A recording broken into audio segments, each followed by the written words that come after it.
The House will come to order. Reports from the Committee on Rules and Legislative Administration. Long from the Committee on Rules and Legislative Administration, pursuant to Rules 1.21 and 3.33, designates the following bills to be placed on the calendar for the day for Wednesday, May 15th, 2024, and establishes a pre-filing requirement for amendments offered to the following bills. House file numbers 5363 and 5274, Senate file number 716, and House file number 4273. Conference Committee reports. Conference Committee report on House file number 3438, an act relating to consumer protection. The report is addressed to the Honorable Melissa Hortman, Speaker of the House, and the Honorable Bobby Joe Champion, President of the Senate. We, the undersigned conferees for House File number 3438, report that we've agreed upon the items in dispute and recommend as follows. The report is signed by 2 of the 3 members on the part of the House and 2 of the 3 members on the part of the Senate. Greenman moves that the report of the Conference Committee on House File number 3438 be adopted and that the bill be repassed as amended by the Conference Committee. I recognize the author, Representative Greenman, who will explain the report. Thank you, Mr. Speaker. And I'm really glad to be here to present the final version of our bill to ban junk fees by requiring that businesses in Minnesota use upfront, all-in, inclusive pricing that customers will actually know what they're paying for when they pay it for. We've talked a lot about this bill, so I will just mainly focus on the provisions that we adopted. We came back with a great bill that is mostly what we passed off the House floor a couple of weeks ago. It is a bill that will deal with this issue that hurts consumers, that hurts businesses, and distorts Minnesota's markets for goods and services. The Conference Committee report largely reflects what we passed off the House floor. I'll talk about a few of the places that we made accommodations. We had good discussions between the House and the Senate. One place we accepted Senate accommodations are for specific industries that have price regulation deeply embedded in Minnesota law, both the auto dealers and industry or businesses regulated by the PUC. We worked really hard. There's a few industries that are regulated by the federal government where the feds have already acted on this issue on junk fees. In broadband and cable and satellite, the federal government in the last couple of months has regulated. And so what we said is if you comply with the rule, the federal rule, you'll be in compliance with Minnesota law. Real estate, and this was, I will say, a special shout out to our bipartisan real estate caucus, Representative O'Driscoll, Representative Hewitt, and Representative Dodseth, and Representative Greenman and I had a good conversation about how we could accommodate this. And what the bill ends up saying is for settlement costs, for all those administrative costs that real estate agents have, that's excluded from the bill. But when it comes to realtors' commissions and fees, things that we have seen in the news and in litigation are a real concern. Those will be covered by this all-in pricing. And then the last thing is that there's a unique situation with businesses that are at the airport. They're regulated by the MAC, and they can only raise their prices, street prices plus 10%. So we're giving them an extra 5 months to respond to the changing of street prices. Call them what you want. These junk fees are just another example of anti-competitive practices that raise costs and squeeze all of us. This bill bans that practice. I guarantee you will hear about this from your consumers, from your constituents. It is the bill that I have heard most about, and I look forward to passing this bill so I don't have to receive everybody's texts with their receipts and bills that have added junk fees. So with that, members, I would ask to adopt the conference report. Further discussion on the Conference Committee report. All right, there being no further discussion, all those in favor? Representative Dodseth, the member from Carleton. Thank you, Mr. Chairman. I'd like to just address the bill itself. I sat on the Conference Committee. I think we worked through some important issues that were there. However, I am concerned of some unforeseen consequences. We've still got a long ways to go on this bill. I think we've gone a long ways, but it's not quite ready for a vote today. And I would just ask that we have to look at the full scope of the unforeseen consequences of what we passed today. And I just ask for a no vote. Thank you. The member from Morrison, Representative Schultz. Thank you, Mr. Speaker, and I'm glad to hear that there was some positive change made on this bill. During conference committee, I do have lingering questions about this. Would Representative Greenman yield? She will yield. Thank you, Mr. Schultz. Speaker. And Representative Greenman, when I'm looking at line 2.14, I'm looking at the shipping section to this bill. And when I'm looking at it, I see that it reads, a person may charge a reasonable postage or shipping fee that is actually incurred by a consumer who has purchased a good that requires shipping. Could you kind of outline for the body and for the Minnesotans at home your intent around this language and exactly where we think this might kind of land within the realm of shipping? Representative Greenman.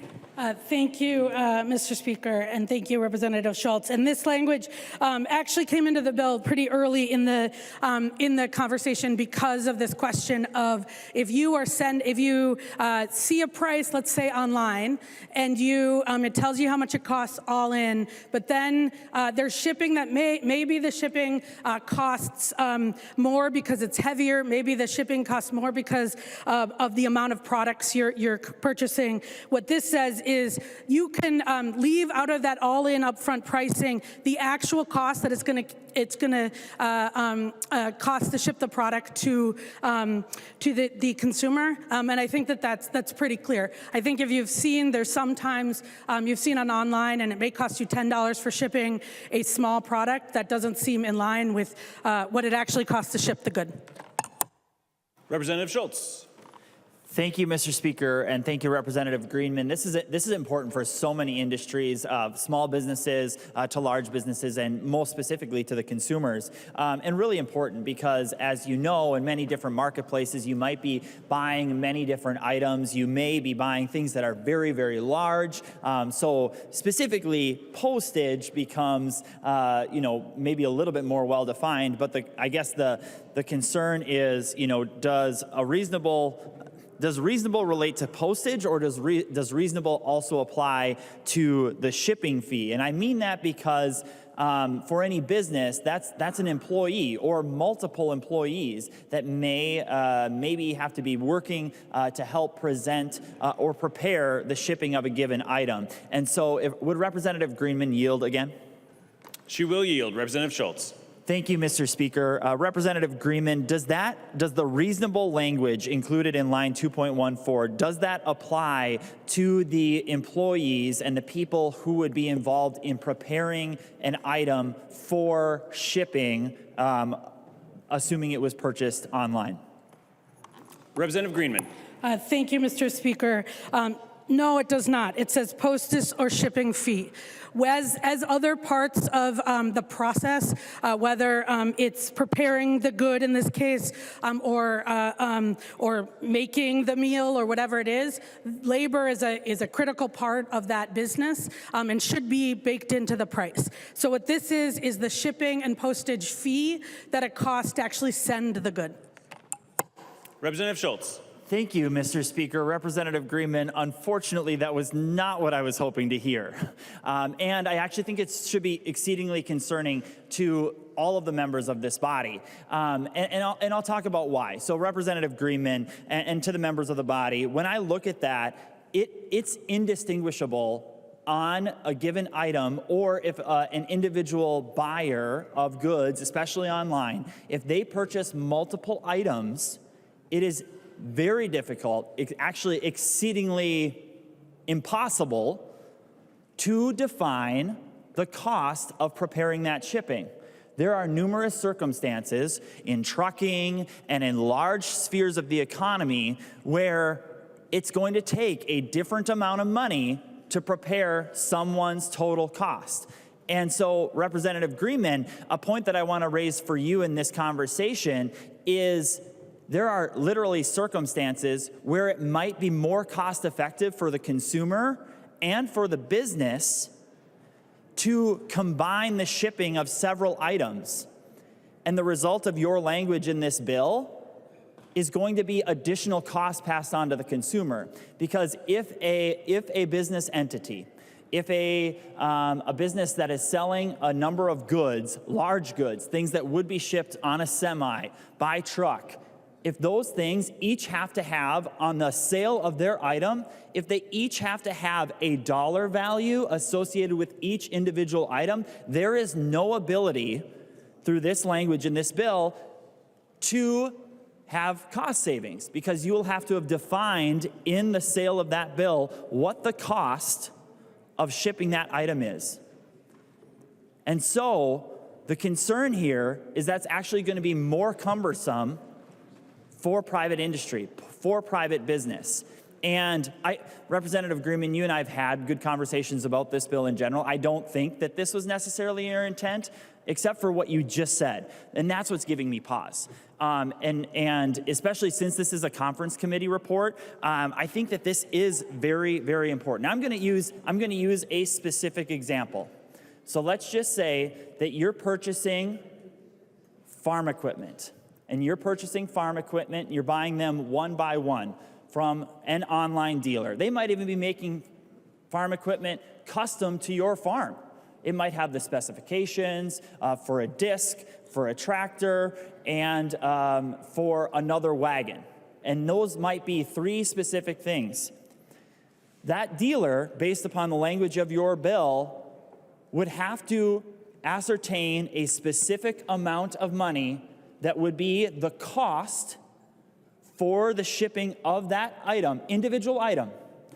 But that farmer who's buying the farm machinery is trying to buy 3, right? They're trying to buy the 3 things, the tractor, the disc, and the wagon.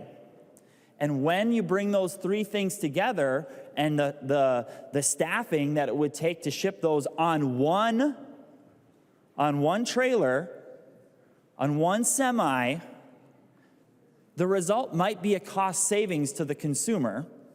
However, the consumer on the front side will have seen the notification from the dealer saying the cost to ship your item is going to be $1,000 per item. When in reality, if joining those things together, the cost may only be $1,500 for all 3 items, meaning the consumer may have an additional fee of $1,500 for 3 pieces of equipment that are being sold to one individual consumer. So that's my concern with the way that your language reads, Representative Greenman.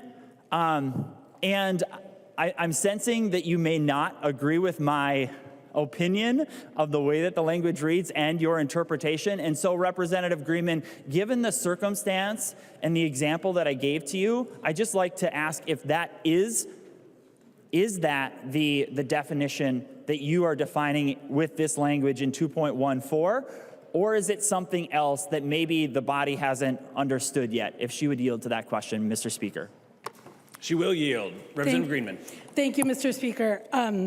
And Representative Schultz, and I think you're making it more complicated than it needs to be. What this says is the underlying provision says you have to tell people what you're charging them, all the mandatory fees.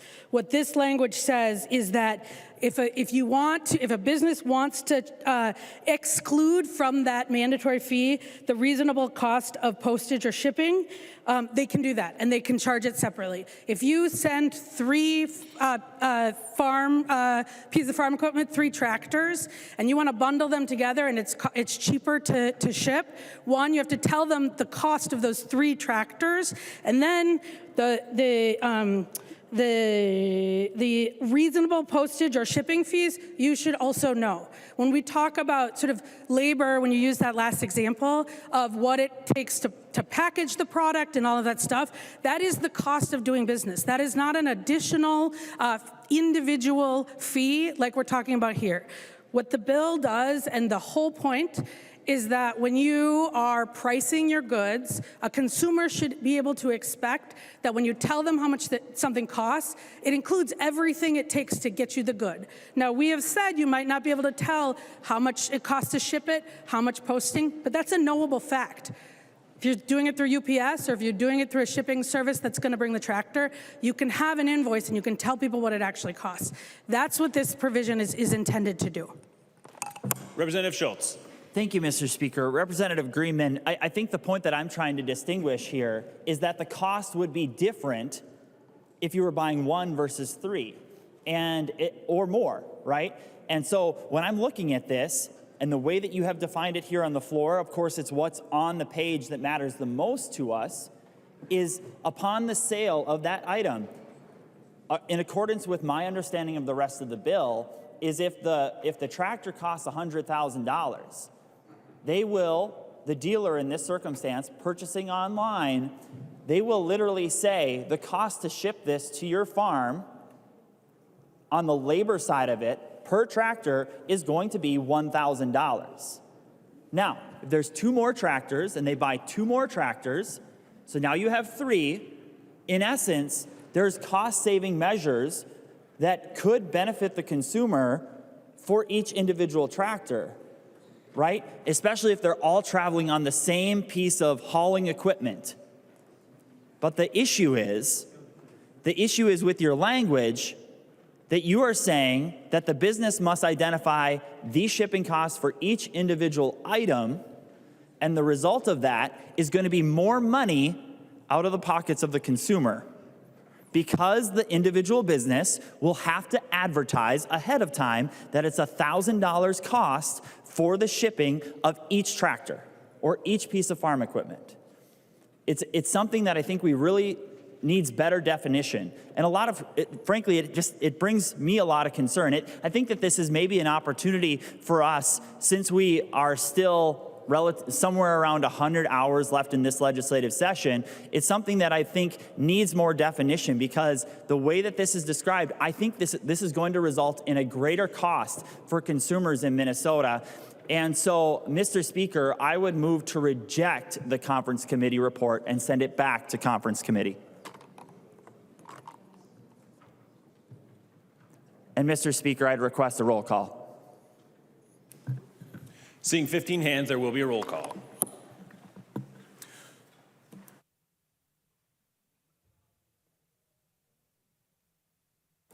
Schultz moves that the House refuse to adopt the report of the Conference Committee on House File 3438 and the bill be returned to the Conference Committee. Discussion.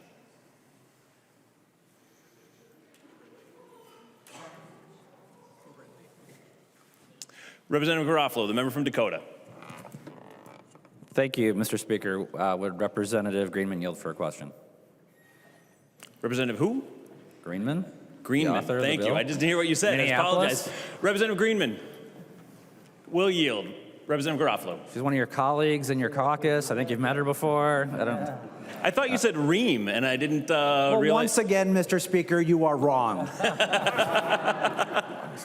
Representative Garofalo. Sorry. Representative Greenman, on page 2, lines 3 and 4, there's a noticeable exception to this. Can you provide me the guidance on why that is?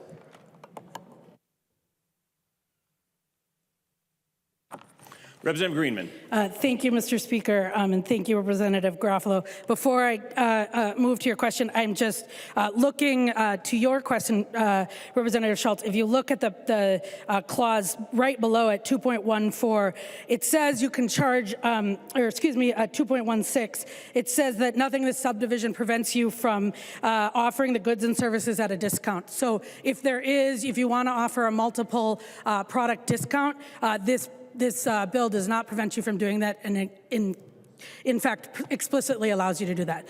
To your point, Representative Garofalo, the reason, and you're talking about the provision that allows you to list your price and then list taxes imposed by a government entity on the sale, essentially sales provisions separately.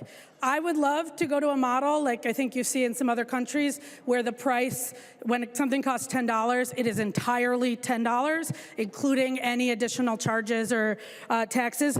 That's not what we have anywhere in the country. What this does is say, and the reason that we're not worried about it is when you go to a restaurant and then you go to the restaurant right next door, the taxes are going to be the same. Whereas if you have service fees, like you can see in restaurants, you may go to one bar and they add a 3% service fee on the bottom. You go to the other bar and it's not there. And what we want to do is make sure when people are comparing prices that they can actually compare apples to apples. So I would love to work with one of your colleagues who will be here next year, if you want to talk about what it would look like to actually go to a model where we have all-inclusive pricing, but I don't actually think that that's what I hear many of your colleagues say, and so that's why we have made this accommodation. Representative Garofalo. Thank you, Mr. Speaker. Thank you, Representative Greenman. While I won't be here, I'll still have your cell phone, so I'll just work directly with you by calling you. Will you yield for another question? Thank you. She will yield. Representative Garofalo. Mr. Speaker, Representative Greenman, one of the concerns I had in the early version of this bill was many bars and restaurants have been putting surcharges on the receipts denoting whether it's local employer mandates, service charges, health and wellness fees. Basically, these are mechanisms by which these restaurants and those in the hospitality industry, they're not making any more money off these fees. They're just accurately reflecting government policies that have imposed higher costs on these individuals. And rather than raising their menu prices, they've put in, like I said, several charges. My understanding is that restaurants and bars and those in the hospitality industry will still be allowed to do this. Can you point me to where this is in that bill? Representative Greenman. Thank you, Mr. Speaker, and thank you, Representative Garofalo. If what you're saying, people will continue to be able to apply service fees, health and wellness fees, things that should be in the price, the answer is that's not in the bill. That's one of the reasons that this bill is intended to exist, is so if you go get a hamburger, I heard from somebody, people don't want to pay $30 for a hamburger. It's a high-priced restaurant. And the answer is people are already paying $30 for a hamburger. You're just telling them it costs $27, and then where bill comes, there's an extra $3. So what we're doing here is making sure that when you advertise a price, and it is across the board fair playing field, so that restaurants, bars, businesses, hospitality, whoever it is, when a customer walks in, they know what they're going to pay. The labor prices, property prices, all of those things are the costs of doing business. That's what's baked in. That's when businesses figure out how do they run their business, and that's why it needs to be included in the price. There are a few accommodations for hospitality. We spent a lot of time. This bill has had a lot of time and conversation, specifically around places that want to add.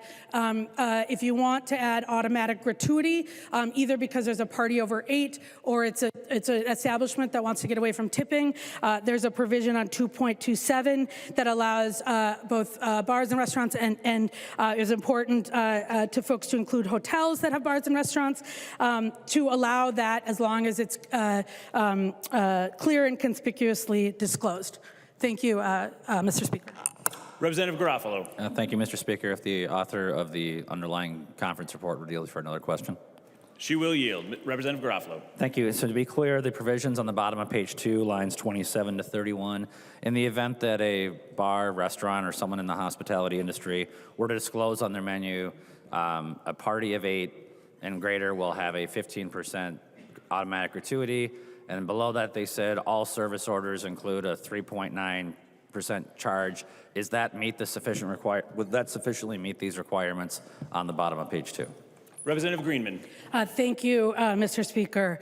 No, the first provision would, but again, as we've talked about all along, that second provision of charging a fee that does not get you any additional goods. So again, going back to the definition, for the purposes of this subdivision, mandatory fees includes but is not limited to it must be paid in order to purchase the good or service being advertised. So if you are offering a price, you have to tell people in that price what it costs.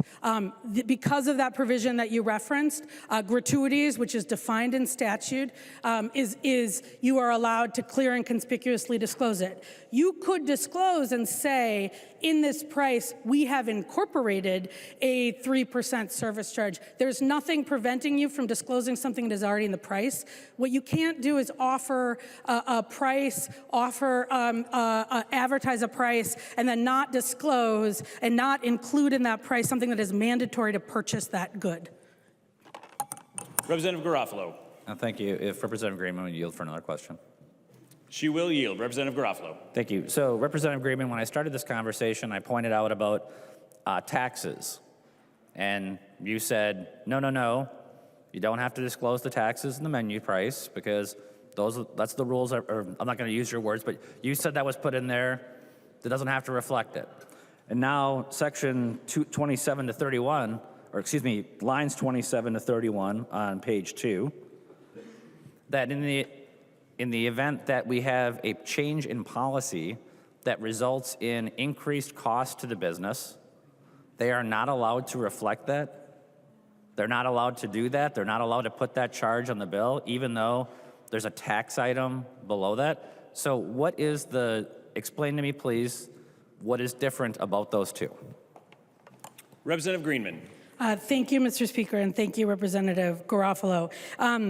Taxes are posted, they are applied to all businesses in that taxing area equally. And so when we talk about the level playing field and competition, competitive, what I learned in my college economics class is price transparency. People should be able to decide and compare good to another. But what's happening, and it's the same in restaurants like it is online with tickets. If you are told a price and then you get to the bottom of that menu and have to say, okay, it says it's $15, but there's this 3% price. If I went next door to get a hamburger, there wasn't this 3% price. How do those compare? That's part of what we're trying to avoid. And what we know in this case, if you look at the research, is this actually is driving up costs. When we increase taxes, when we decrease taxes, we don't tell businesses how much they can increase or decrease their price. This bill doesn't do that either.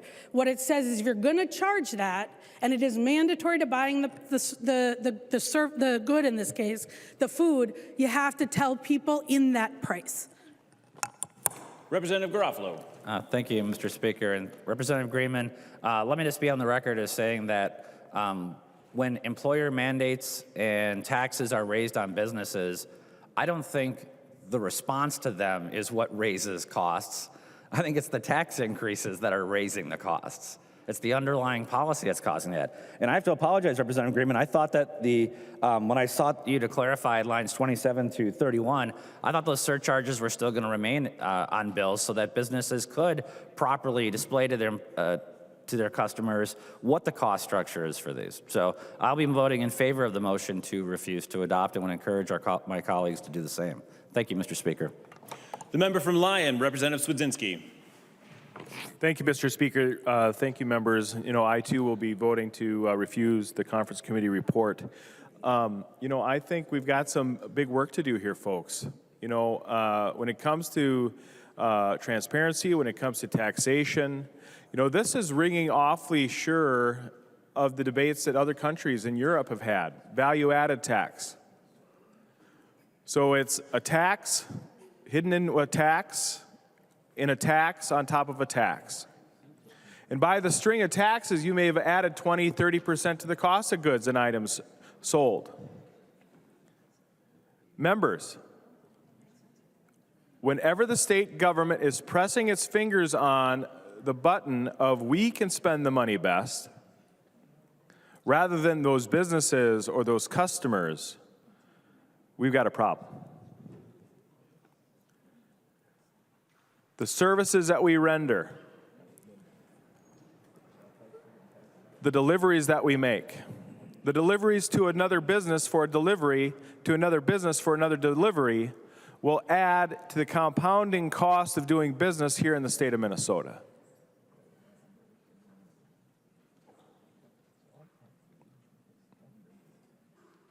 Members, we can go back to the drawing board on this. And I think that's what Representative Garofalo, Representative Schultz, and others are trying to make the point of saying that we can do better. Just because a conference committee report is presented to this body as debated doesn't mean we have to accept it. We can send it back to the conference committee and say, let's fix this. Let's lower the cost of doing business.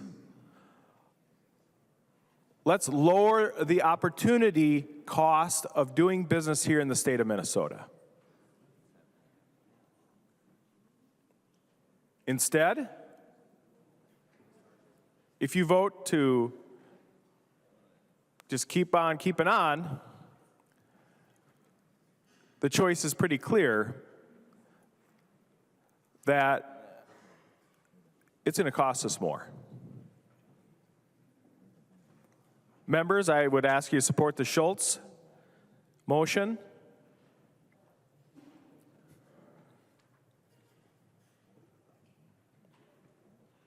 And support it. Thank you. The member from Chisago, Representative New Brindley. Thank you, Mr. Speaker and members. And I'm wondering if Representative Greenman would yield for a question. She will yield. Representative New Brindley. Excellent. Thank you, Representative Greenman. I was thinking along the same lines as Representative Garofalo, actually. I was kind of stuck on these same lines. And I don't know, I'm going to ask this question maybe just a little bit differently and see what we come up with. My question is, does this exemption on taxes, does that include employment in taxes incurred by businesses that have been imposed by a government entity and that have a direct impact on raising the costs on the sale, use, purchase, receipt, or delivery of the goods and services? Representative Greenman. Thank you, Mr. Speaker, and thank you, Representative New Brindley. The language is clear that it is taxes imposed on the sale, use, purchase, receipt, or delivery of the goods or services. I think the taxes that you are talking about would go into the underlying labor and are not included in this provision. Representative New Brindley. Thank you, Mr. Speaker, and thank you, Representative Greenman. And this gets to exactly the heart of the problem with this language and why we should vote to support the Schultz motion and refuse to adopt this conference committee report. This is the crux of it. The problem we have in this state is that we continue to impose higher taxes, higher fees, more mandates that cost money on our businesses. And then this language requires our businesses to absorb all of those costs. Now, under this language, they're allowed to move those additional costs to their customers, but they're not allowed to delineate. They're not allowed to say, hey, this 3% charge is because of government-imposed taxes and mandates that have increased the cost of this good or service. That's the problem. That's the crux of the matter with this bill. And it goes back to, we had this conversation, I don't know, 2 weeks ago, 3 weeks ago, time is a blur at this point. It goes back to having this conversation before, where we talked about the price of that hamburger. And what this bill would require and what the Democrats want us to do is to tell a customer, hey, this hamburger costs $20. When the reality is the hamburger does not cost $20. The hamburger might cost $10.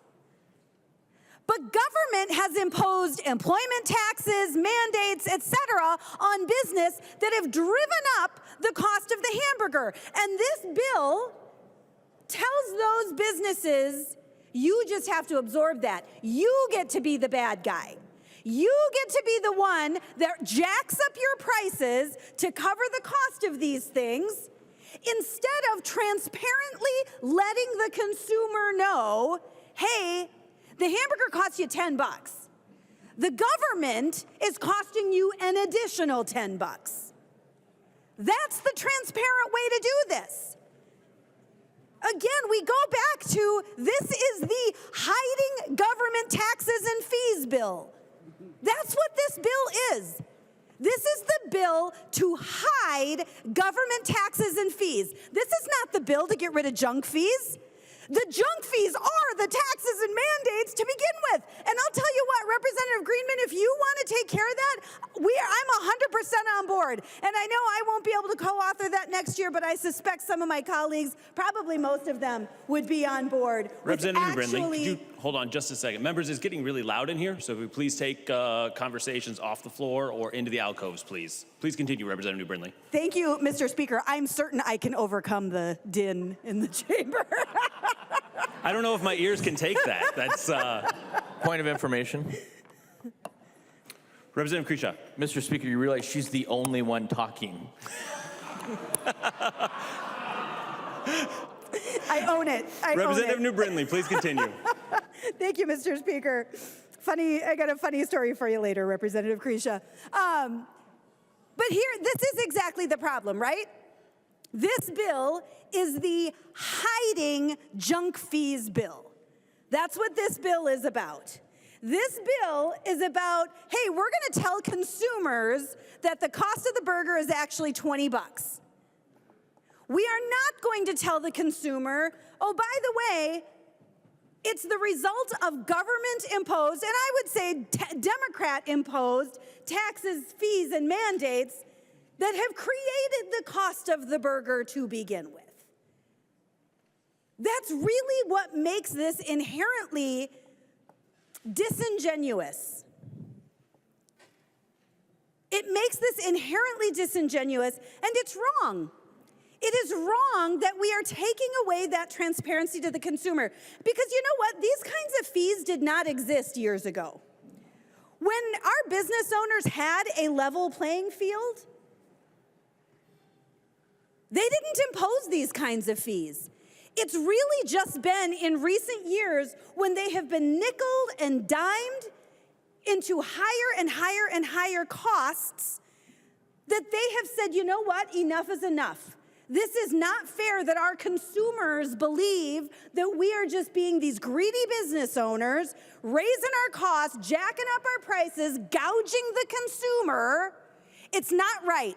So we are going to be transparent with our customers and say, hey, I'm really sorry, but there's an additional 3% on this because of what the government is forcing us to do. Let's be clear, these fees are the result of businesses saying enough is enough. The heavy hand of government has forced us into this situation, and we're going to make that clear to our consumers. And here we go with the heavy hand of government saying, nope, you don't get to do that. You don't get to be transparent. You're going to hide those fees, you're going to hide those taxes, you're going to hide those mandates, and we're going to tell the consumer that that's just the price of a burger. It's not, folks. That is not the price of a burger. What we are doing to businesses in this state is out of control.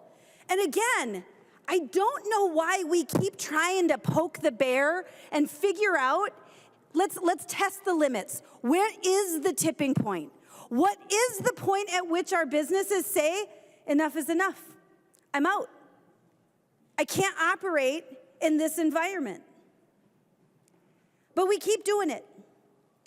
We keep poking and testing to figure out what that limit is. And we see it. We see our businesses closing all the time. And particularly, again, we're talking about a lot of folks in the hospitality industry with this. These are businesses that struggle to survive to begin with. These folks are not making money hand over fist. These folks are doing the best they can to pay for dance lessons for their kids. These folks are doing the best they can to make their rent or pay their mortgage. These are not folks who are making millions of dollars and we're just mad about it. That's not who we're talking about. Those are not the people who have hit their breaking point and have decided to disclose these taxes and fees and mandates to their customers. We're talking about the people who are just trying to make an honest living, pay for their kids' dance lessons or soccer club, whatever it may be. Those are the folks we're talking about. And we're demonizing them. We are demonizing them for trying to be transparent and say, listen, I'm sorry, I don't want to charge $20 for a burger. It doesn't cost me $20 to serve you a burger. But the government, the heavy hand of government, has forced this. And so I'm going to tell you about it. I'm going to tell you about it in these additional line items. The underlying bill, while may have changed slightly in conference, still has that fundamental problem. The fundamental problem is the heavy hand of government has created this situation of extraordinary taxes and fees on businesses, and now the heavy hand of government is going to say, ha-ha, we got you. You also don't get to tell people about it. You're going to eat it. That's the problem. That's the problem. And it's why every one of us in this chamber should vote green on the Schultz Amendment. We should send this bill back to conference and actually come up with something that works for these small business owners. These folks that are doing their best to get by, earn an honest living, and provide a service or a good to their community that they want to have. Let's stop poking the bear. Let's stop looking for that tipping point to drive our businesses out, because that's what we're doing. Vote yes on the Schultz Amendment. Let's send this back. Let's refuse to adopt. The member from Anoka, Representative Scott. Thank you, Mr. Speaker. Would the bill author yield for a couple of questions? She will. Representative Scott. Thank you, Mr. Speaker. I started kind of making a list of some of the fees and taxes that we've asked businesses to pay here over the last couple of years under Democrat Party total control. I'm wondering, would a business be allowed, you go to the burger joint and they give you the itemization on your receipt. Would the business be able to itemize the 25-cent Metro-wide sales tax for housing? Would they be able to itemize that on the receipt? Representative Greenman. Thank you, Mr. Speaker, and thank you, Representative Scott. Yes, I believe when we were crafting this, we spent a lot of time talking to our hospitality folks, and what was important is that we were focused on the kinds of taxes and fees that happen at the sale, because that's what businesses are competing on. Yes. Representative Scott. Thank you, Mr. Speaker. If Representative Greenman would continue to yield? She will yield. Representative Scott. Thank you. So would a clinic be able to itemize the healthcare access fee? Would they be able to itemize that on your billing? Representative Greenman. Thank you, Representative Scott. This says for the purpose of the subdivision, so it doesn't distinguish between businesses. I'm not sure what kind of clinic, but again, it says for the purposes of the subdivision, mandatory fee does not include taxes imposed by a government entity on the sale, use, purchase, receipt, or delivery of the goods or services. The definition of taxes in Minnesota law, I think, was put in place in 2013 or 14, and it's pretty broad. And so this provision applies to the entire bill. Representative Scott. Thank you, Mr. Speaker. So if Representative Greenman would continue to yield? She will. Representative Scott. Great, thank you. Representative Greenman, so let me clarify. So Alina, I go to Alina Clinic. Can they itemize when they send me my bill then, under what you just said, can they itemize the healthcare access fund fee that is charged every time you walk in or out or into a healthcare facility? Representative Greenman. Thank you, Mr. Speaker. Thank you, Representative Scott. As I said, I read this provision. I am not an expert on tax law, and so I can get the answer to you. What I did say, though, is it doesn't matter if you're at a Lina or at a restaurant. The way this provision applies is it says mandatory fees does not include taxes imposed by government entities on the sale, use, purchase, receipt, or delivery of the goods and services. If the service you're providing is healthcare, now, what I will say is that in healthcare, almost always you don't actually know how much you're going to pay. They don't offer you and tell you this service is going to cost a certain amount of money. And in that case, this bill doesn't apply. If you look at the beginning of the bill, what it does say is if you advertise, display, or offer a price for goods or services, mostly in healthcare, you actually might not know how much you pay until you get your bill. And that is a different problem to solve, but that is why this bill, and I think that the issue you're raising is not something we considered. And but again, as I said, it applies equally across. It doesn't discriminate based on what industry you're in. Representative Scott. Thank you, Mr. Speaker. Would Representative Greenman yield one more time? She will yield. Representative Scott. Thank you, Mr. Speaker. So the 1.8% tax fee that you have every time you walk into a clinic, we're just not sure under this bill if that would be obvious to the consumer, the patient in this case. Another question I would have is, you know, the Democrat-controlled legislature and governor signed the Earn Sick and Safe Time bill last year, and that's going to cost local businesses. Would they be able to break down per employee and then put it on a receipt to their folks? Because that's going to go into the price of the hamburger that, you know, would probably only cost $10 to produce, but because of all the government regulations and fees would end up costing $20. So could the Joe's Burger Joint put an itemization of, you know, let's say they have 20 employees, they break that down, whatever the cost of Earn Sick and Safe Time is going to be to them per employee. Could they itemize that on the receipt? Representative Greenman. Thank you, Mr. Speaker, and thank you, Representative Scott. And thank you, because I think that this clarifies what Representative New Brindley, I think, was mistaken about, which is you can itemize whatever you want. You can tell people the cost of the bread, the cost of the labor, the cost of the...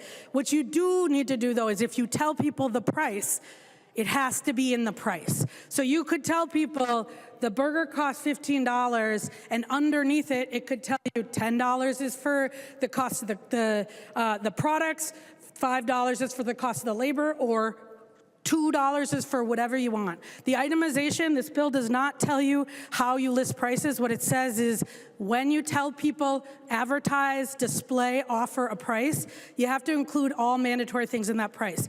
You can itemize it however you want. So for the consumer, you can show that if you'd like to show that. You just have to tell them how much the whole thing costs. Representative Scott. Thank you, Mr. Chair, or Mr. Speaker. Thank you for answering those questions. Folks, let's send this back to the conference committee and let them hammer out some of the issues with this bill.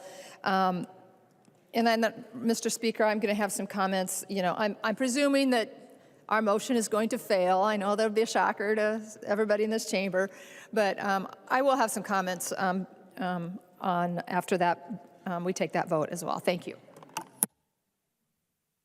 The member from Stearns, Representative O'Driscoll. Thank you, Mr. Speaker and members. Representative Greenman, I want to thank you for working with Representative Dotseth and myself on an extended period of time to try to improve this bill. I have concerns about the bill, and I've had concerns about it when I was working on it in the conference committee process. I think the Senate had a better version of this bill, and I know that there were some unanswered questions that you were still seeking some answers to at the time that we were wrapping up the conference committee report. The first question I'd like to ask Representative Greenman, if she would yield to a question, is She will yield. Representative O'Driscoll.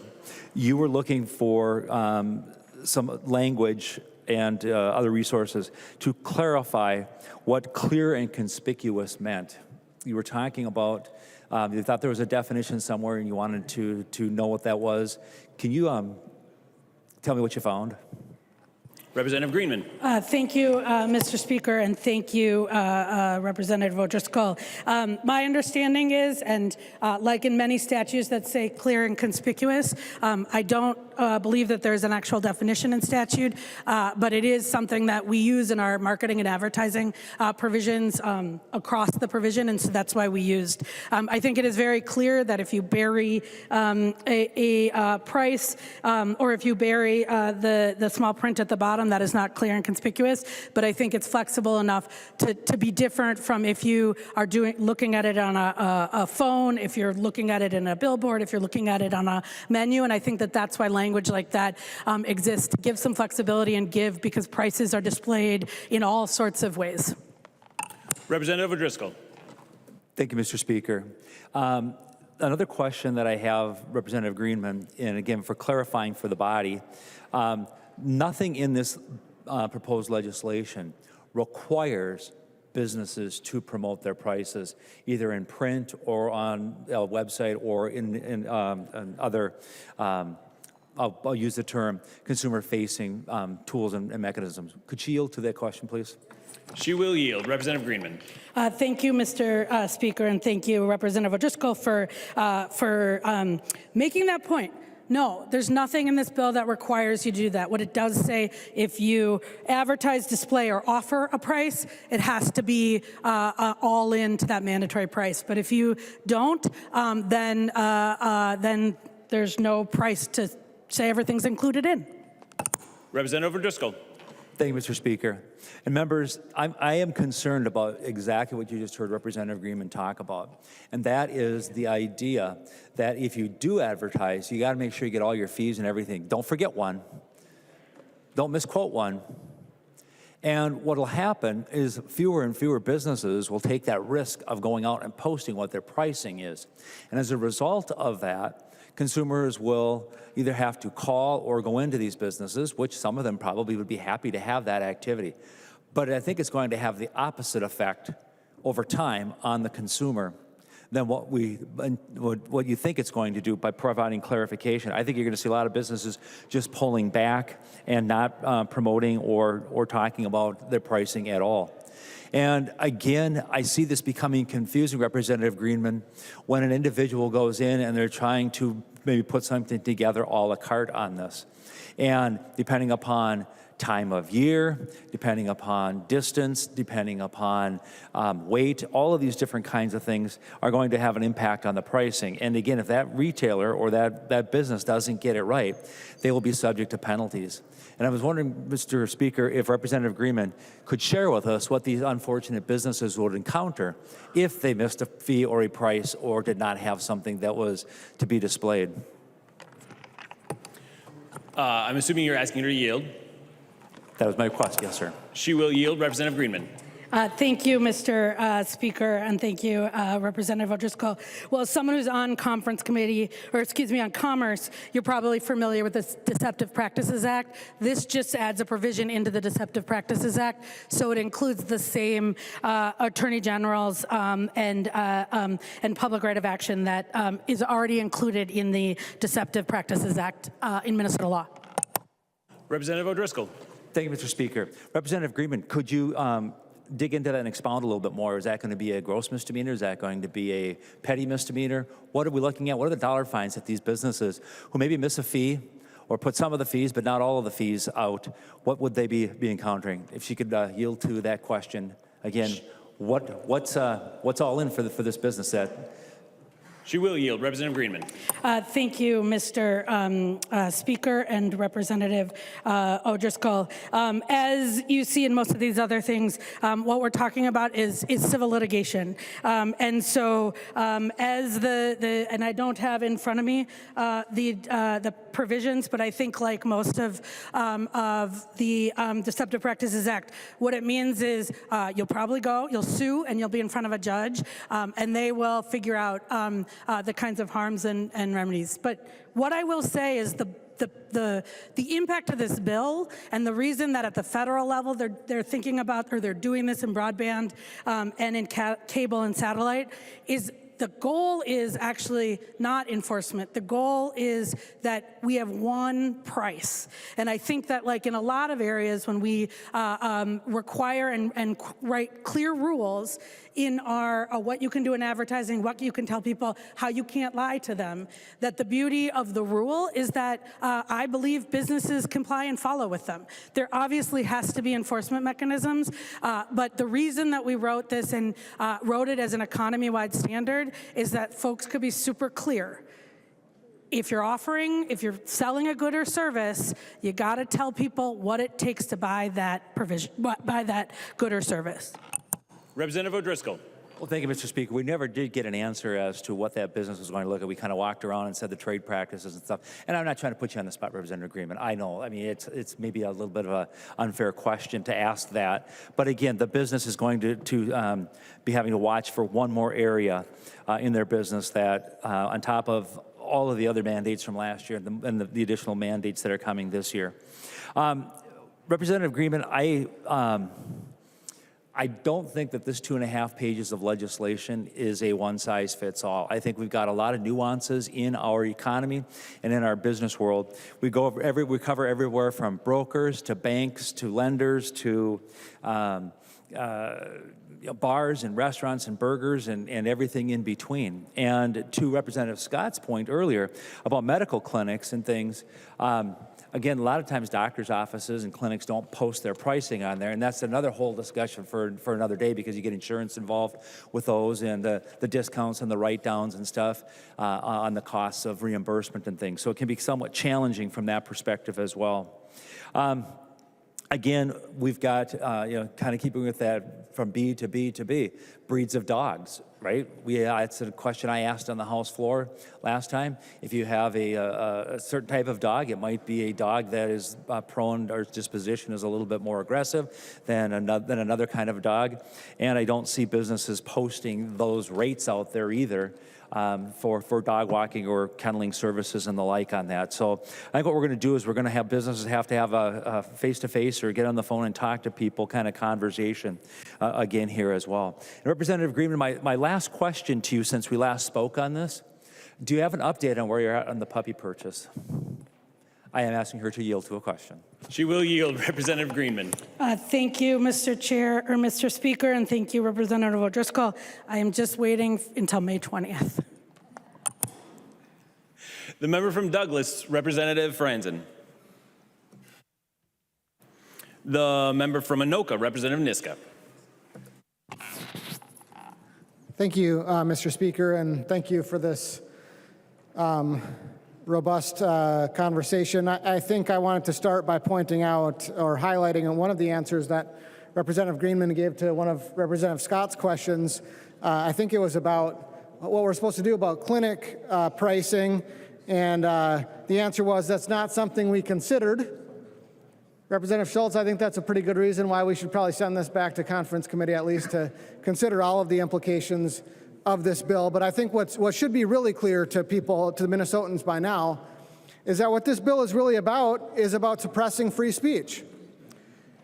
Representative New Brindley, it's about taking what you called transparency, but what I would call business owners, business people, trying to explain to the people of Minnesota what the costs of the DFL trifecta have been on their hamburger, on their bread, on their milk, on their gas, on everything, all of the essentials of life that are being made more and more expensive by the unaffordable and irresponsible policies of the DFL trifecta. And I certainly wouldn't speak to motives, but the result of this law is to make it harder for those who disagree with those policies to be able to speak about those policies. And I think the upshot of this is that the government always wins. Government raises taxes, government raises costs, government gets treated different when it comes to the taxes that they're raising. But the people who want to say this is why the costs of your food are going up are going to have a harder time doing it. But it's not just the government that wins, Representative O'Driscoll. It's also, as you pointed out, the trial lawyers who win. The Attorney General probably wins too, but especially the trial lawyers. And Representative Greenman, I appreciated your answer on, or at least the beginning of an answer. I think it's worth exploring a little bit more if Representative Greenman will yield. She will yield. Representative Niska. Thank you, Mr. Speaker. And Representative Greenman, you said that this is just part of the Minnesota Deceptive Trade Practices Act. I would note that it's actually called the Uniform Deceptive Trade Practices Act. And so my first question on that, along those lines, and 325D.47, it talks about interpreting this uniformly with other states. How does that work? How's that going to work in the context of this provision, which is not a uniform provision with other states? Representative Greenman. Thank you, Mr. Speaker, and thank you, Representative Niska. I'm sure you have an answer for that. What I do know is that our Deceptive Trade Practices Act is not, 50 states do not all have the same bill. And so when we talk about how we interpret our law, and we talk about how courts are going to interpret a law, I know, and I am not an expert in this area of consumer law, but I do know that we have jurisprudence on it.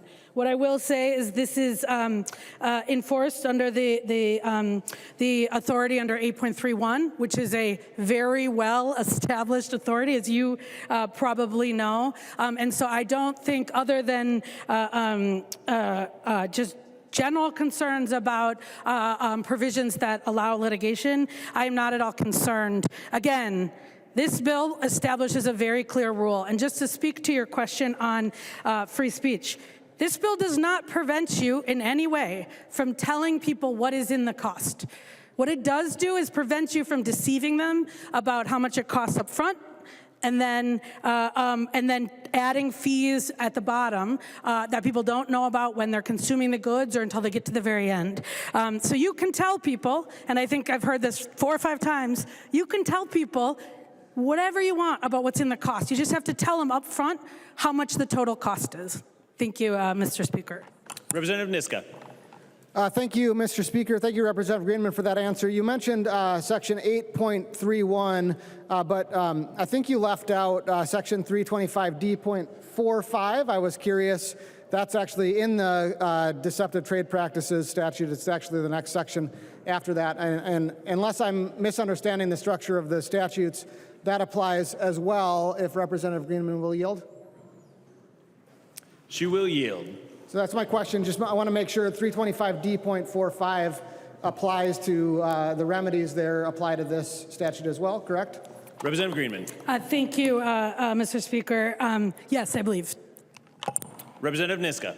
Thank you, Representative Greenman. Thank you, Mr. Speaker, for that. And I think that's the real fundamental problem with this provision, the way it's written. You said you wanted clear rules. The problem is we're not creating clear rules. We're creating a reasonable person standard, or we're introducing into this a reasonable person standard, what might reasonably be expected to be included in the price as the overall overarching rule. And then I appreciate that there's been a lot of stakeholder feedback about why that rule doesn't work in specific circumstances. And so those industries who have been able to communicate down here at the Capitol about why that might not work as well have gotten maybe a little bit better treatment in the actual laying out of the rules than the rest of the businesses in the state of Minnesota. So what that results in, and I think it's important for people to look at 325D.45 to really understand how this is going to play out. What that results in is this is not a law that's going to create clear rules. This is a law that instead creates clear incentives for individual plaintiffs' lawyers to go out and find plaintiffs to sue in every single one of the 87 counties in Minnesota to try to find ways to get a successful, perhaps settlement, perhaps attorney's fees.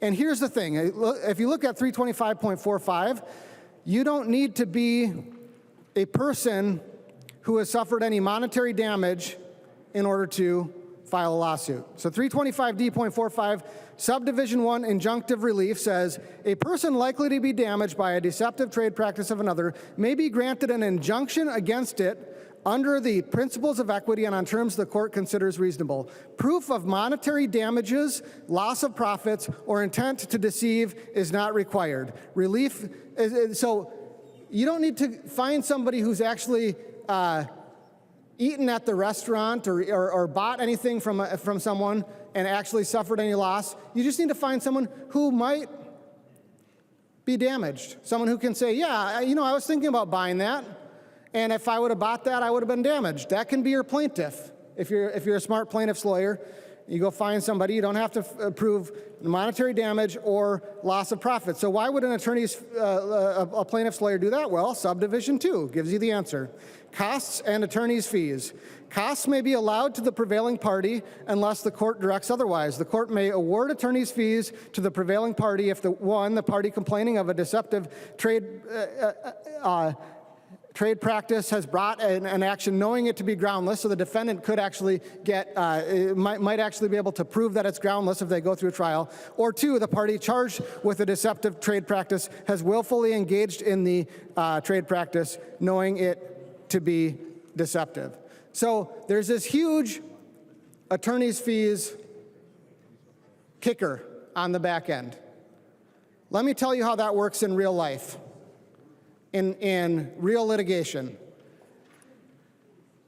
Plaintiff's lawyer finds someone, again, it can be anybody, they don't have to have actually suffered any damage to serve as a plaintiff. They file a lawsuit, or maybe they just send them a letter saying, hey, we're going to sue you for your deceptive trade practice. We'll settle for $10,000. And then the business has to go to their lawyer and say, so how much is it going to cost to defend against this lawsuit? And the answer is going to be a lot more than $10,000. Or they could ask for $20,000 or $30,000 or $40,000. And the problem is when there's an attorney's fees kicker on the back end, that increases the burden, the potential risk that's involved for the defendant to actually go through and litigate the case. Now, when Representative Greenman talks about clear rules, what she's talking about is a world in which a defendant threatened with one of those lawsuits says, no, I'm going to pay my lawyer instead of paying that plaintiff's lawyer, and goes through and defends that case to trial, maybe has to take it up on appeal. That's the way we get clear rules. That's the way we'll get precedent applying this. We don't have precedent from other states, even though we have a uniform Deceptive Trade Practices Act that's supposed to be interpreted in accordance with other states. We're not going to have precedent on what this language means, because none of those other states have this language. This is new language that we're putting into what used to be a uniform law. So we're creating all these incentives for drive-by litigation. Bad cases make bad law. We're creating situations where different plaintiffs' lawyers are going to go out and find different plaintiffs to sue all kinds of different businesses. It's going to impose huge costs of doing business on Minnesota businesses. We've had to deal with this in other areas. We wrote our disability law badly in Minnesota and created these same kinds of incentives. A guy named Paul Hansmeier, who's now in federal prison for a whole different scam, who's been disbarred. He was going around and doing a bunch of this shakedown litigation. And as a legislature, we had to come back and correct that. I'm really concerned that we are going to have to come back and correct this for exactly those same reasons. So I really do very much understand the idea of trying to protect consumers from going into a place and ending up getting charged something on the back end that's a lot higher. A lot of us voted for the ticketing bill that dealt with this kind of a specific problem in the ticketing industry. And I think we could do a lot of those kind of targeted, real hard work, clear rules in a lot of different areas, but this bill isn't it. This bill is just a giveaway to the trial lawyers bar. It's a tax on all of our businesses, a litigation tax on all of our businesses, and it's a bad idea. So, Representative Schultz, thank you for your motion to send this back to conference committee. Hopefully, when we do vote to send it back to conference committee, the conference committee can clean up a lot of these problems and come out with a better bill that more of us can support. Thank you, Mr. Speaker. The member from Cass, Representative Knutson. Thank you, Mr. Speaker and members. I am one of those job creators, one of those employers, one of those business owners that are so often vilified in this chamber.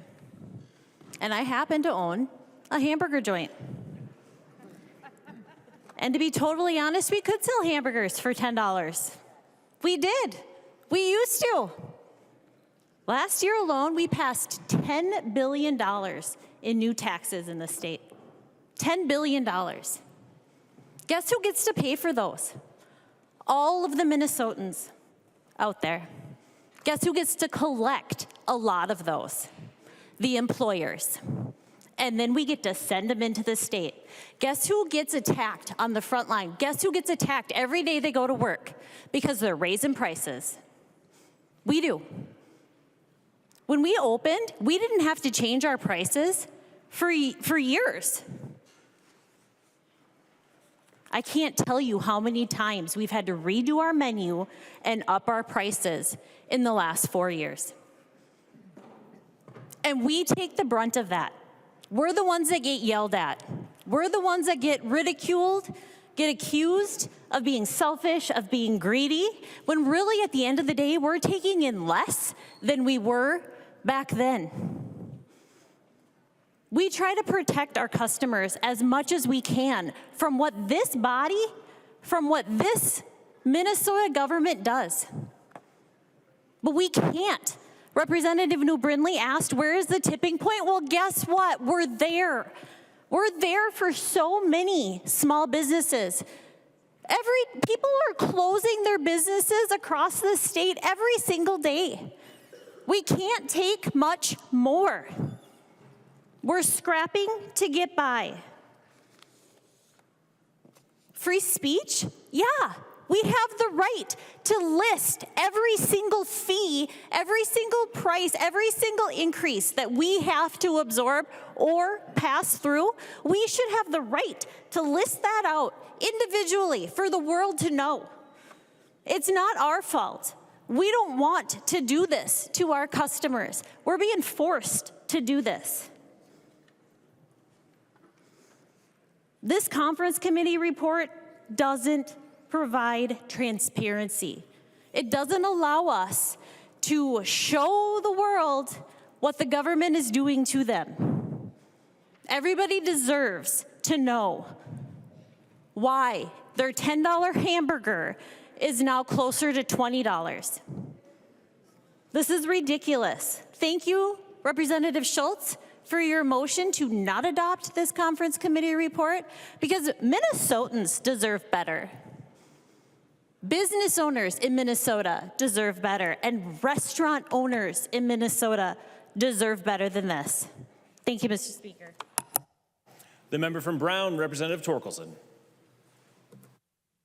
Well, thank you, Mr. Speaker and members. First, I want to make a clarification. The other night when farmers were being mentioned on the floor, my name was, I'm sure, inadvertently left off the list.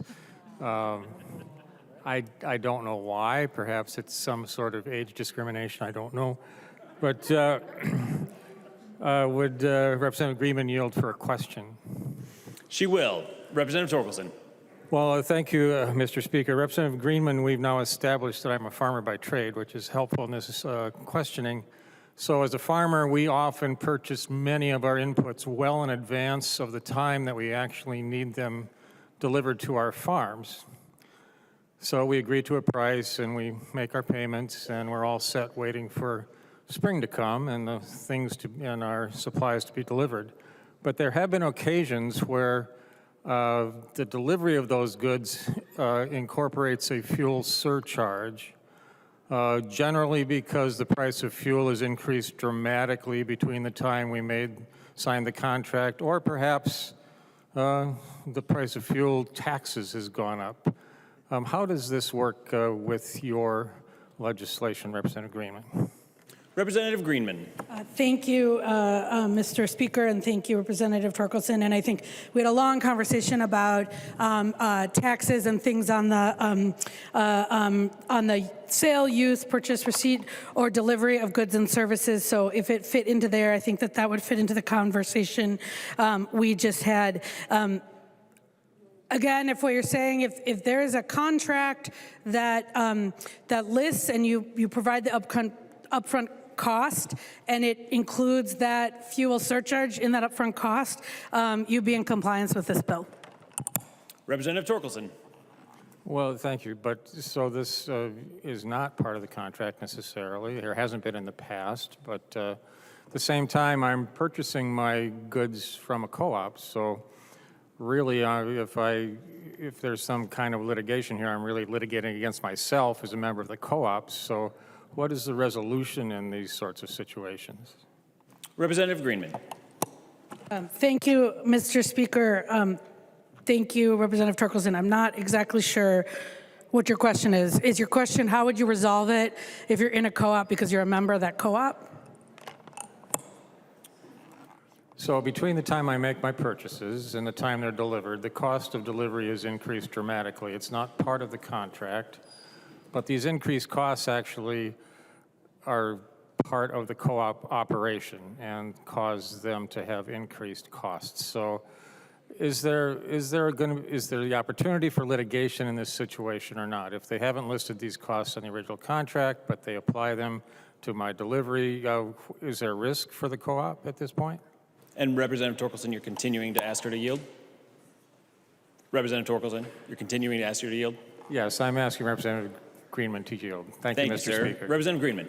Thank you, Mr. Speaker, and thank you, Representative Torkelson. At the risk of pulling out my lawyering skills, I think you were talking about a couple of different things. One, there's the price of the commodity, and then there's the price of delivery. I think we're talking about, and so if what you're telling me is the price of delivery is not set until later to reflect the free surcharge, I don't think that that's an issue, but I'm not 100% sure I understand the hypothetical. So, but that's my answer to how I think I do. Representative Torkelson. Well, thank you. If she would continue to yield, Mr. Speaker. She will yield. Thank you for asking. So I think I sort of understand your answer, Representative Greenman. So what if the increased cost is due exclusively to increased fuel taxes? Is that then not subject to your limitations?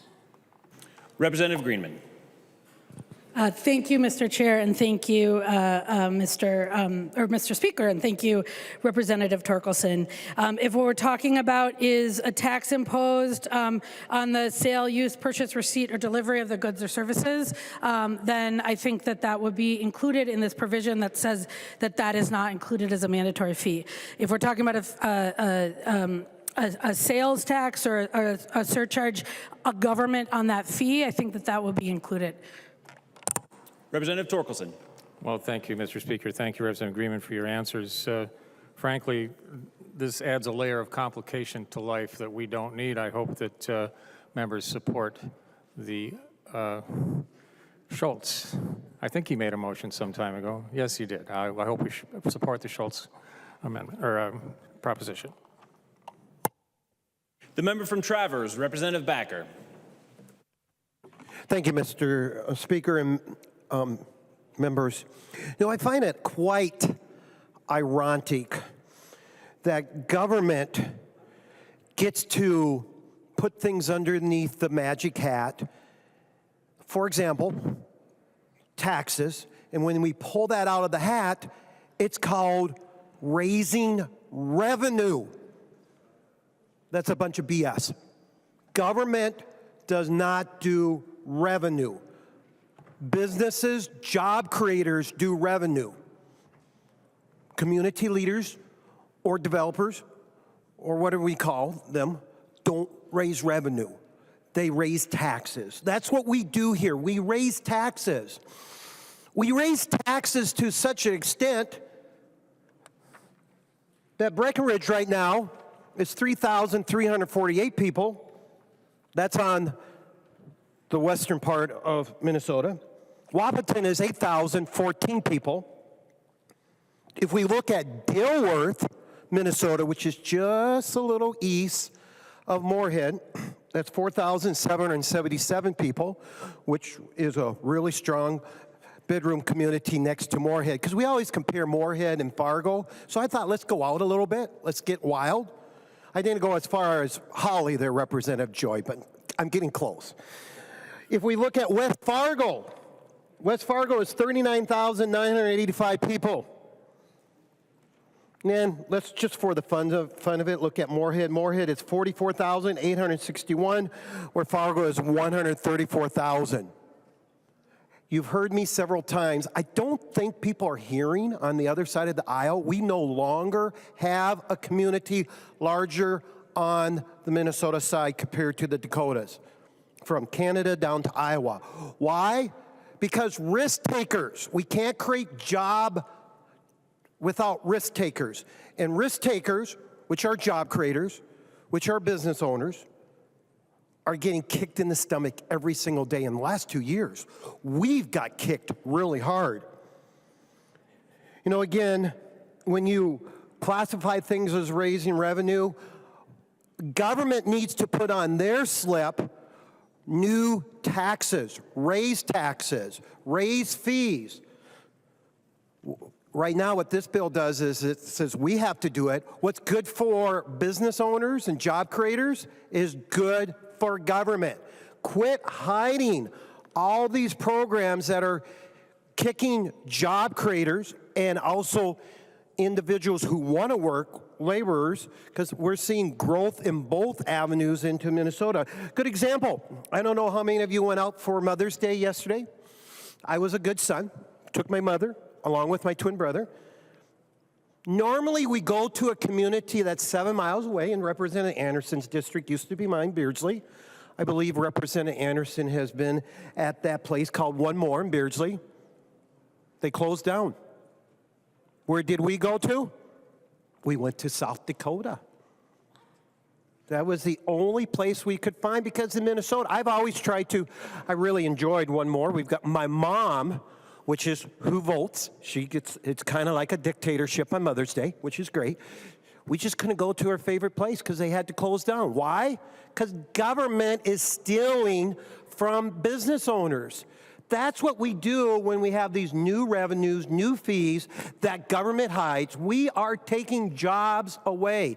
We're taking food out of our job creators' mouth and our employees. This is why we're seeing more and more folks going to the land of freedom, which is South Dakota and North Dakota. It is. We have government out of control, and they're not willing to share that they're out of control. They're just like, oh, we'll pass it on. It's no different, you know, like when you do a DNR license.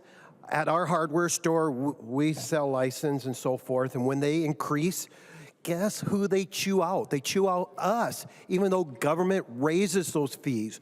When we have people come in and they see what the sales tax in Minnesota is compared to South Dakota and North Dakota, this is why we see hardware stores in North Dakota, South Dakota have less struggle than one that's in Browns Valley, Minnesota, because of that. I know Representative Joy, also with his situation, he could probably add a lot of light what it's like owning a gas station in Minnesota compared to North Dakota and South Dakota. Same scenario.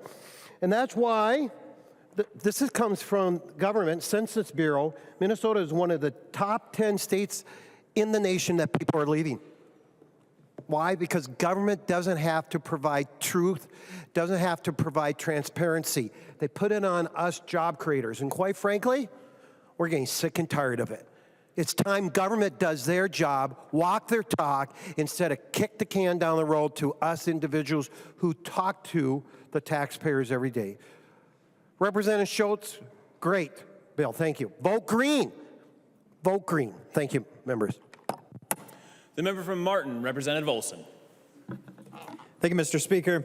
So last week I was getting my license plate tabs renewed, and I was there at the counter, and they told me how much it was. It was a lot higher than I had hoped it was going to be, but I pulled out my wallet and I grabbed my credit card and I'm about to put it in the machine, and like a scorpion, I saw this sign that very conspicuously and clearly stated there would be a 2.15% increased fee for the transaction, the use of a credit card. So, like a scorpion, that scared me. So I was lucky enough to have enough cash in my pocket to pay for the fee because I didn't want to incur an excess, I didn't want to pay a junk fee on my junk taxes, right? I didn't want to do that. So that, they're in itself conspicuously placed. Now, I've seen in my area, there's a couple restaurants, local restaurants, that'll provide a discount if you pay not using a credit card, right? Because they have to pay these fees, and so they'll say, we'll give you X amount of a discount if you pay with an alternate means other than a credit card, which I see in the bill here. It says that you can offer discounts on the price of things. But then I've also seen areas, so Representative Torkelson was talking about how he had been forgotten as a farmer. I was also forgotten. No one mentioned me as a farmer when they spoke about how many farmers we have. So I was feeling a little bit disappointed that I was neglected. It might have something to do with age. I don't know. The oldest farmer, the youngest farmer, I don't know. But I was thinking about this. When I buy my seed, I can incur all sorts of different discounts, but all sorts of different fees. So if I pay for it all at once, then I get a significant discount. But I could also pay for it with a credit card, and it says you incur a 4% transaction fee if you utilize a credit card. Now, members, a 4% fee on a $10,000 bill is significant, right? But they didn't bake it into the cake already. They've got it listed clearly and concisely. They're already doing this. They're saying, if you're going to ask us to swipe a credit card, this is going to incur extra cost. But here's a bunch of different discounts you can receive too.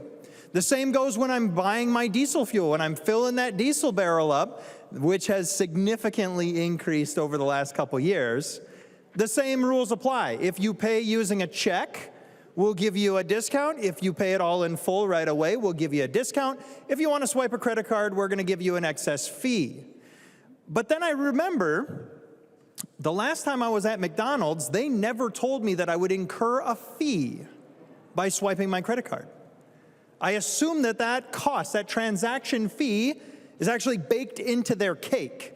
They already know, when you buy this burger, they're already baking this in. So if the author of the bill would yield to a question. She will yield, Representative Olson. Thank you, Mr. Speaker. Thank you, Representative Greenman. My question to you is, in order to have these transaction fees, I see it's written here that any mandatory fees associated with the transaction must be clearly and concisely listed. Does that require that every entity that is already including these transaction fees in their price are now going to have to list them? So is McDonald's going to have to write down that there's a transaction fee baked into the cost of their burger? And if not, why is that not seen as a junk fee when it says right here that you have to clearly and conspicuously identify the cost of the transaction fee? Representative Greenman. Thank you, Mr. Speaker, and thank you, Representative Olson. I'm not sure what language you're looking at. What I will say, we spent a lot of time talking about, and so I'd ask you to, I will answer your question, then you can let me know if I'm answering your question. We spent a lot of time talking about credit card fees. The premise of the bill is that if it's mandatory to purchasing that good or service, you have to include it in the price. So if you are at a convenience store and you're buying something and you can pay cash, you could pay credit, you could pay debit, credit is not mandatory to that price. So you can charge that fee because someone can avoid it, like the example you gave. If you're online and you're purchasing something and there's no other way except for credit, it's already presumably baked in, and you can bake it into that price. I think, and the reason I asked is that clear and conspicuous is generally in the delivery platform language and a few other places where we spent some time making accommodations for different pricing structures that exist. So there's places when you have a third party like menu, where the vendor, in this case the delivery service, is not actually setting those prices. And so we said, you have to tell people what you're going to charge them. You have to tell people, list the prices, and then you have to say in clear and conspicuous manner, if that's the language, any additional fee or percentage that's charged. But that clear and conspicuous is in specific places where we're accommodating specific business models. So I need a little bit more to, I think, fully answer your question. Representative Olson. Thank you, Mr. Speaker. So what you're saying is that you've baked the credit card fees into the conversation here, so only businesses that want to provide a discount have to write that down? Because the last time I checked, I could go to McDonald's and I could pay with cash, I could pay with a check, even where I come from. I could pay with a check, and I can pay with credit card, I can pay with a debit card. I could maybe even just talk to the owner and wash some dishes in the back and get a burger for it. Do we not have to list that there's a credit card fee? Because there is, in fact, an excess cost as opposed to paying with cash, if she would continue to yield. She will yield. Representative Greenman. Thank you, Mr. Speaker. Thank you, Representative Olson. If it's not mandatory, in the case you gave, in that McDonald's, you do not need to list it as part of the price because someone doesn't need to pay it to buy the hamburger. In that case, if someone is gonna pay for it, right, at the end, you have to tell them you're gonna charge them. But when you're listing the price, if you can pay with cash or a check, and that you can pay $10 to get that good, then you don't need to, then it doesn't need to be baked into your price. That's the difference between mandatory and not mandatory. If you offer another way to purchase it, it's not a mandatory part of being able to purchase that good or service, and so it doesn't need to be in that price. Representative Olson. Thank you, Mr. Speaker. This is something that an entity like McDonald's has never done. They don't ask, are you paying with a credit card? Are you paying with a debit card? Are you paying with a check? Are you paying with cash? And we're going to provide you discounts associated with it or excess fees according to it. This is not, they're going to, so basically what I'm looking at is I should just always swipe my credit card unless they're going to give me a fee, because I can rack up rewards, and they're not going to reduce the cost. The $10 burger that I pay with cash is going to cost the $10 burger that I pay with a credit card. And when I'm talking about a McDonald's meal for $10, that's just the burger. That's not the meal anymore. It used to be, but it's not anymore.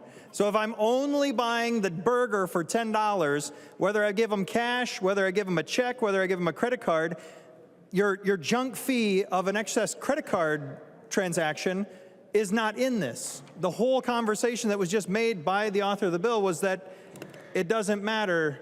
They don't have to do it. They're not going to have to do it. It's exactly what you have said, is that McDonald's will not have to adjust their prices accordingly, and they will not have an asterisk on their menu that says, if you pay with a credit card, we're going to incur a 2.15% fee or whatever transaction fee they want. That's not in this. So, members, there are still so many junk fees that need to be talked about. This isn't the answer. This isn't even part of the answer.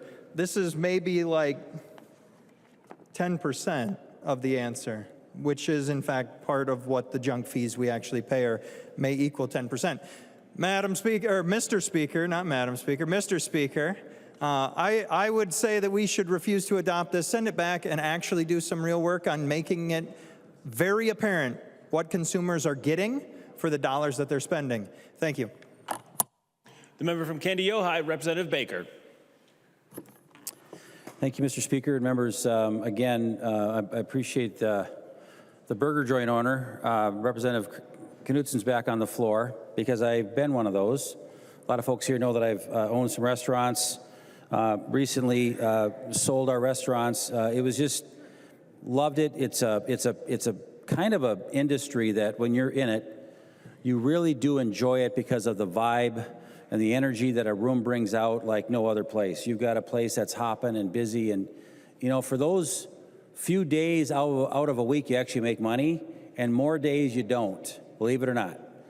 And when we sat down twice a year, my wife and I, to kind of go through our pricing of our menu, we want to always bring out kind of the best of maybe the flavors that folks are talking about these days. We always really wanted to make sure that our menu was fresh and it was priced accordingly, because we always were afraid to not be in line with some of our competitors that were maybe charging less or differently, didn't have the same kind of burger that we offered, whether it's a 1/8 ounce, a 1/4 pounder, it's a 1/2 pounder, it's a 1/3 pounder. A burger just isn't a burger like this anymore, folks.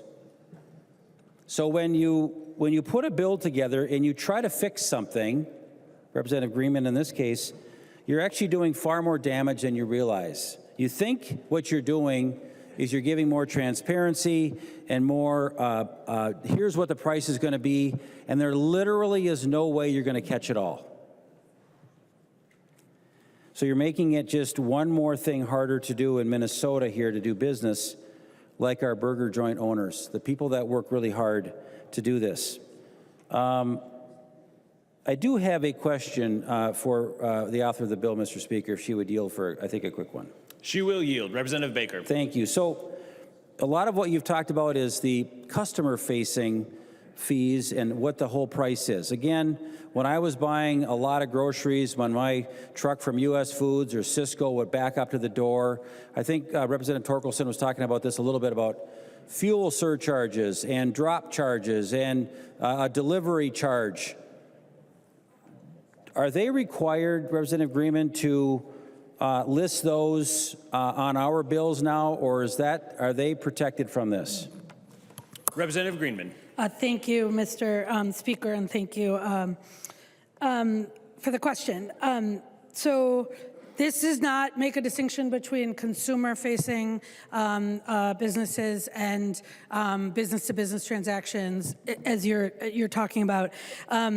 If you're offering, and there's a slight difference between services and goods, partially to deal with some of the issues that we talked about on the floor the last time, things that may change by distance, by consumer preference. But when you're talking about a contract you make, now this, again, as I said earlier, this bill does not require you to itemize. You can, it does not prevent you from itemizing. What it says is if you're offering a price, you're advertising a price, you have to tell people everything that's in that price. If you don't, or if you negotiate a contract that starts, there's nothing that prevents you from negotiating a contract and signing at the bottom line.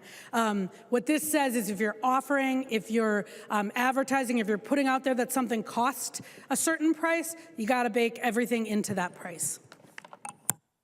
Representative Baker. Again, it's kind of confusing the way you answer that, because I'm not sure that a price in a contract that I agreed to with my wholesalers, their prices on a service fee goes up and down, because it's usually based on a fuel price per gallon. They already know exactly how many miles I'm away from their distribution center. They already know all of that.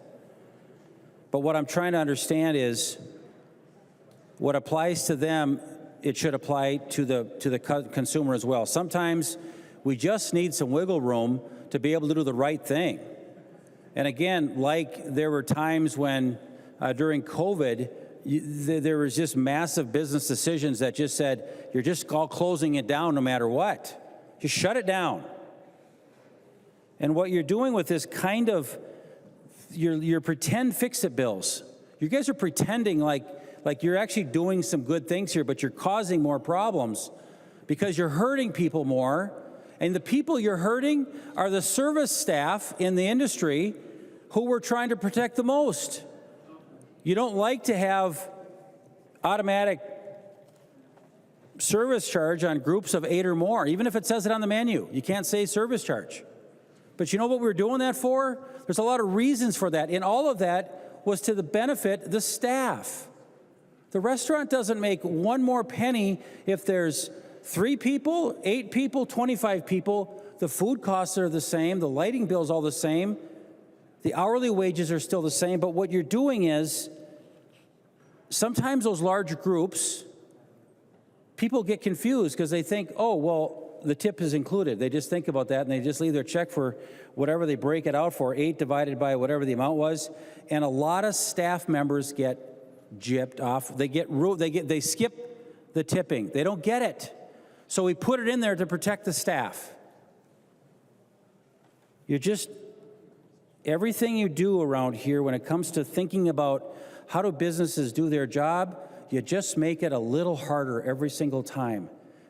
You take a little bit more joy out of being an owner of an operation that you're really proud of, and every time you do this next layer of more rules and more things, it just takes out the joy of being a job creator and someone who just loves seeing their employees every day, who just really enjoys seeing customers smile. And you know, here's the funny thing is, if you think you're going to be one of those, you're protecting those businesses that are playing the game and they add a bunch of stuff on the end, well, guess what? People don't go back there. They don't go back to a business that are playing those games. They don't go back to these places that keep adding on things like, well, wait a minute. No, this isn't what we, but I don't have to argue with that owner. I just decide that not to go back and spend the money. You know, what's going to happen when you want it all baked in and you want it all priced? Well, I have a burger price. It's a 3rd-pound burger. It's a beautiful burger. It's got bacon, lettuce, tomato, maybe some onion on it too. My dad hates onions, by the way. If he's watching this, Dad, I got your back because I know you hate onions. And he'll always say, take my onions off. But some people don't like lettuce and tomato. Does that mean now I got to reduce the price because I baked it all in for everybody, but not everybody takes it? So we're making, you're trying to fix something that just isn't broken. And I think the government is trying to fix all of this for people because we're too dumb to not go back to a place that I don't feel valued or appreciated or communicated to well. But let's just pass a bill. That'll solve it. Just pass a bill. Because we know better. We know better. You know, I want to talk for a minute about what it's like to be in the catering business, because I'm still in that business. We have weddings, and the one thing that you do with catering to get an attention of a bride and a groom who's thinking about a place to go, first of all, you got to have a nice facility. You got to have some grounds. You want to be able to have some space.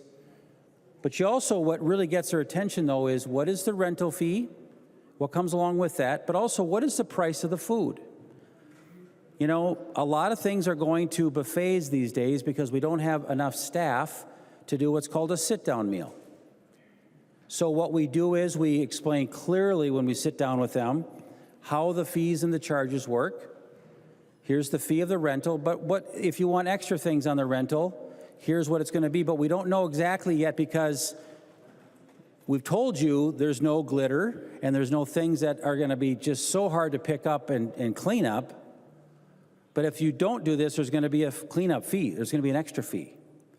But we don't know that to everybody. We only use it for the folks that don't follow the rules, or maybe it was way more messy than we thought, but we have that clause in the agreement. But what if we missed something? What if we missed that there was not a setup fee for this because they required this at the very end and they didn't get their signature on this check mark or the initials on that little part of that?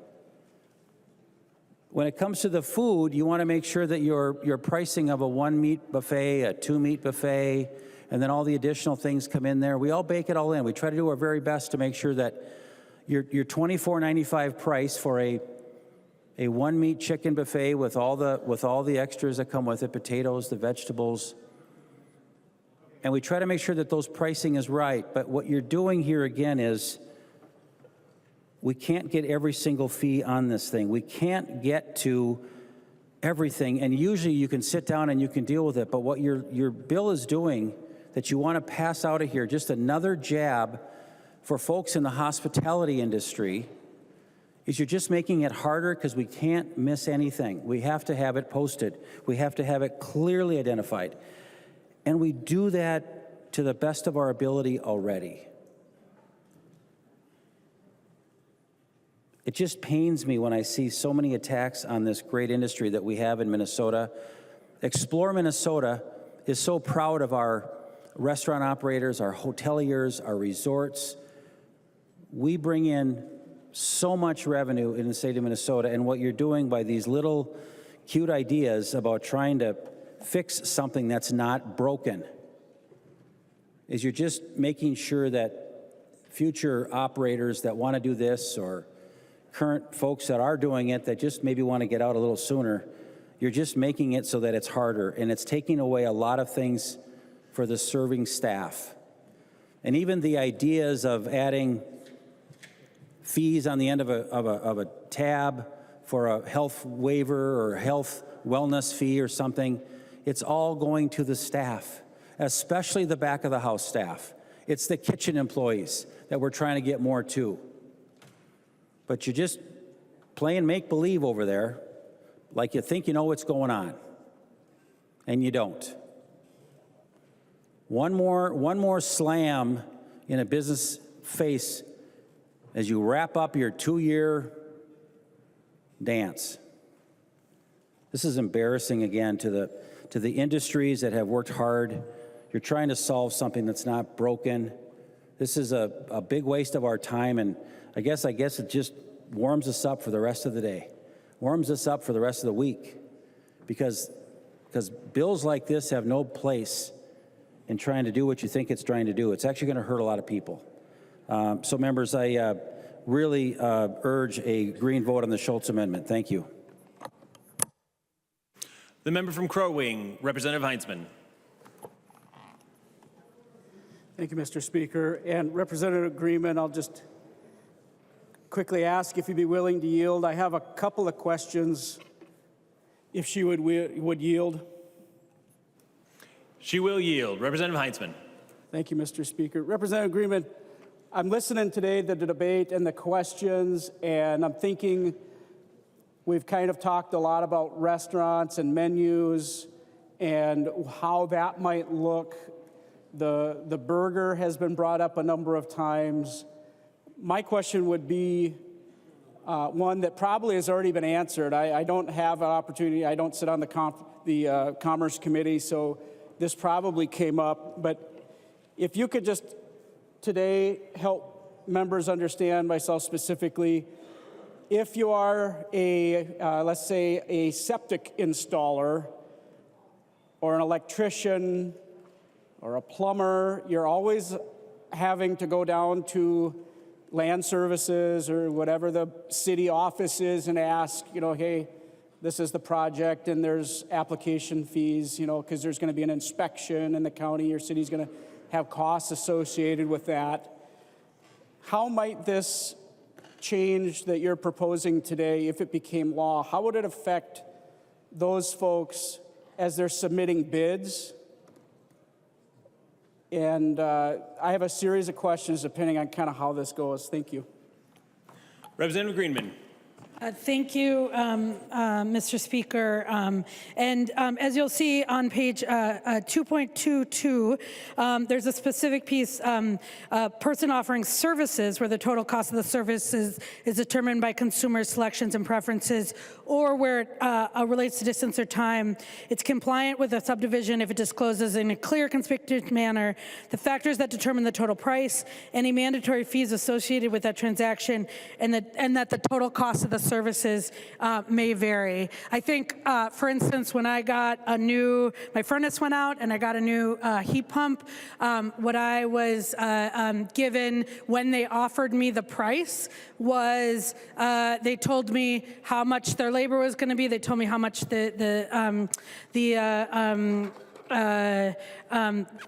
they told me how much the actual heat pump was going to be, and then they told me how much the additional government inspection would be. That would be in compliance.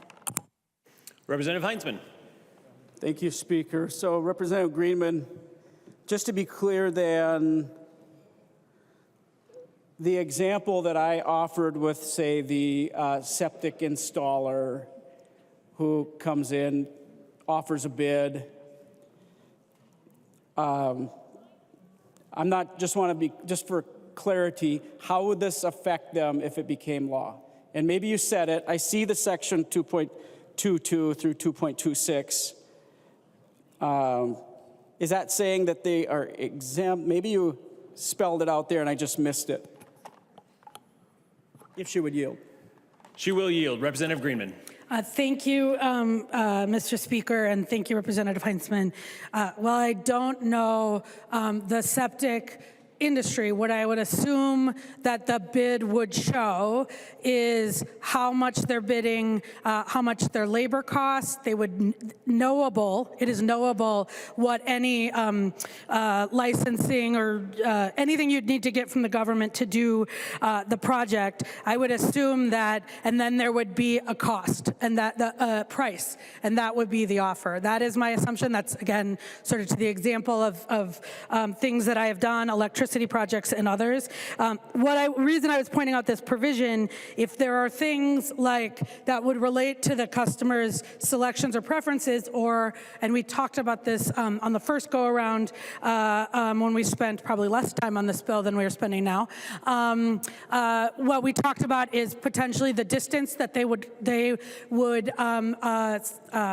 have going to your house if you live 5 miles away versus 50 miles away might change that cost, and that's why this provision is there. So what it says in that case is when you're offering the service or you're advertising the service, you have to tell folks what are the factors that are going to be determine the total price, any mandatory fees associated with that transaction, and that the total cost may vary. Now, I think what you're talking about is if you're actually giving someone a bid, you will know a lot of those factors already because you'll be at someone's house and you know.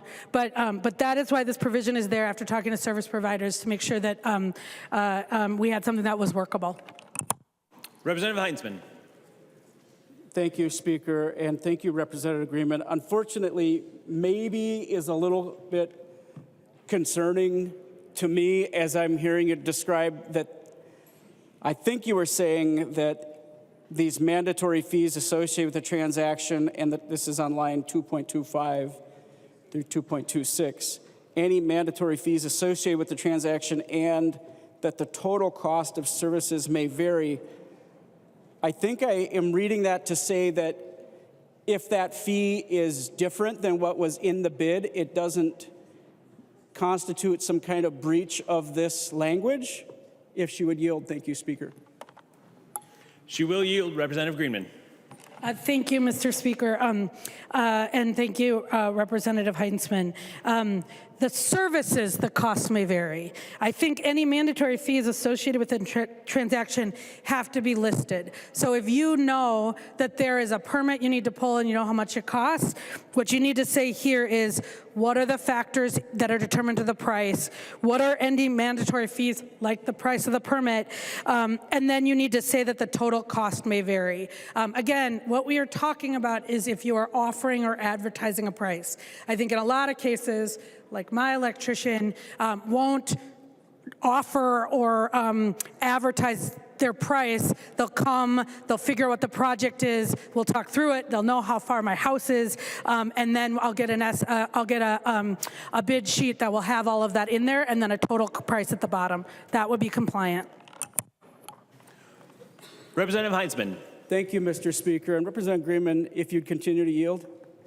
She will yield. Representative Heinzman. Thank you, Mr. Speaker. So just reading again, I think you had directed the body to look at lines 2.22 through the sections we've just been discussing. And I have to say, I'm a little bit concerned because Representative Brindley and I were just looking at this, and we see that this section that you're citing in line 2.22, we're talking about total cost of service that is determined by consumer selections and preferences. So quite honestly, I don't know that there's any selection or preference when you're just pulling a permit for, say, a septic system, because that's going to be determined by the design. You don't get to choose anything. You've got your blueprint, you have your bedroom count, all those things are dictated by ordinance or statute. There's no choices once you've selected that design. You're not going to say, well, I don't want, my septic system to do X. I want it to do, B. It is what it is. So I don't know that the consumers make any selection or preference, but I see you trying to get up, so maybe there's something I'm missing and you can clarify that and how this section still applies, because it sounds like it doesn't. It sounds like it's specifically driven by selections and preferences rather than the requirements of the job. She will yield. Representative Greenman. Thank you, Mr. Speaker, and thank you, Representative Heisman. And as I said, as somebody who is not an expert or even that knowledgeable about the septic business, if there are no choices that determine the cost, then you can comply with this bill. Because all it says is if you're offering or advertising a price, you have to include it all in the provision. And so if you know by going and talking to the person, all of the things that are going to be in the price, and at the bottom of the, when you add it all up, that's the price you're offering. And again, that's what my bills look like when I have an electrician come. We talk about it. They don't tell me, they don't advertise, this is going to cost $2,000. They come look at the job. They tell me how much the labor is going to be. They tell me any permits they need to pull. They tell me how much the hardware is. And at the bottom, there's a number. And what this is saying is when they offer that price, it has to include all of those things. You can't offer that price and then at the end have an additional set of fees.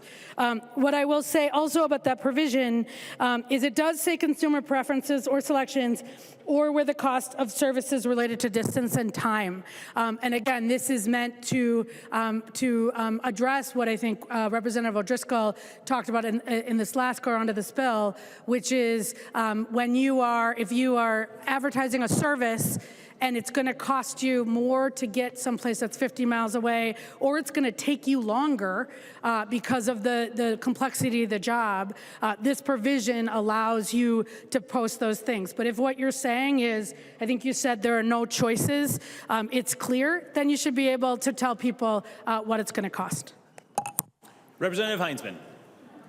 Thank you, Mr. Speaker. And Representative Greenman, I'll just give you an example, okay? Recently, my county was making a decision at the land services level how to better improve septic system performance in my county, okay? And most people probably know this, but I mean, the state has minimums and they have requirements, these things like we were talking about earlier, Representative Greenman, where it's not going to change. There's a formula, okay? But counties and cities, in many cases, can be more thorough, more strict than the state requirements. So from time to time, you'll see a county like mine look at the scenarios and maybe there's some troublesome, concerning areas they want to try to address. And so in Crow Wing, for example, just a couple of years ago, they decided we're going to increase black water capacity in septic systems for all new permits, or say, for example, you're installing, you're building a addition and the septic inspection was triggered because it's been more than 5 years, and they come in and they look and say, oh, your black water capacity is low. You're going to have to go ahead and increase black water capacity. That's going to require X capacity be brought in and expanded, right? So that ordinance change very easily could have at some point triggered increases that weren't calculated into bids that were already submitted to clients. And suddenly we're looking at a timeline that falls within the new guidelines, bid increases. So I'm actually not entirely sure that the language provides flexibility for contractors that have written invoices that include what you're describing as a known fee, but that fee might change from the time that the invoice is prepared or the bid is prepared and the client actually accepts the bid, and in the meantime, ordinances or other rules may change. If there is an exception to that, I didn't find it. I did look and see on page 3, looking for exemptions. I didn't spot anything there. If a code change potentially would trigger a increased fee that a contractor couldn't have known. I mean, maybe I missed it, Representative Greenman, but I'm looking and I'm not seeing anything there.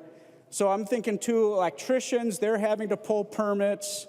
Other installers are having to frequently pull permits. And if fees change, and a lot of times we'll write into our bid, you know, this bid is good for 30 days or for maybe 60 days at the most, I suppose. But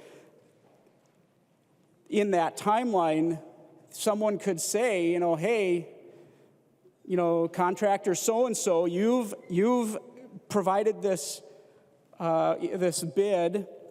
We'd like you to move forward. And then as you start moving through the process, oh, wait a second, the fee schedule at my county or my city changed in the meantime. And this is happening all the time. This isn't something that happens just, you know, on a schedule that you can predict. There can be many things that trigger a county or city to revisit the rules.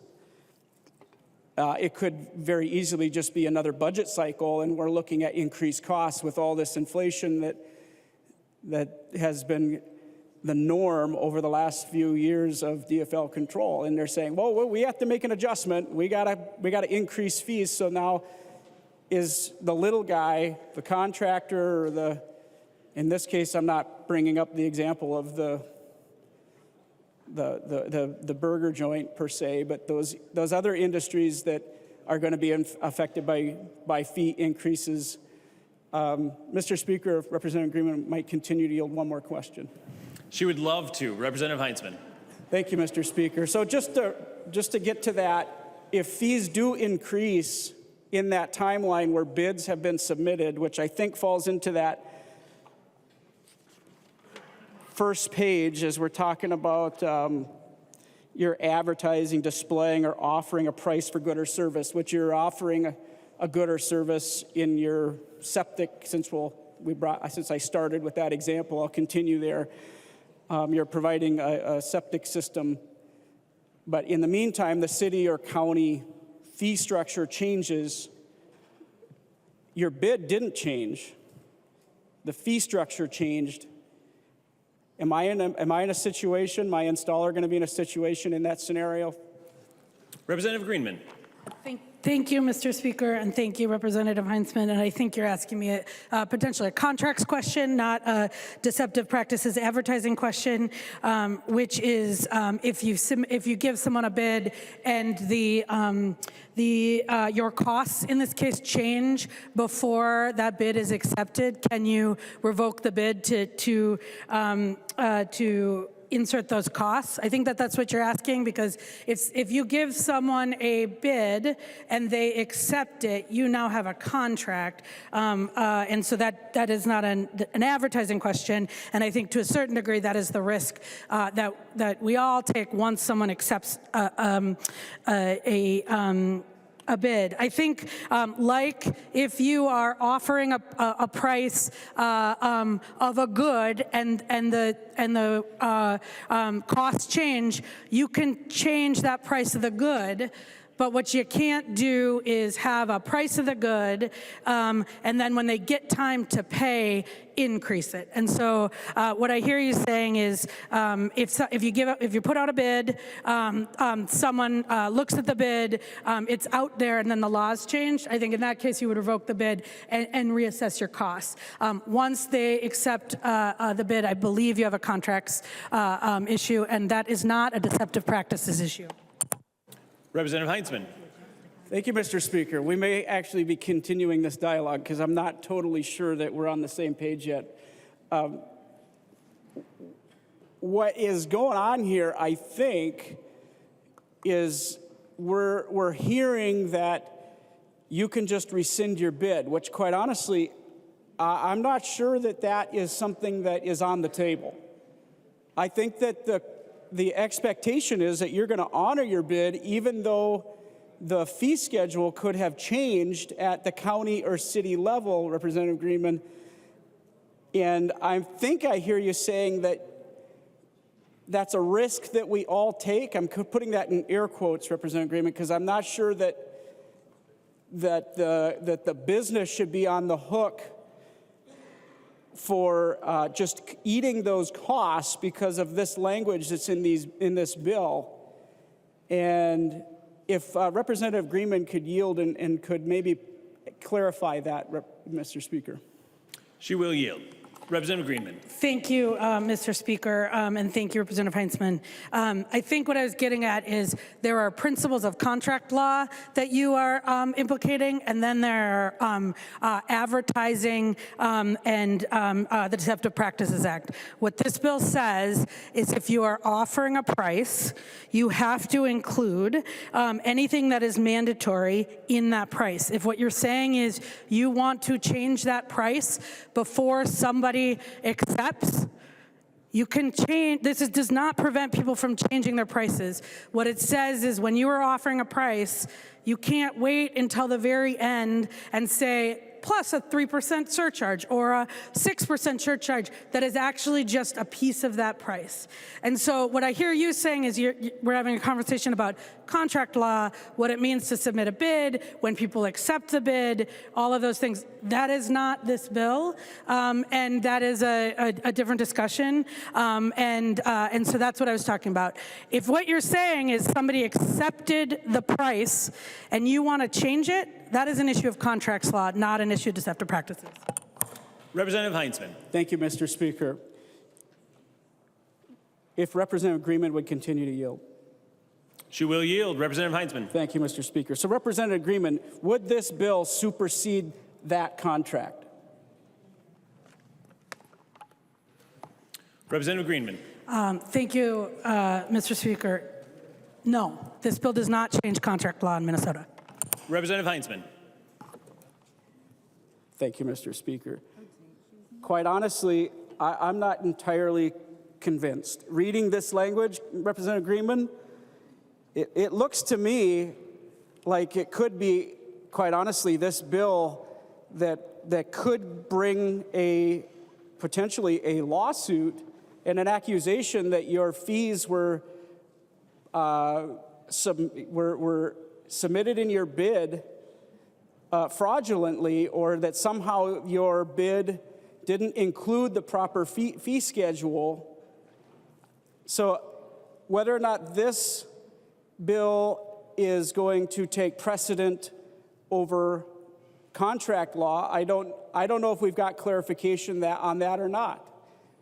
I'm not, maybe other members here are more fluent in that conversation than I am. I'm simply trying to understand how this could potentially negatively impact those, and I've heard a few statements that lead me to believe that maybe we're okay, but I'm not entirely sure. There's a lot going on here, and fees do change. Counties, cities go through these processes, and you may have submitted a bid, and suddenly now the fee schedule changes, and you just get to say, hey, sorry, fees went up, and I'm not going to be covering those costs. Those are costs that are going to be passed on to the consumer. It'd be interesting to see how other members might look at this language. Personally, I feel like you may be in a pickle with this, the way it's written. And so I would support Representative Schultz's suggestion that we need to send this back to the conference committee. We need to refuse to adopt this report, this language. I don't know that it's as ready as some may think it is. I think there may be a lot more here to discuss. That's just my 2 cents. Thank you, Mr. Speaker. The member from Isanti, Representative Johnson. Mr. Speaker, members, I want to thank Representative Schultz for his motion. Sitting here listening to the discussion this afternoon, this gives me a lot of concern. I remember when this bill first started in this chambers, it was talked about people upset about extra fees on their concert ticket. I don't even see a concert stuff in here reading the bill. Deals with restaurants, hotels, burger joints, everything else, but very little about a concert, the way this bill started. I'd like to thank Representative Knutson, Representative Backer, Representative Baker, Representative Heitzmans for bringing up a lot of concerns. With Representative Knutson dealing with the price of a hamburger at her hamburger joint, I perfectly understand, as our family is involved in a family entertainment business with a restaurant. And those prices change dramatically. We did not put those extra fees on our bills. We did put the actual cost, but we had to keep increasing the sales tax. But we didn't say what the sales tax was. But give you an idea what the sales tax is that is not explained where it says sales tax is you have your state sales tax, you have the legacy part of it, that 0.85%. You have another 1% for housing and transportation. Then you have your city sales tax and your county sales tax. That $27 hamburger that Representative Greenman talked about, just guess what? Just for the sales tax, it gets to $30. That's not counting the other fees that drove up that price to $27. Representative New Brindley talked about transparency. This bill is not, it actually makes things less transparent. Because what are the costs that have driven up the costs is the other things that this body has added to our businesses that they have to pay for. Safe and sick time, personal family leave. Then we have the property taxes, school taxes, city taxes. It all adds up. Anywhere from 30 to 40% of every dollar that a business takes in. And it's as Representative Backer stated, it's driving businesses out of Minnesota. If you want a short drive to see it, just go to Taylor's Falls, Minnesota, and Representative New Brindley's district. I don't think there's been a new business built there in years. But you go across that bridge into St. Croix Falls, and it is exploding with business.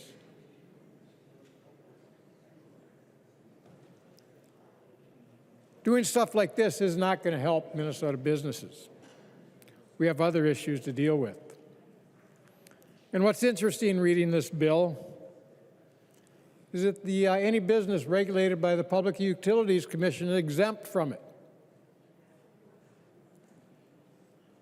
Now, many cities, they have franchises. They give, and how that works is a business will give a municipality X thousands of dollars to be their franchise, whether it's for garbage, electricity, for natural gas. Now let's take the trash haulers and the natural gas. I've gotten the bills from those companies when I lived in the city of Braham.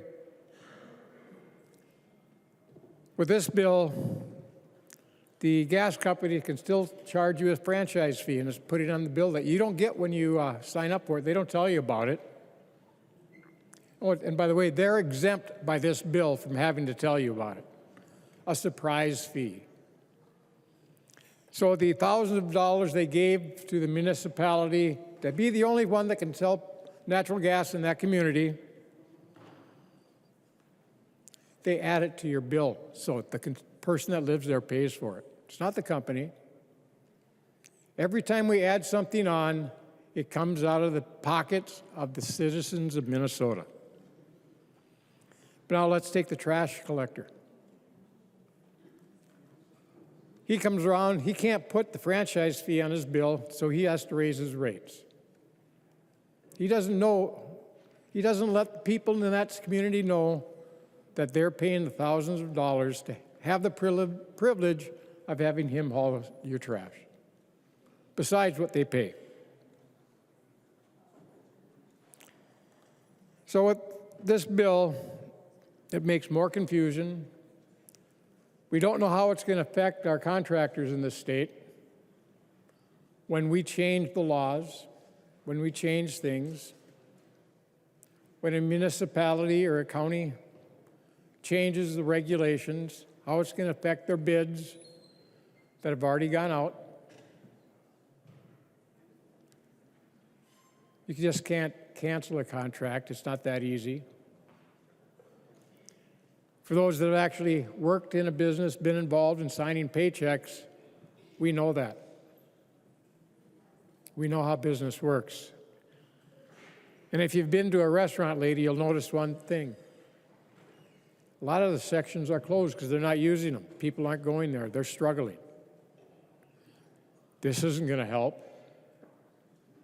I don't know how many businesses that have contacted me in my district that they don't know if they can stay in business much longer. And without the entrepreneurness of the business owners, we don't have employees. I want to thank every business owner for hanging in there in this struggling time. And I appreciate the work that they do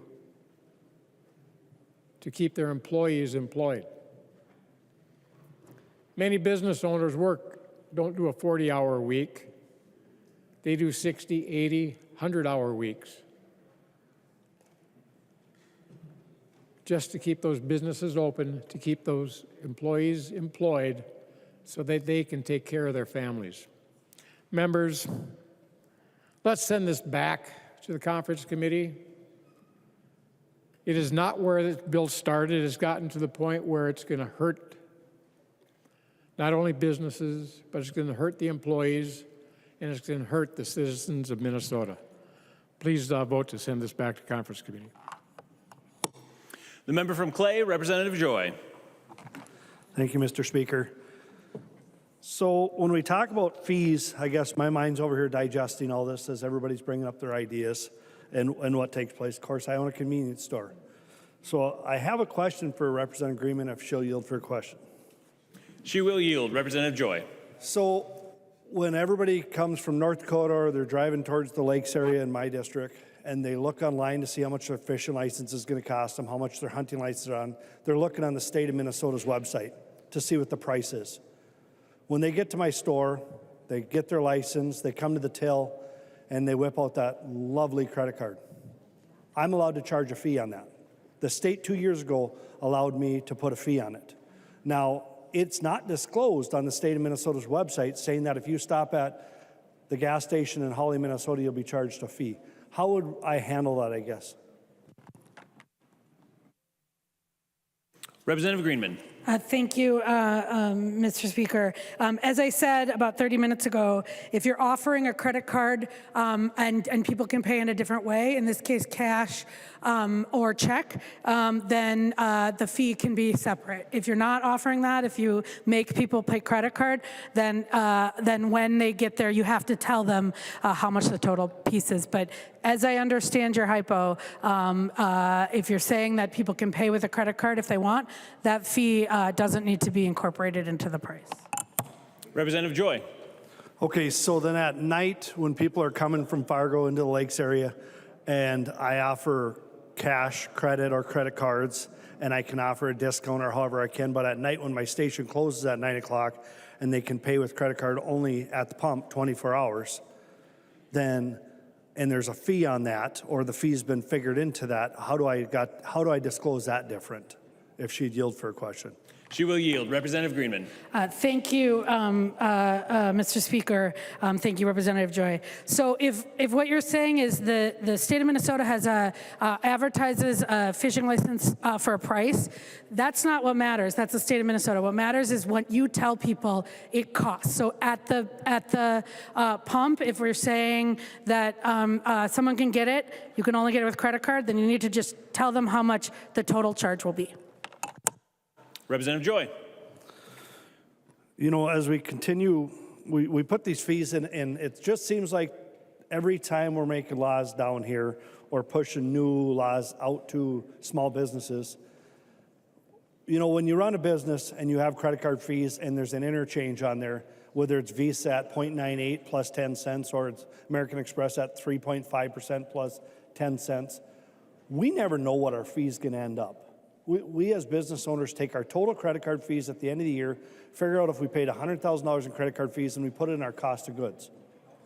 Does that create a gray area now because we put that into the cost of goods and didn't declare that? That's my question as we continue pushing these mandates into businesses. And then for my sake, I'm 20 minutes from the border. North Dakota, cheaper on gas tax, cheaper on so many things, tobacco tax, I consider all day. You know, it's just unbelievable. We want to continue, you know, like I've said before, if it works great for the metro, great. But when we push it out to greater Minnesota and we're in the bordering communities and we're continuing to push these businesses across the river because we got to collect these fees or we feel people aren't getting disclosed, or I'll call it we feel soft and we got to give them more hugs and high fives.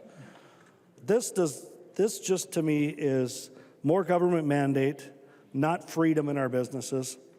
And, you know, every time, one of the winners that's coming out of these legislative sessions that we've seen the last 2 years is the credit card companies. Because we continue to raise the prices to small businesses. And consumers are using credit cards more and more. It's 80% in my C-store uses credit cards compared to cash or check. And every time we put a fee on something, or every time we continue to raise pricing or put mandates on businesses, raise taxes, the credit card companies are applauding.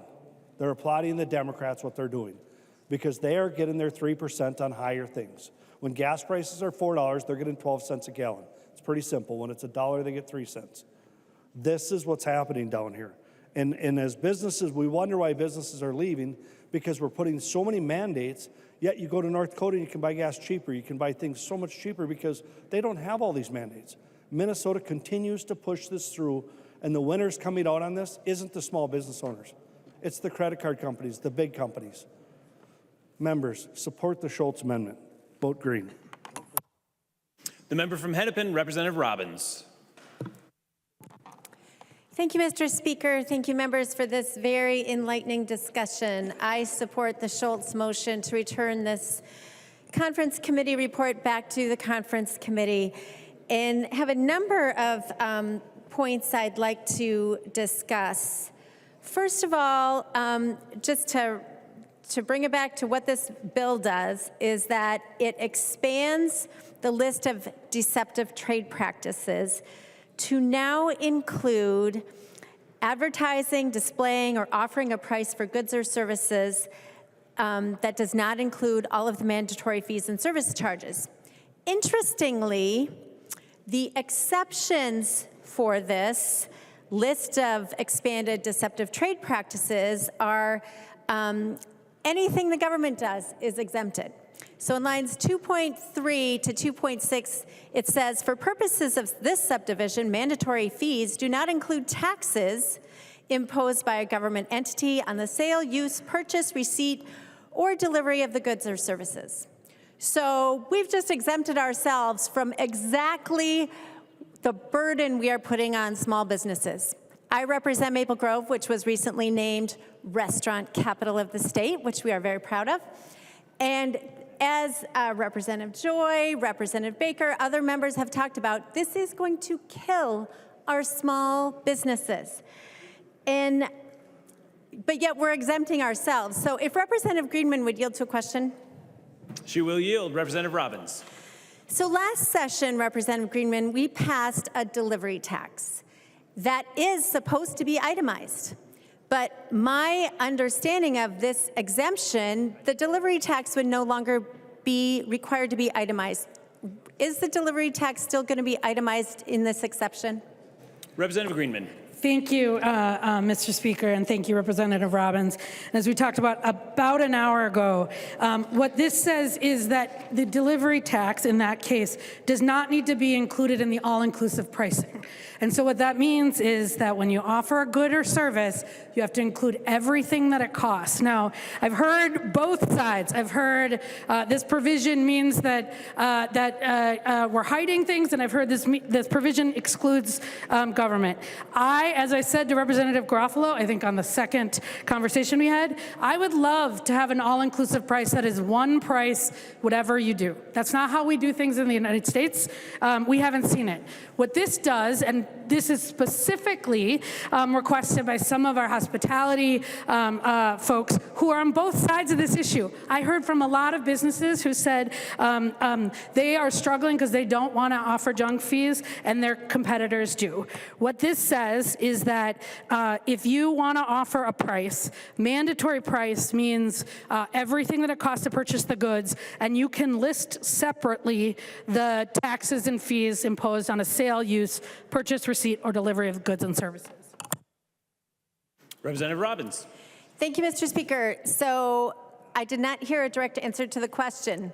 So if Representative Greenman would continue to yield, will the delivery tax now be included in the government exemption so it is no longer needed to be displayed? She will yield. Representative Greenman. Thank you. This is not an exemption. What this says is that the all-inclusive pricing requirement does not need to bake in the delivery fee or anything else. What this says, again, is if you are offering, let's take that hamburger. What you need to do is if it's going to cost you $10 to buy that hamburger, what you can't do is say it's going to cost you $8 to buy that hamburger, and it's going to cost you, at the end, at your bill, it's going to cost you $2 additional for the bun that was mandatory to buy that hamburger. So if you, in your example, what you would do is you get $10 for that hamburger, and then as it exists now, on your bill at the bottom would be the sales taxes, of which this may be included. How those taxes are listed is not impacted by this bill. All this provision says is that for the purposes of a mandatory all-in price, you do not have to include the government taxes imposed by government entities on the sale, use, receipt, or delivery of the goods in that price you are offering. Representative Robbins. Thank you, Mr. Speaker. So we do not need to include the government-imposed fees on the sales of goods or services. And if Representative Greenman would continue to yield. She will yield. Representative Robbins. So there's another fee that's out there and there's another exemption in the bill. There's several exemptions in the bill. One of them is that for some reason all car dealerships are excluded. I'm a big fan of car dealerships, but I don't know why they are excluded. But the other exclusion is any business or affiliate that is regulated by the Minnesota Public Utilities Commission. Again, I do not know why they are excluded from this bill. So to that point, there's currently something called the Legislative Energy Commission fee that is currently required to be on your utility bill when it's in effect. It kind of turns on and off as the fund grows, and then when it's spent down by work of the Legislative Energy Commission. So because that's regulated by the PUC, would that Legislative Energy Commission fee still be required to be displayed on a customer's utility bill? Representative Greenman. Thank you, Mr. Speaker, and thank you, Representative Robinson, for demonstrating why that provision is in there.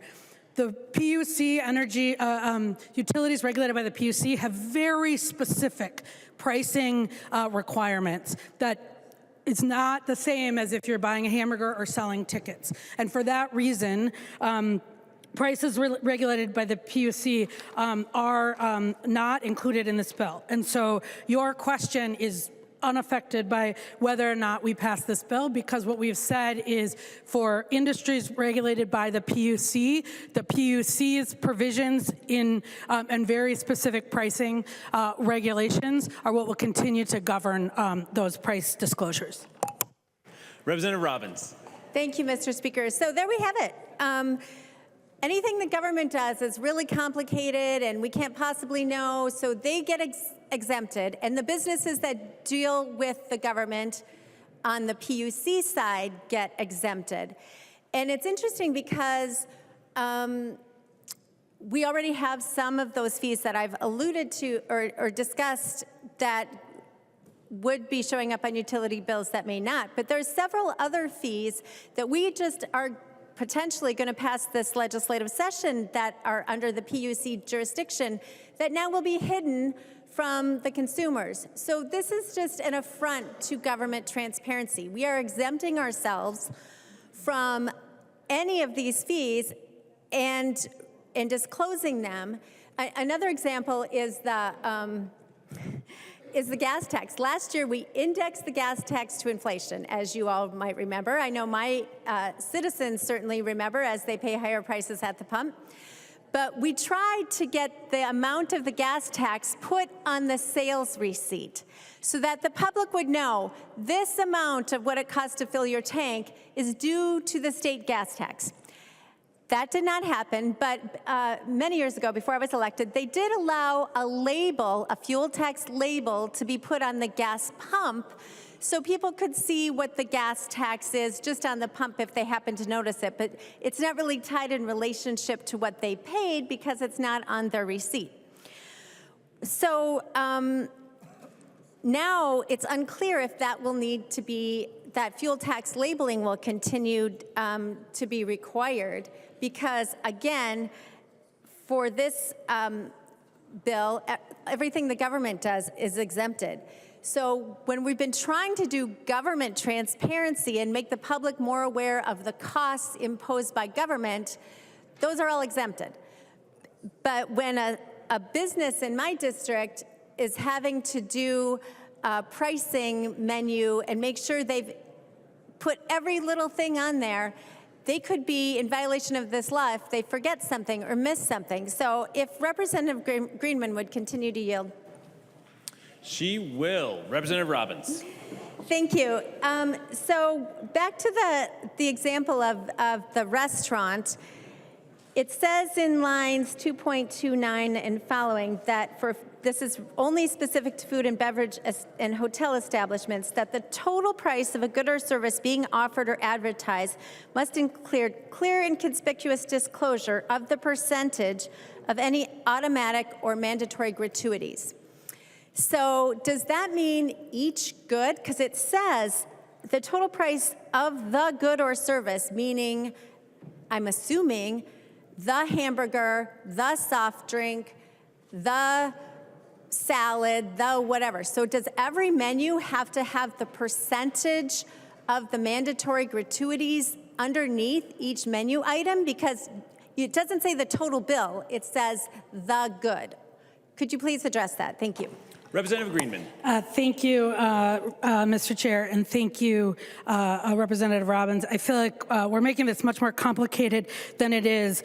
This language is intended to protect and codify what already happened. So the good or service that you're receiving is the meal that you are paying for. And so what you would need to do, like if you go to a restaurant now, is say clearly and conspicuously that there will be an 18% gratuity. Gratuity is different than service. Gratuity is defined in Minnesota law. I'd also just like to say, I mean, you keep using the term exceptions. You keep referring to all of these other bills. This is just about offering or advertising a price, like other things in the Deceptive Practices Act. So what that provision says is that you don't need to bake that into your fee, into your mandatory total price. It does not impact any other requirements that we currently have in any other part of the law that require disclosure. And it does not prevent you, as I've said now probably 10 times, from telling people all of those components. What it says is you have to tell people the price that it costs to buy the good or service up front. You can't tell them that it costs 93%, and when they're finished with the meal, you have to pay an additional 7%. And so that's what this bill does, and that's what that gratuity does. I will just say also, because I think you bring up the gratuity provision we've talked about a bit, and that was actually Representative Kraft's bill, and part of that is because an issue, and one of the reasons it's important to deal with this service fee, wellness fee, is I have heard from many servers that people actually get confused, and they reduce or eliminate their gratuity, which they're not getting because of that service fee, which is not going directly to workers. And so what this does is say, if it's a service fee that's going to go for whatever your costs are in that bar or restaurant, has to be baked into the price. If it is specifically a tip, either because you want to have a 18% or you just want to eliminate tipping and you want to say across the board every person is going to pay 18%, then you can disclose it and this provision applies. Representative Robbins. Thank you, Mr. Speaker. Well, I appreciate that answer. I do think it's quite concerning that it says the good or service, because I think that could pose some problems for the people in the food industry in particular. Another question I had was, why are the car dealers exempt? Are you asking her to yield? Yes, if she would yield. She will yield. Representative Greenman. Thank you, Mr. Speaker, and thank you, Representative Robbins. I had extensive conversations with the car dealers, and I think the House position was that there's a lot of very particular fees and similar to the realtors that are specific to that transaction. I was hoping that we would end up with something more similar to the realtors provision, but the Senate, that was one of the provisions that the Senate got in this bill. And so that is just the provision that we're taking from the Senate. Representative Robbins. Thank you, Mr. Speaker. Well, you know, I love the car dealers, I love the real estate agents, but I'm not sure why they should get these exemptions when the septic people, the remodeling people, the other service providers do not. So if Representative Greenman would yield for another question? She will. Representative Robbins. Thank you, Mr. Speaker. So, Representative Greenman, what happens when someone's advertised a price and you've agreed to a contract, and then there are millions of dollars in cost overruns? Perhaps like Southwest Light Rail. And how does it affect it if it's the government versus a private actor? Thank you. Representative Greenman. Thank you, Mr. Speaker, and thank you, Representative Robbins. Again, we are now venturing out of advertising and into contract law. And so when we are in the contract space, if there's a contract that is contracted for however that is structured, that's not this bill. What this bill again says, and I got advertising is an invitation or an offer of sale that's stated and when received may be accepted or rejected by the seller, but does not become a contract until it's expected by the seller. So in the case you're talking about, there's already a contract and a relationship. It is down the line. That is a contract law question. What we are talking about here is if a person advertises, displays, or offers a price for goods or services. There are lots of industries where people do not do that, where they do not offer or advertise a price before the contract is negotiated and signed. But this deals with, and I think many of the examples we were using, whether it's ticket sales like we discussed on a different bill, whether it's restaurants, whether it's your rental fee, are places where they're actually advertising a price, and what we're saying is it has to be an all-inclusive price. Representative Robbins.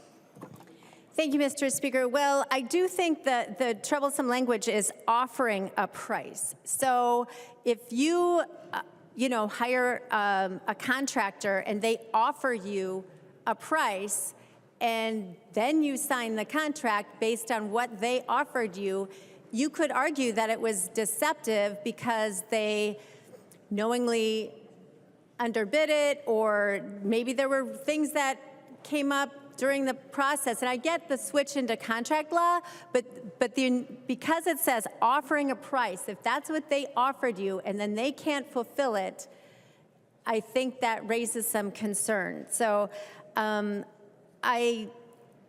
me see what my notes were. I had several other questions, but I think, members, that there is a lot of troubling aspects to this bill, particularly the exemption for government. So we don't have to say what our price is when we have a fee or a tax that's added on, like the gas tax, like the Legislative Energy Commission fee. There's a number of new fees that we are passing this year that the PUC is going to create that will not show up on people's utility bills. So we will be driving up the cost of energy for our constituents, but because of this exemption, they get out of it. So just a quick example on that is one of the things that's going to be required this year is utilities are going to be required to collect a surcharge on applications for interconnection. They also are going to have new fuel switching programs that are going to cost more. There's a number of bills that we're passing right now that will not have to be shown up on the utility bills, just like the gas tax doesn't show up on your gas tax receipt, because we are exempting ourselves from the taxes and fees that we impose. And I just feel like it's very hypocritical for us to exempt ourselves from all these things, but yet require it of the small businesses in our district. Thank you, Mr. Speaker. The member from Douglas, Representative Franzen. Thank you, Mr. Speaker and members. I, too, am extremely concerned about the language as written, and I want to thank Representative Schultz for bringing up the refusal to adopt. Members, I'm particularly talking about our restaurants. They were hit extremely hard during COVID when Governor Walz shut down our restaurants, laid off employees, forcing those that wished to continue to do business, having to rely on takeout orders and other novel ways to stay open. Does anybody remember the winter time? If you want to eat, you can eat outside in the middle of a snowstorm. Yep, that was one of the novel ways that the business could stay open. And I don't know about you, but I bet there wasn't too many people eating outside in the middle of winter with a snowstorm going on at a table and chairs. But at any rate, for those restaurant owners that chose to defy the governor's orders, Keith Ellison was there to impose his fines, and you know, it just was not a good time for restaurants, and they're still suffering from the effects and having that rebound. Personally speaking, the restaurant that I work at very part-time is still suffering. Members, the hours used to be on the diner side, that hasn't changed so much. But on the bar side used to be open up at 9 in the morning, where the coffee guys would come in and do their little chit chats around the bar stools and drink coffee or sodas and talk about the day and talk about the issues at hand. I used to work on Thursdays and Fridays there, and sometimes on Saturdays. So I would also catch up on the issues of the world, and of course, being an elected official, my constituents also would want me to lend me their ear or lend them my ear so that they could bounce things off of me. But since the recovery, those hours have shifted drastically, where now the bar is open up at 3 p.m. The diner closes at 3, the bar opens up at 3, And then their evening hours have shortened as well. And then on Fridays, they're open up at 11, Saturday at 11 as well. So the employment has changed considerably as well. And that's not just the place where I work, but it's all over the state of Minnesota. Due to the cost of inflation, food prices have risen drastically. And for the most part, as Representative Knutson, I'm sure, can attest, restaurants just can't keep up with the inflation all the time because they would be changing their menu quite frequently. The supply chain has its own issues where maybe you could get this brand of chicken wings for a long time. The brand of chicken wings for wing night would be super popular. And then maybe Cisco or the other food company may say, sorry, we can't get this brand in for a long time. So now we're going to shift you to this other brand, which may not be the same size that you used to get for wing night. Now they're smaller, okay? And not only is the size difference, but there is a price difference as well. Then we're talking about the minimum wage as well. It's just, restaurants have had an extremely hard time.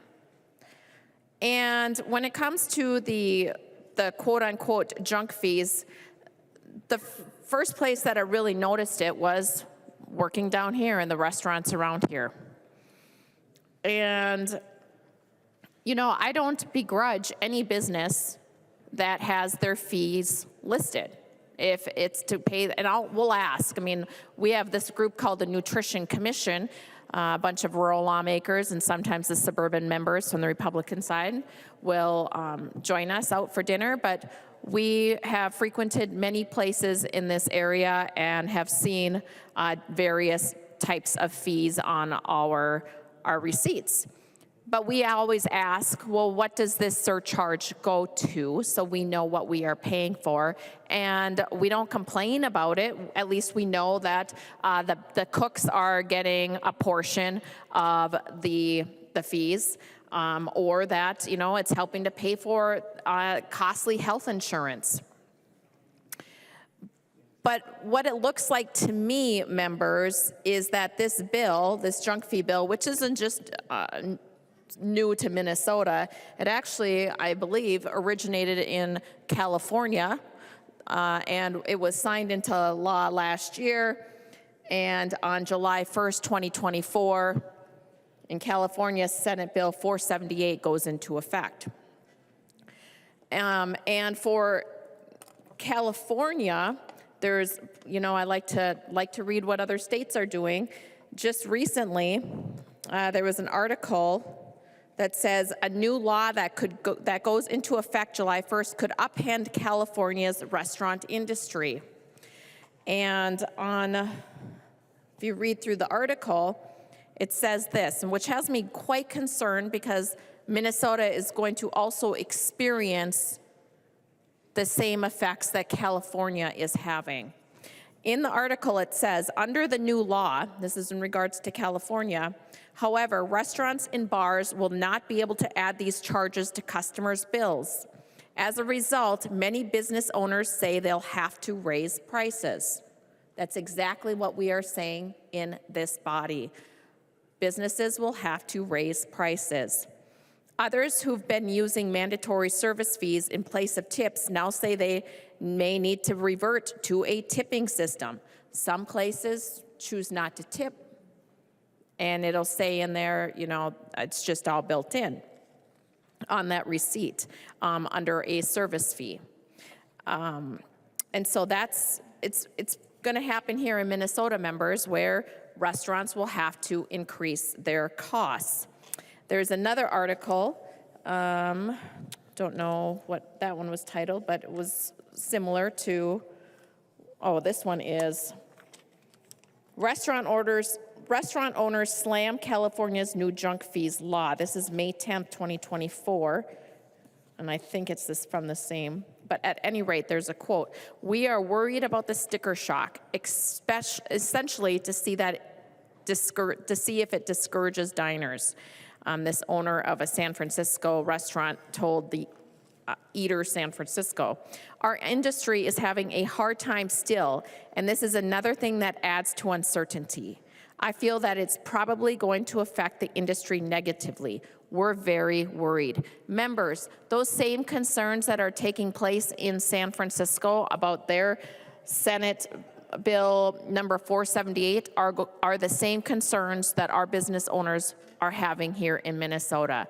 I also find it very interesting that we're always seeming to follow what California is doing. And then some Democrat lawmaker says, oh, California's doing this. We can make California's ideas so much better. And it's not better, it's not good at all, because whatever Governor Newsom is signing into law is not good for Minnesota, trust me. At any rate, the true cost of Democrat government is very expensive. We know this because last year there was a $17.5 historic billion-dollar surplus, $17.5 billion, historic surplus, squandered. Minnesotans thought they were going to get rebate checks up to $2,000, and some were lucky to see a $260 check. As a matter of fact, I just got a constituent email today saying her and her husband got a 1099 for the $520, but they never ever got the check, but they had to claim it on their taxes because they had a 1099. So she wants me to look into that. But at any rate, so $260 per person if you were lucky. And then taxes were raised by what? Oh yeah, almost $10 billion with almost a 40% increase in government spending. So yes, government here in Minnesota is extremely, extremely expensive. And now you have this bill, House File 3438, making it more expensive for businesses to do business here in Minnesota. So I'm hearing myself speak. So at any rate, what I feel this junk fee ban bill really is to do is to hide the transparency, to hide from Minnesotans what the true cost is. They do not want voters to know that life here in Minnesota is expensive. Instead, they would rather blame Representative Knutson for raising her hamburger prices, for her burger prices, and blame her and say she's the bad business owner because she's raising the price of her burger night, and she must be a greedy, greedy, evil business owner. But what it's really doing is it's your bill that will be causing any business owner to increase their costs, just like in California. So members, with that, I implore you to vote to refuse to adopt the conference committee report. Let's bring it back into conference committee, and actually the best thing for it to do is just die. Just let this bill die. Our business owners do not need any more expenses added to them. They don't need any more uncertainty added to them. They have had enough. They were punished enough, long enough under COVID. We do not need to keep putting the hammer to them and just doing bad things to them. So members, I ask you to, again, refuse to adopt. Thank you, Mr. Speaker. The member from Hudson, sorry, I did that wrong. The member from Wright, Representative Hudson.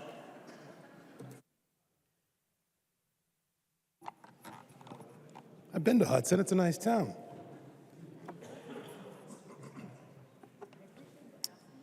So this bill is predicated upon an odd premise, and that's the idea that we somehow have this rational expectation that when we see a price on a billboard or on a sign outside of a store, that we should just expect that to the penny, that's exactly what we're going to pay. And that's never been the case, ever.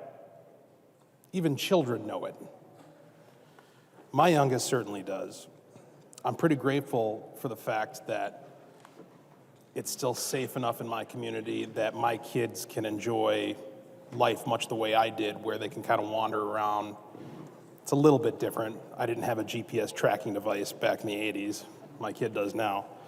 But they can more or less have freedom to roam the block, go a couple blocks away. They understand the radius of expectation. And it just so happens that within that radius, at our home, there's a Dollar Tree. And my youngest will come to me sometimes and announce that he and his friends are go into the Dollar Tree, and I will wish him Godspeed. And then he'll keep standing there. And I'll ask him what he wants. And he says, I need money. And I hand him over a few $1 bills, scrounged from whatever crevice is nearby. And I'm sure to explain to him, let's say I give him $4. I always stop and pause to remind him, understand that just because it's called Dollar Tree and you have $4, that doesn't mean that you're going to be able to go grab 4 things. Don't embarrass yourself at the cashier, right? There's going to be tax, most likely. It's not like he's going there to buy milk. He's usually going there to buy Starburst and a couple of plastic toys. But nowadays, it's not even $1 anymore. I'm on the website right now. $1.25 is kind of the baseline now. Between that and $5. I suppose dollars are still involved, so I suppose they're not engaged in deceptive practices per se. But we all understand that taxes are going to be added to an advertised price. And this isn't new. This isn't something that my son is uniquely burdened with. I recall coming home from school and watching after-school cartoons, the way they used to do it back in the day, and you'd have to watch through commercials. And you had to watch through them then. We didn't have the technology to skip, right? And they'd advertise something, $19.99. It was kind of like the standard price for all things sold on TV, right? Something along those lines, $19.99, $29.99. And even as a child, I understood that that wasn't the price, the actual full cost that I would have to pay, or that my parents more likely would have to pay if they were actually going to engage in that transaction. And it was pretty explicit, actually. I mean, you look at most of the fine print on these commercials or on signs that are outside of stores, and they'll say things like $19.99 plus tax, plus fees, plus shipping and handling. And they don't disclose the exact number of exactly what you're going to end up paying. In fact, some of those things are variable depending upon your specific circumstances. Shipping and handling, how can you determine that? Unless you just set a flat fee for everywhere that it could possibly be shipped, in which case you're charging some people more than they properly ought to be able to, or properly should have to. So this idea that, in order to not be deceptive in our trade practices, we need to disclose upfront literally every conceivable tack on that there could be to a price. This is a novel concept. And it's directed at the wrong people. We've heard plenty of stories tonight, and I imagine we might hear a few more, from actual business owners who have been contending with the consequences of government policy, not just from this chamber, not just from this legislature, not just in St. Paul, but from our friends to the east, out there on the East Coast in Washington, D.C., who have access to a method of what I would describe as deceptive practice that we thankfully do not. And that's the printing press. The ability to just churn out cash, churn out money, cash left and right. And that's an extraordinarily deceptive practice. We talked about it before, the fact that if you or I did it, we would call that counterfeiting.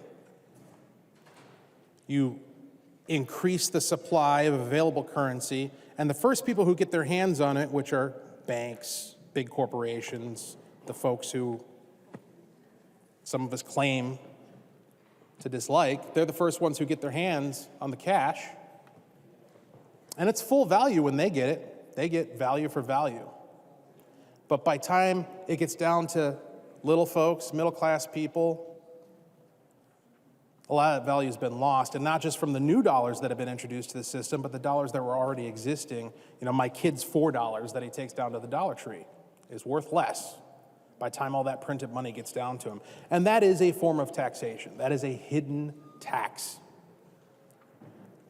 a deceptive practice, if you will, that a lot of people aren't fully cognizant of and that we don't seem to go out of our way to educate people about.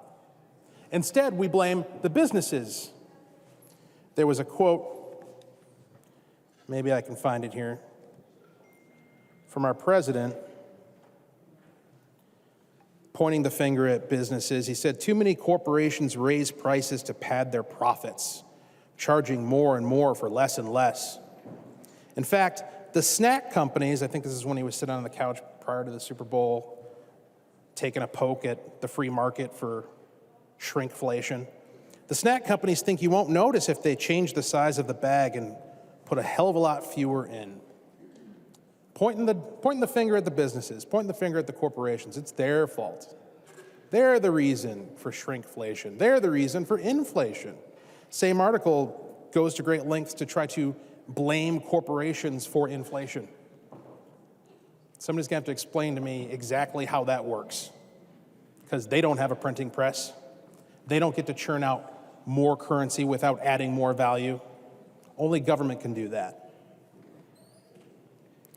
Other ways in which government interferes with accurate valuation and engages in deceptive practices would be price controls. We love to do that. It makes us feel so good to set the price. We did it here last year, as I recall. Going to prevent, quote unquote, price gouging, because the last thing that we want in an emergency is for people to actually have an incentive to provide the products and services that people in need desperately should have in that moment. So let's make sure we cap that. Let's make sure that in order to make ourselves feel good, we cap the price. And then, of course, the hidden cost of wealth redistribution itself. This one, I think, is particularly deceptive.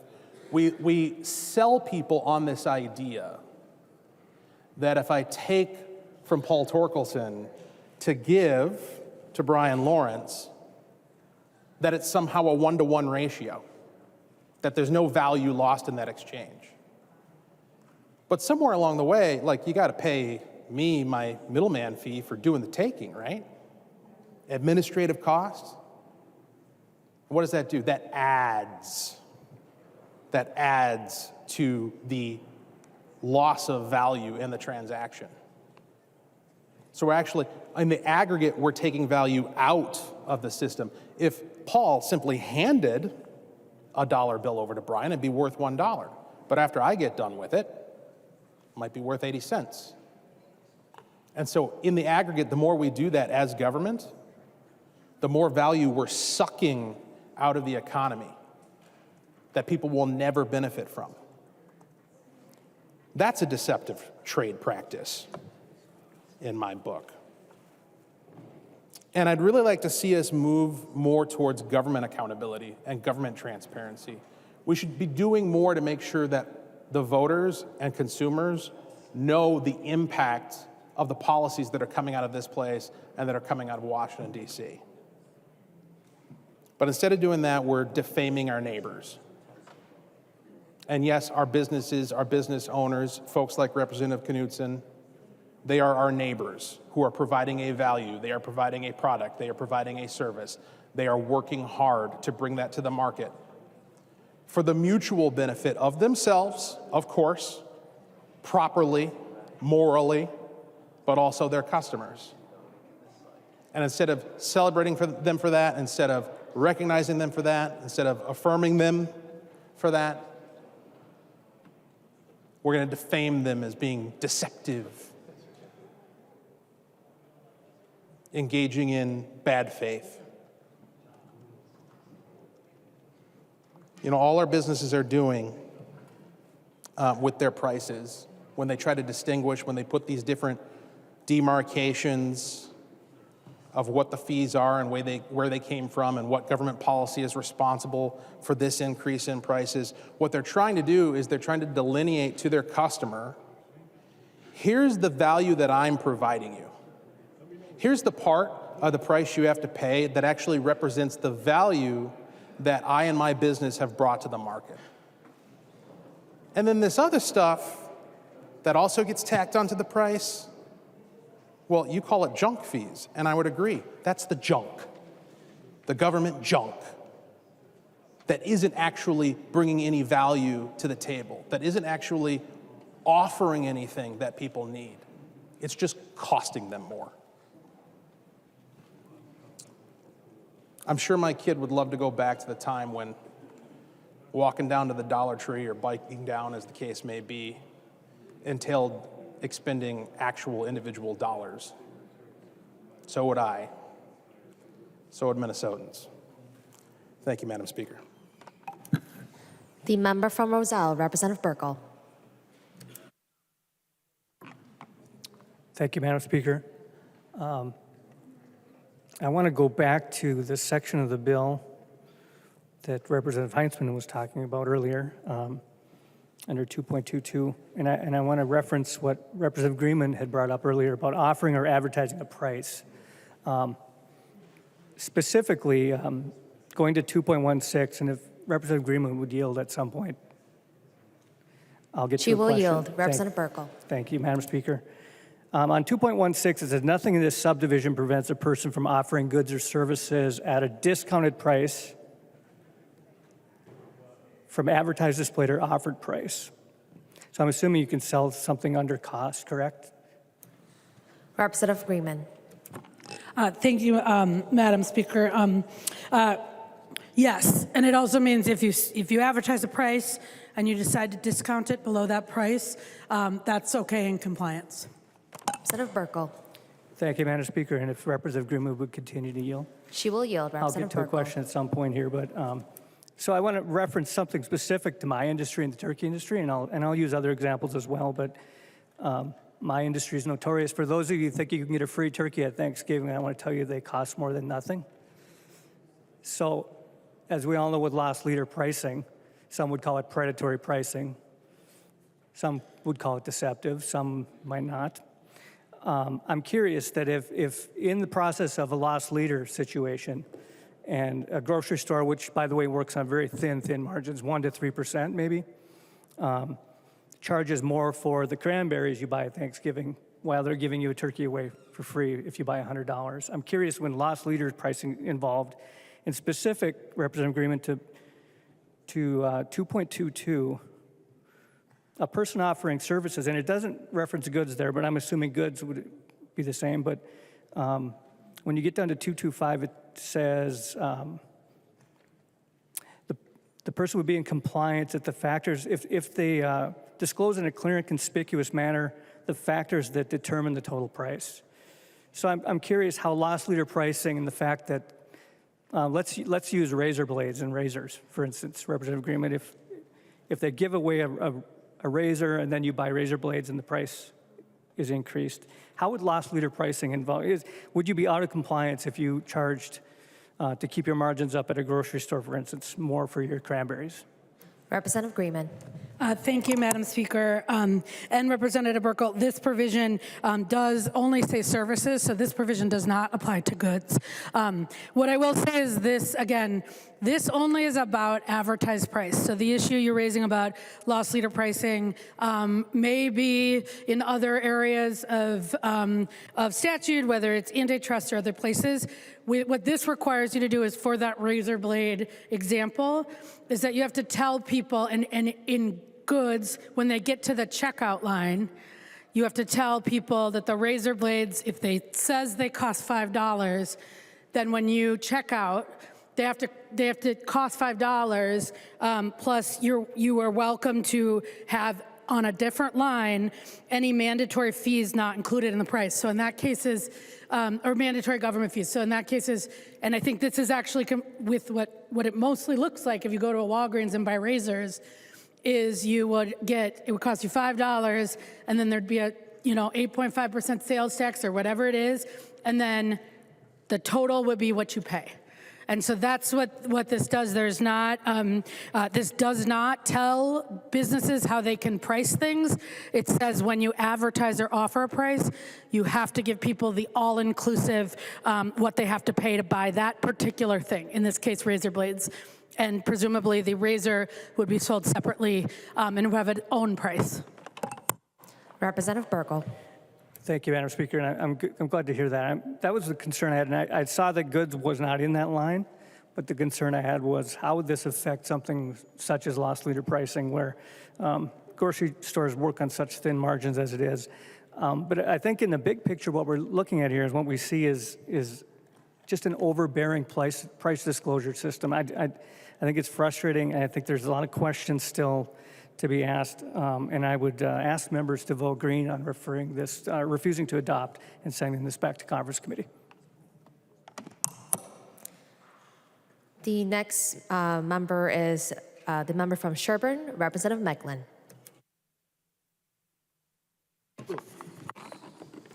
Thank you, Madam Speaker.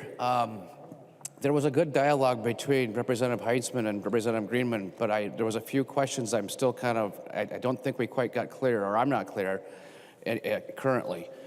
If the author will yield. She will yield. Representative Mecklen. Thank you, Madam Speaker. So in the dialogue that you had with Representative Heitzman, if I tell you I'm going to sell you windows for $299 installed, that's the entire price, right? I mean, that has to be all inclusive from what you're describing. However, what I don't know, and there's no way for me to know, is what the city is going to charge me for a permit yet. So I don't know how to be all inclusive in that pricing based on what you described, if she could answer that question. Representative Greenman. Thank you, Madam Speaker, and thank you, Representative Mecklen. I think in that case, there's two things happening. You are buying a product, and if you're offering installation, you're buying a service.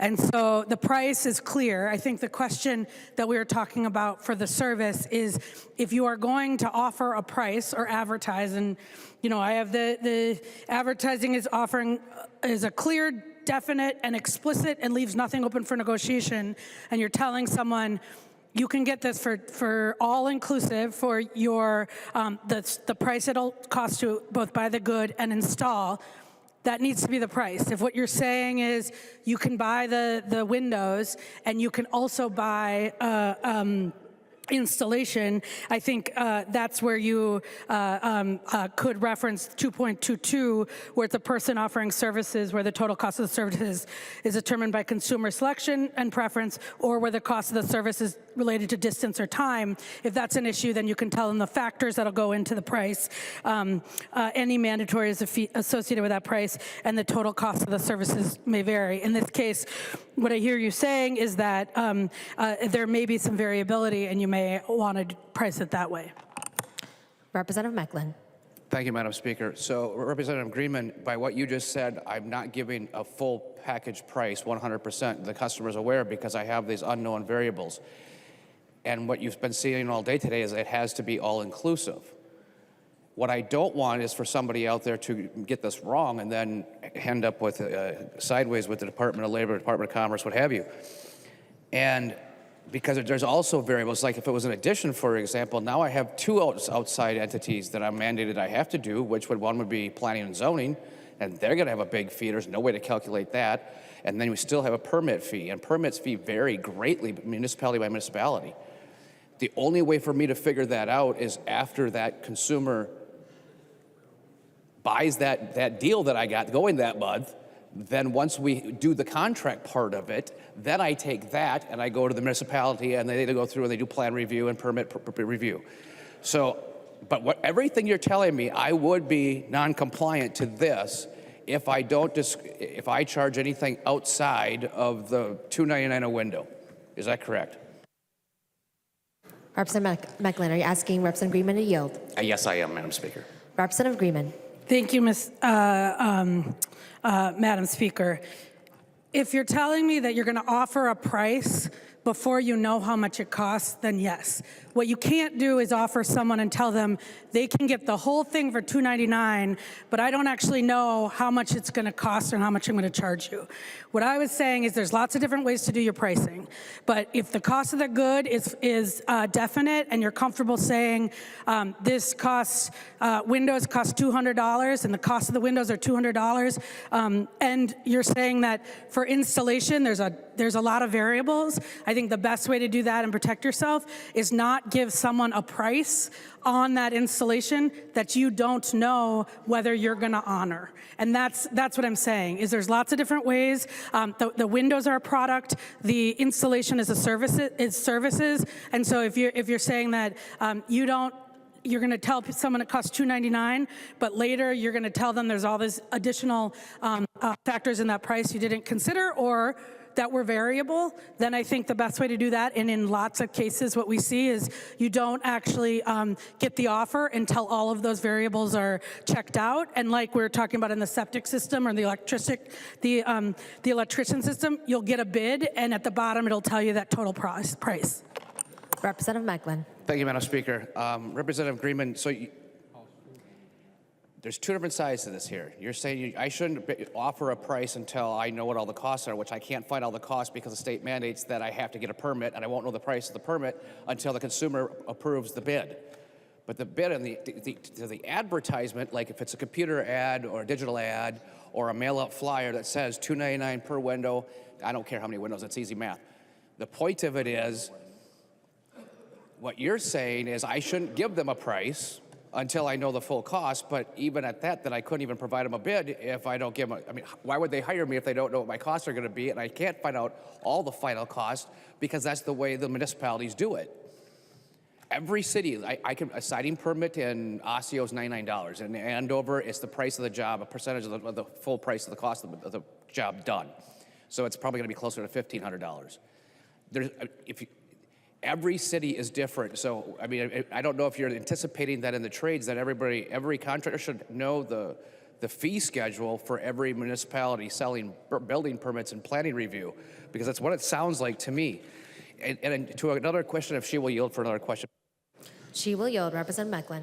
I'm going to try to clear up on some of this because Representative Olson also gave a scenario earlier where he said when he goes to the DMV, and it struck a memory because this happens to me every time, they always charge for processing a credit card, and they do two separate transactions. Under this, would they be allowed to do that going forward? Representative Greenman. Thank you, Madam Speaker. Two things. It's not about how you charge, it's about what price you're telling people. So in this case, and like we talked about in the fishing license, like we talked about at the hamburger, if you can use both a credit card or something else, and we talked about this in conference committee, it is not a mandatory fee. If you can, in that context, pay cash or check or debit, which does not have a fee, then it would not be considered a mandatory fee. It would be considered basically like an upcharge or an additional service. If you can't, then you have to tell people the total cost, including that mandatory fee that's going to be required to purchase that. Let me give you an example, because we have a member who pays rent, and they were on their rent, there was only one way to pay it, and the only way they could pay it was through the system, and they were charged a service fee for that system. That is a mandatory fee, $61, right? Because the consumer cannot avoid it. Now, if in that same situation you paid rent and you could drop off a check or pay the $61 fee, that $61 fee would no longer be mandatory because there's another way to pay it. You could just pay a check. And the same applies to the issue you're talking about, which is if there's another way to pay it that does not require you to pay that fee, then it's not implicated in this bill and your price doesn't need to include it. Representative Meglin. Thank you, Madam Speaker. Thank you for clearing that part of it up. Going back to this, I want you to help me and all of my fellow colleagues out there understand how we run digital ads or how we do a flyer. And I mean, I hear there's a window contractor that has these deals, but if it has to be all-inclusive, but there's variables we don't know yet, how do we not violate this statute going forward? Representative Meglin, are you asking Representative Greenman to yield? Oh, sorry, Madam Speaker. Yes, will she yield? Representative Greenman. Thank you, Madam Speaker, and I think that is why 2.22 for services is in here, is after discussions like that. But I think that the safest way to do this, if what you're saying is there's so many variables in the service piece of that, not in the goods piece, but in the service piece of that, that you can't tell a consumer how much they're going to have to pay, then I think the best thing to do is actually not tell the consumer a price that is less than the cost that they're going to actually have to pay. And so you can tell them it may vary, you can tell them all sorts of things, but again, what we're talking about is for consumers, when they see an advertised price, when they see an offered price, they should know that's what I need to pay to get the goods or the services. And if you can't do that, then I don't think advertising a price is the right thing to do. Representative Macklin. Thank you, Madam Speaker. I think we're getting somewhere here, Representative Greenman. Help me correct me if I'm wrong on this, but we always put in our contracts that there is the unforeseens. I could take out an old window, find that all the framework around it's rotted. There's no way for that to be, that's bid in the beginning, front side. So there's always disclaimers within the contract of the unknown factors. Currently, how my contracts are, I always put to be determined for the permit fees. Under this, would this override how I currently do that within my contracts if she will yield, Madam Speaker? Representative Greenman.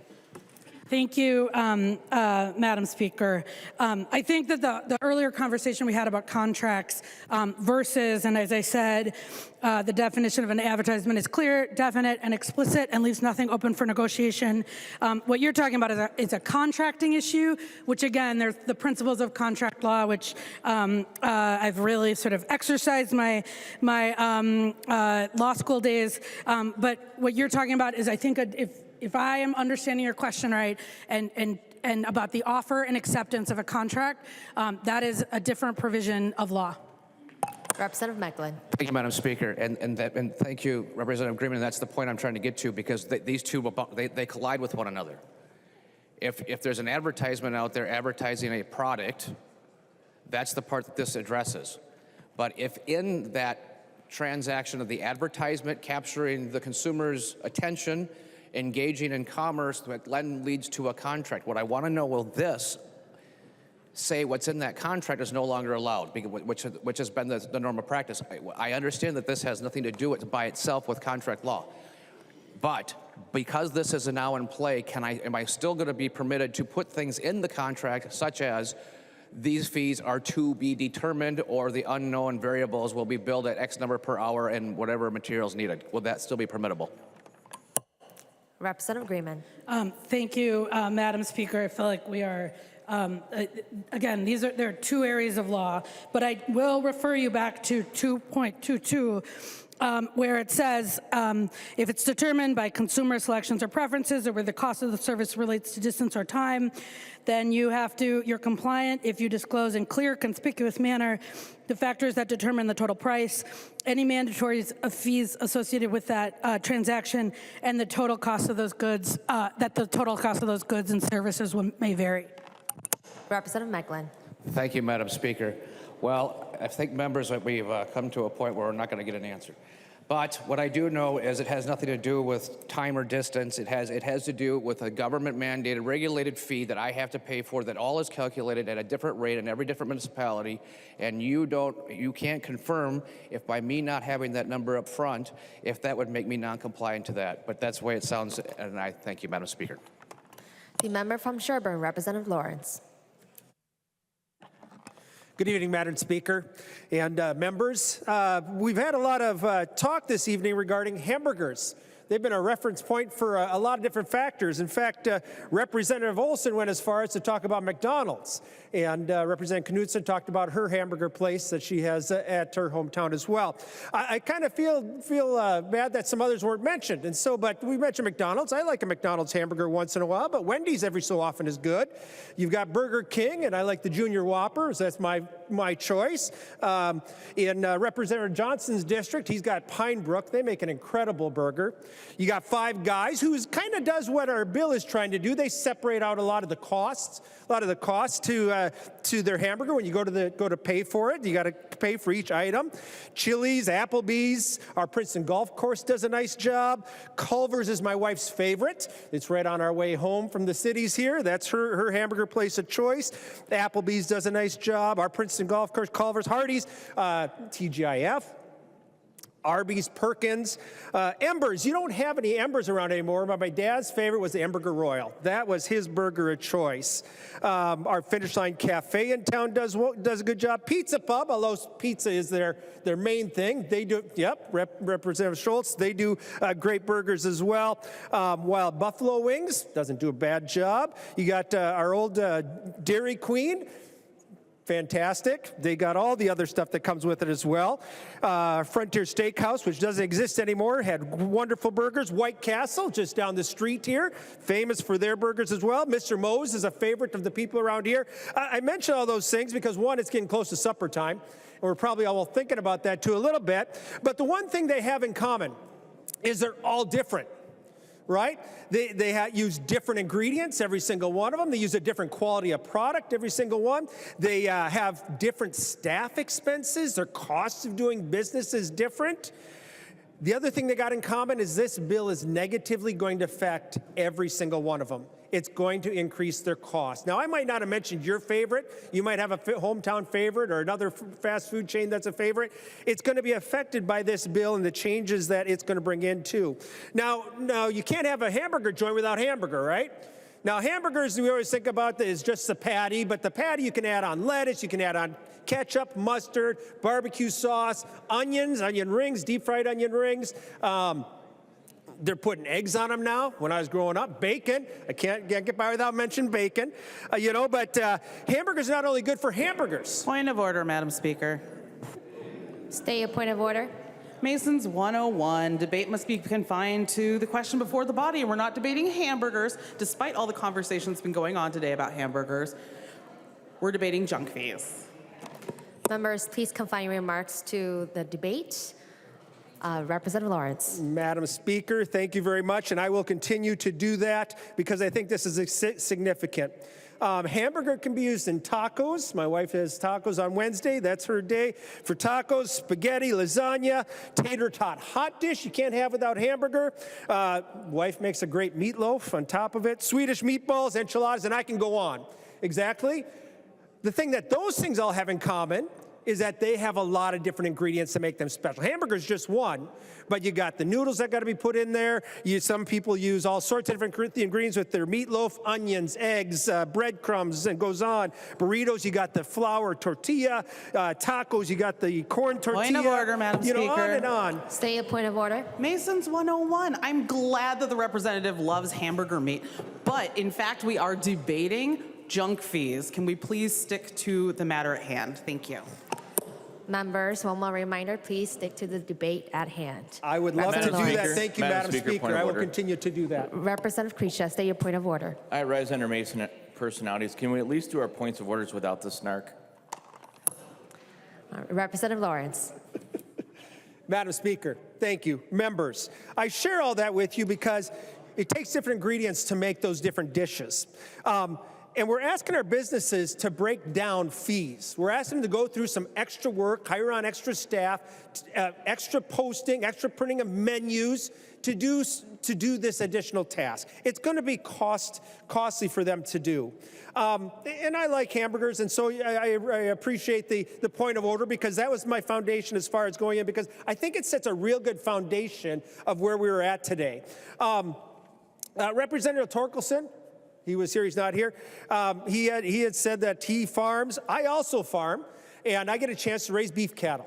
That's one thing that I know, and I know the cost it takes to raise beef. I know the cost that goes into. Because of this mandate, I've seen what the cost of restaurants have to add on to their hamburgers, to their beef, to any of their products.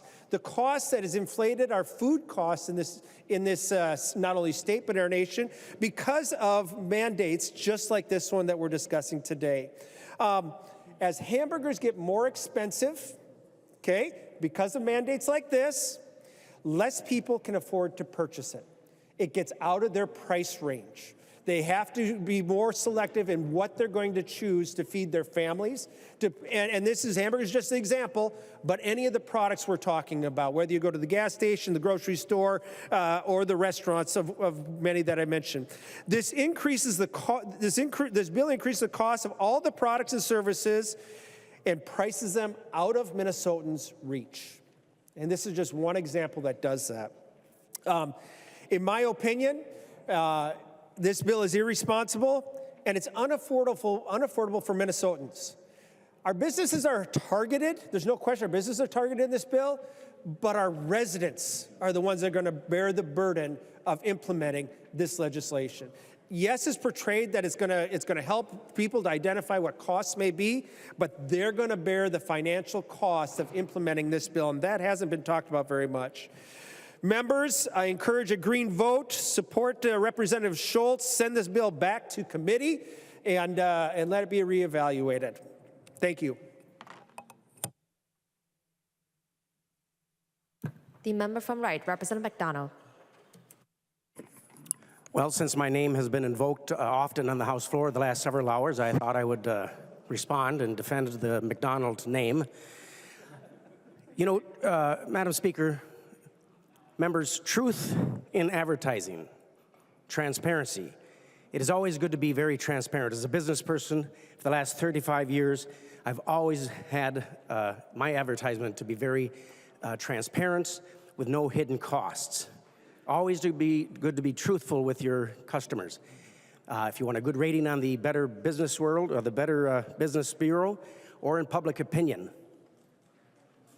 But it just occurred to me that one of the most deceptive things that has happened is what the governor and the fellow you Democrats did this past year when you claimed you'd give a $2,000 rebate to every citizen in Minnesota. And they only got $260, some. A $2,000 rebate check. Where was the disclosure that you weren't going to give $2,000 that the governor promised he would?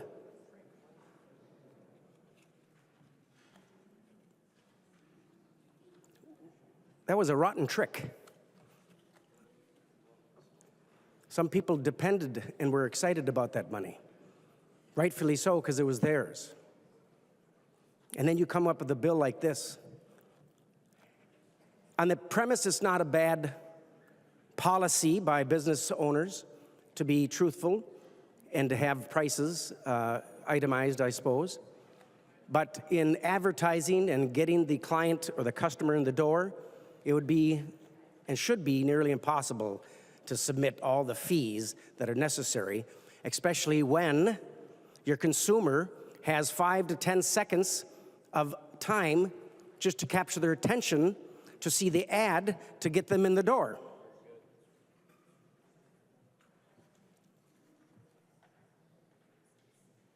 So it's an administrative nightmare and unrealistic, Representative Greenman, to mandate this on businesses.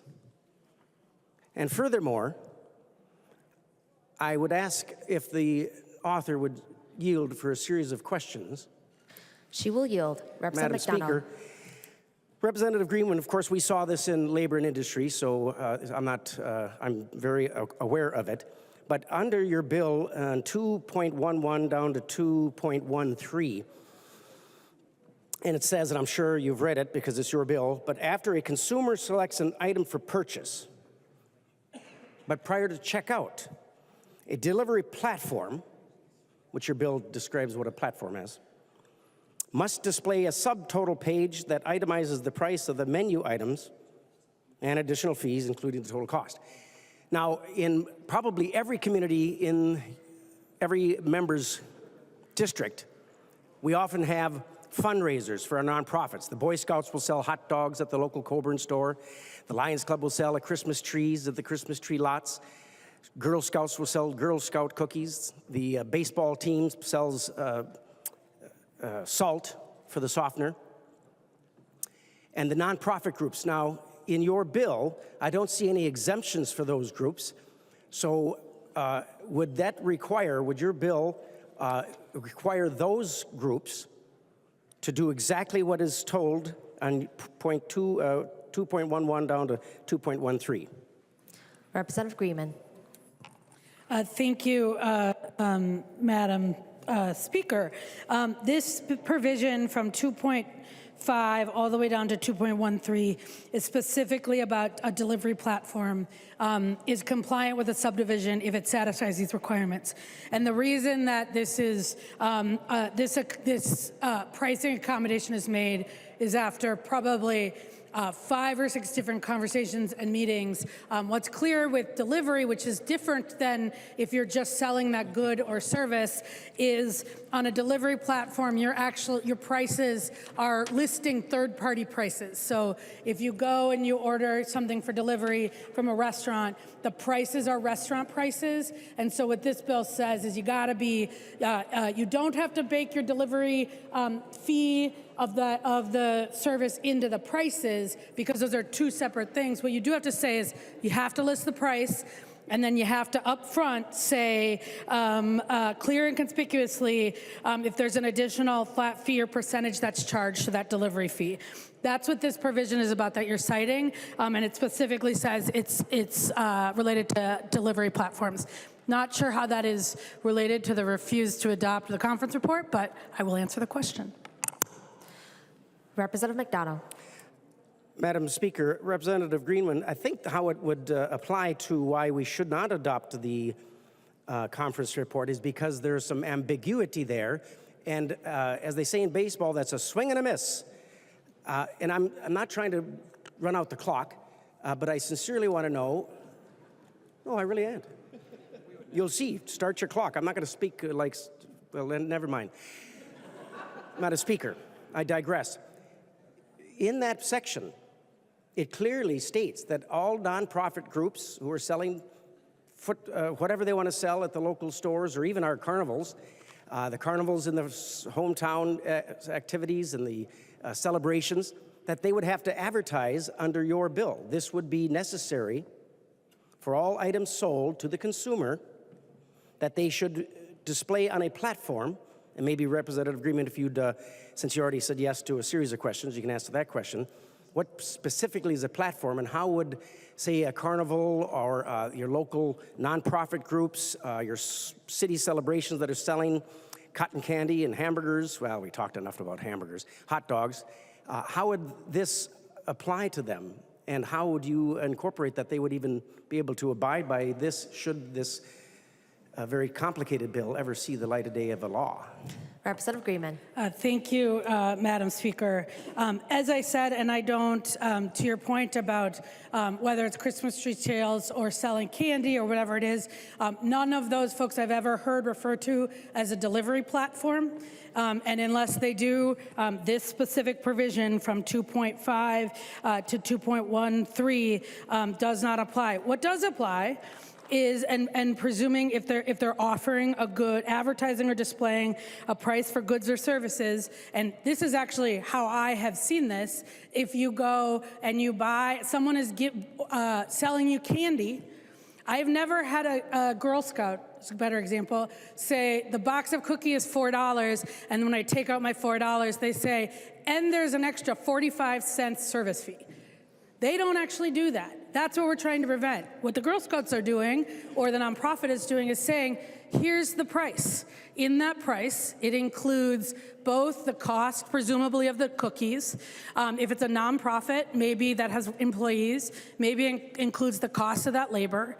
But that's what this bill requires.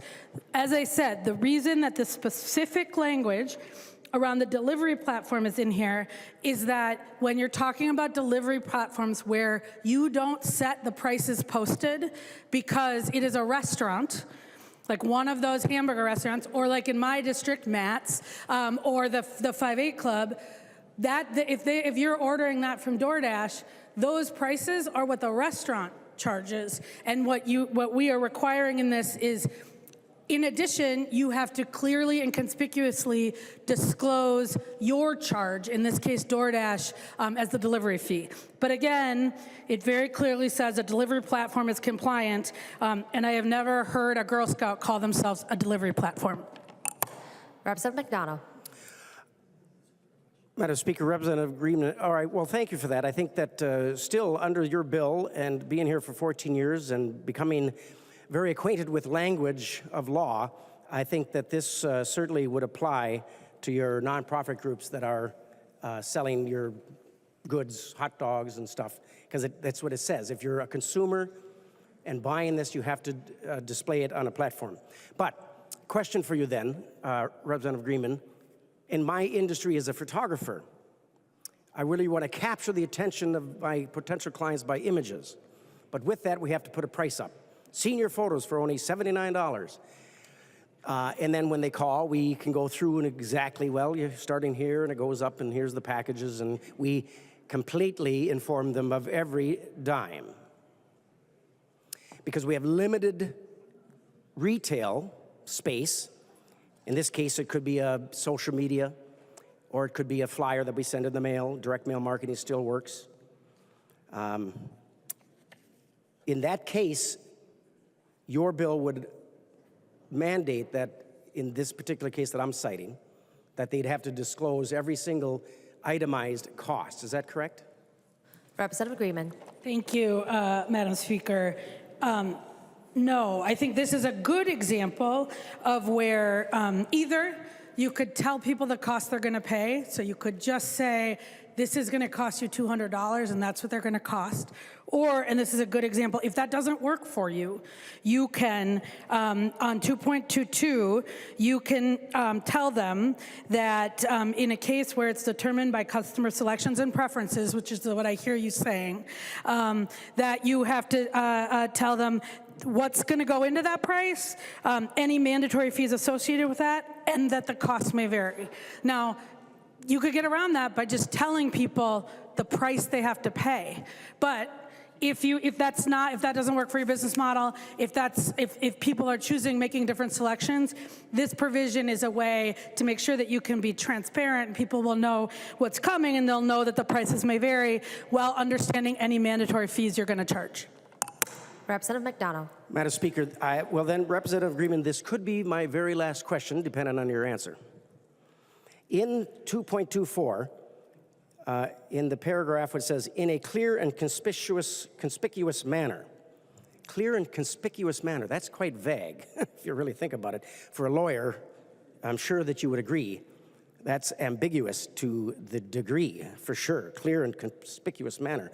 So would that then, in that advertising, in the scenario that I gave you, and I think that's true, it could be a hamburger for $10.99 or photos for $7.99 or windows for $2.99, but in that scenario, in the advertising, does all those itemized fees and cost need to be clear and conspicuous in that social? Maybe you answered this already, fine, but would they still have to be in clear and conspicuous? Is that in your flyer that you send out, that you have limited retail on it, or in a social media post? Thank you, Madam Speaker. Representative Greenman. Thank you, Madam Chair, or Madam Speaker. And again, this is just if you're offering a price. So if you don't offer a price, if you say call us or come in or whatever, but if you do offer that price, if you say $200, then you need to tell people on that what factors are going to be in the price. I've seen this, right? And so it says based on, in this case, which package that you select, and that there's going to be a $60 sitting fee. Now, if you already know that mandatory fee, you could just bake that into the price, which is sort of the point. And you just need to tell people the cost will vary. Again, the whole purpose of this bill is that they don't get to your studio, take the pictures, and then think that they're going to pay $200, but in fact, it costs them $350. And I don't think that's what you do. I think in reality, what this bill does is conform to a lot of people's expectations. When half of the restaurants I talk to say to me, we don't do this and we don't like it when our competitors do it because people think that their competitors' prices are cheaper. They're not. They're paying the same amount. But maybe we have to do this now. People hate junk fees. And what this does is it says that there's an even playing field. So my guess is you're probably already doing this stuff. But for folks who aren't, those are the requirements in the bill. Representative McDonough. Madam Speaker, yes, you are correct, Representative Greenman. I made that mistake 35 years ago, not being upfront with the price So you're right, we don't do that anymore. Honesty is the best policy. I will support Representative Schultz's motion to send this back and not to concur or adopt for the reason of, as a business person, we have limited space and limited time to get the attention of a consumer to come in and purchase our goods. And I'm afraid that should this become law, that limited retail space, be it a postcard or a television commercial or a radio, which costs money per word, per minute, per second, or a social media post, that disclosing all the fees applicable to your bill, you'll lose the client or the potential customer. There's a potential that you will lose the customer because you've lost their attention. And that's the fact. I think you all can visualize it in your head, that if you had to look at an advertisement or listen to that and listen to all the fees and junk fees and the costs and the itemized list, you probably would not go into that business and spend the money.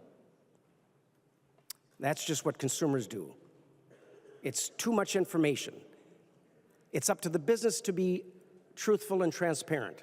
And sometimes a phone call, of course, the young generation, they don't like phone calls as much as a text, but a phone call is where a business person has an opportunity in a service industry like mine, or an attorney, or any of those service fees, have an opportunity to speak to the client and the potential customer.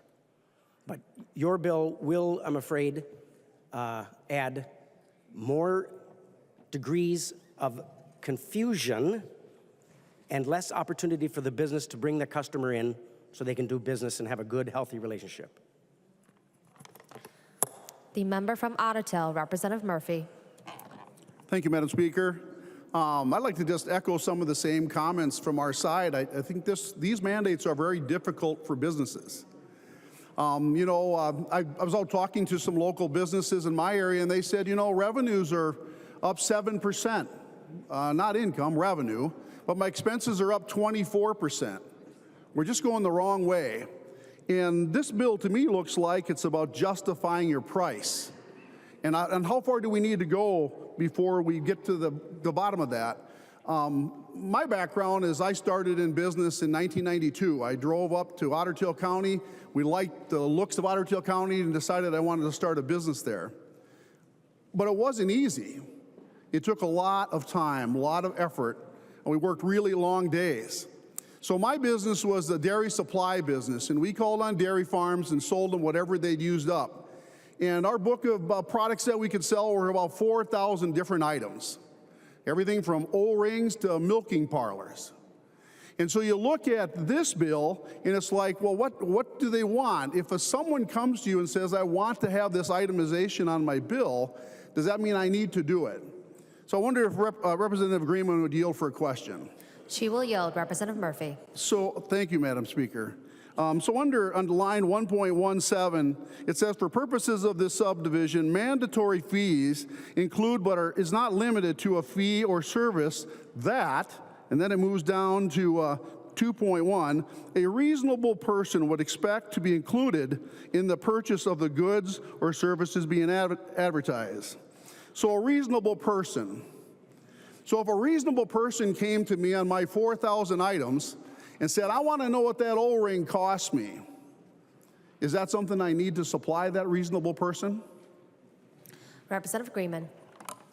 Thank you, Madam Speaker, and thank you, Representative Murphy. As I've sort of read over and over again, if it's in the, it has to be paid in order to purchase that price or to purchase that that good, then I think a reasonable person would assume it's in the price. The reason we have that language, like we have in 41 other places in Minnesota law, is to provide that in statute we don't know every eventuality all the time. We need to make sure that we have laws that that reflect the various and numerous events that take place when we talk about pricing. Representative Murphy. Thank you, Madam Speaker. Thank you, Representative Greenman. You know, you look at even competitors. So if a competitor, as a reasonable person, wants to know more about your business and why you're priced where you are on that O-ring or that milking parlor, what's to stop them from wanting to inquire about your as a reasonable person? Does it have to be the end user? It doesn't say that it has to be the end user. So if Rep. Greenman would yield for that question, please. She will yield. Representative Greenman. Thank you, Madam Speaker. This, again, is just about a price that is advertised, displayed, or offered. So the reasonable person standard you are referring to is if a reasonable person would expect that what you advertised is included in the purchase of goods or services being offered. So presumably, if you tell people how much it costs to purchase that service, excluding any taxes, which we talked about for an hour or so, that both a reasonable person and also the confines of this bill would mean you're compliant with the law. Representative Murphy. Madam Speaker, thank you. Well, that's what I'm concerned about, because in that scenario, that's what we do all day long. All day long, we'll have this conversation about what we offer for a service or a good. And so at some point later, if some reasonable person says, I need you to itemize all those 4,000 products. I need you to tell me what they all are. And it's all about justifying your price. And it's about justifying your price so your competitors also have an advantage that they didn't have before. So it goes way too far to go all the way to every business and every delivery service. And all the product I delivered, that I sold, was delivered. Either was brought out on a truck, or it was shipped out, or it was a special delivery later, and everything had a different line item for what it would cost. So when it comes to itemizing these and justifying the price, and that's really what you're doing, it's going to be a huge burden for small businesses. Huge. In my business, typically there was between 1 to 5 people. It was pretty small. But all this added stuff is going to take a lot of time and expense to do, and businesses across Minnesota are going to feel it. This is not something that's just simple, we add on for a small reason. This is going to have a major impact on small businesses, and we should just think a lot further down the road than a delivery fee on a food delivery. It goes a lot further than that. So I agree with Rep. Schultz, and I think this ought to be sent back to the conference committee. Thank you, Madam Speaker. The member from Crow Wing, Representative Davis. Thank you, Madam Speaker. You caught me off guard there. Thank you. And I, too, believe that we should support this motion, the refusal to adopt House File 3438. Thank you for that, Representative Schultz. I hate junk fees. Representative Greenman, I hate junk fees. I really do. I don't like it when I go to pay for something and it doesn't cost what I thought it was going to cost. Now, typically that happens because of taxes, but I've had it happen, where you get those junk fees. I hate junk fees, but I also have the wisdom to know that government's heavy hand of forcing another mandate on its citizenry, that ain't right either. I hate that. So I hate junk fees, and I hate, as Representative Ann New Brindley already pointed out a couple hours ago, I hate the heavy hand of government.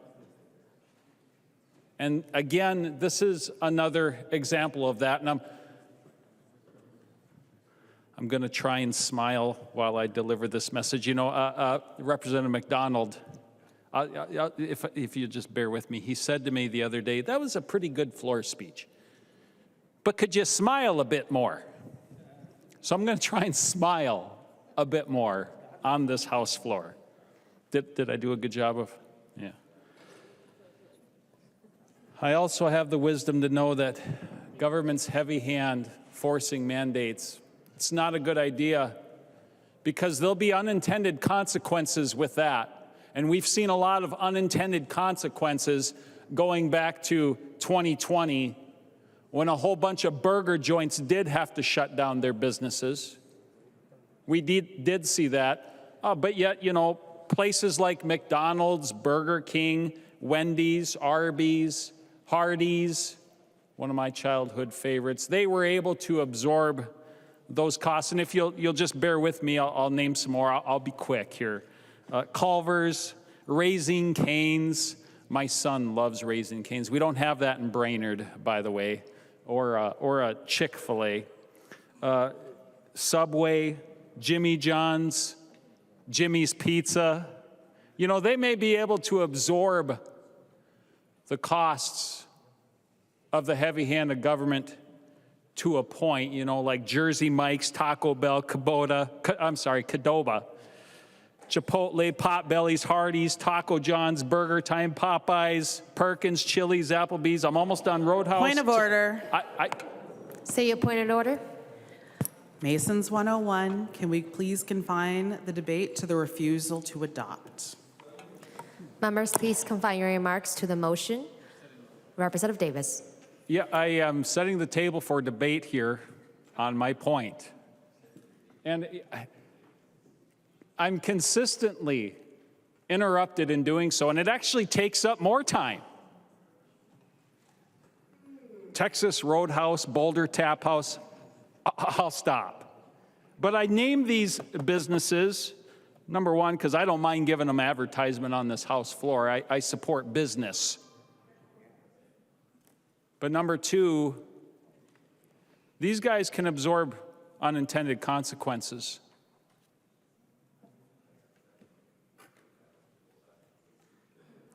Would Representative Greenman yield for a question, Madam Speaker? She will yield. Representative Davis.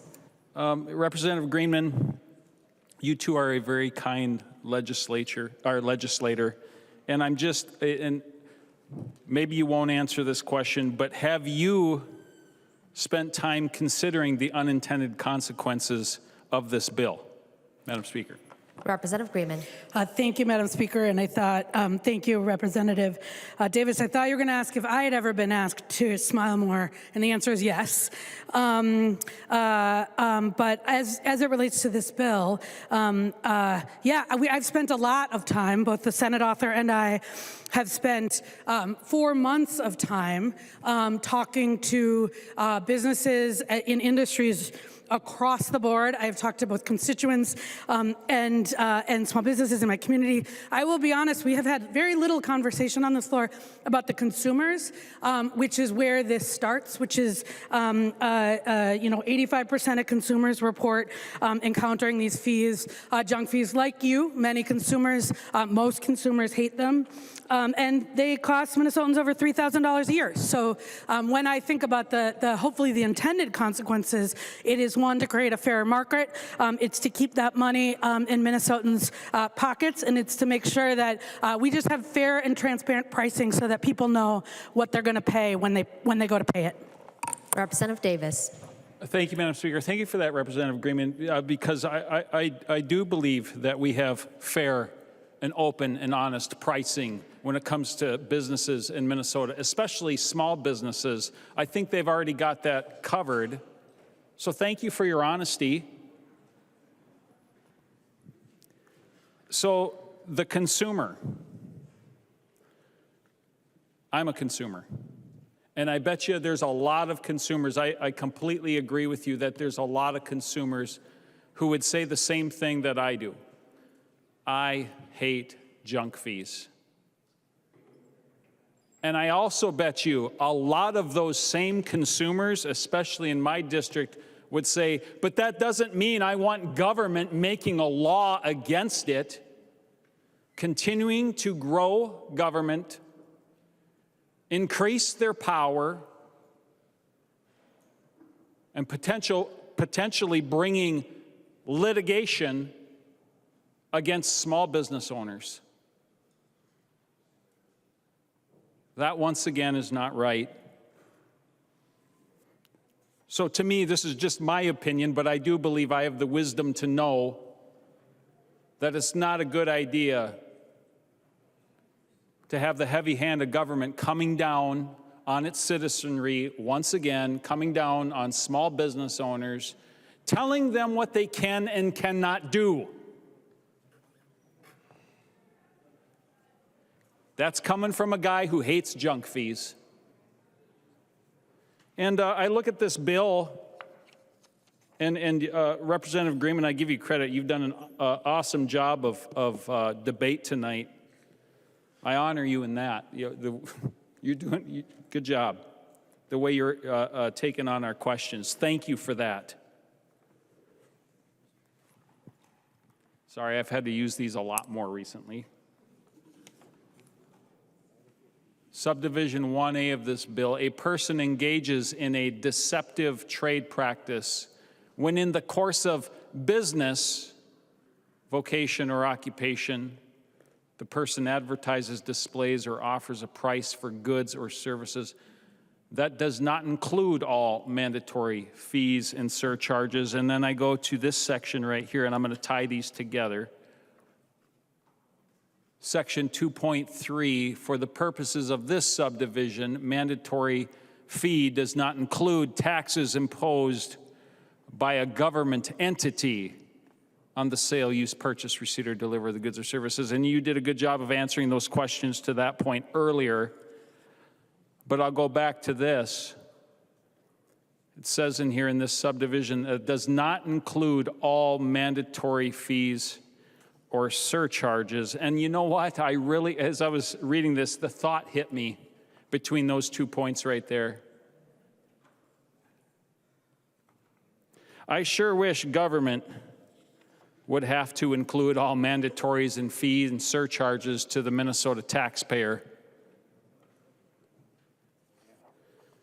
Because I think we got some buyer's remorse after wasting an $18 billion surplus, $10 billion in new taxes, and growing government by almost 40%. I think we got some buyer's remorse. I think that if it was mandatory for the government to let the voter know in Minnesota that, hey, this is what it's going to cost you, Minnesota. You see where I'm going with this.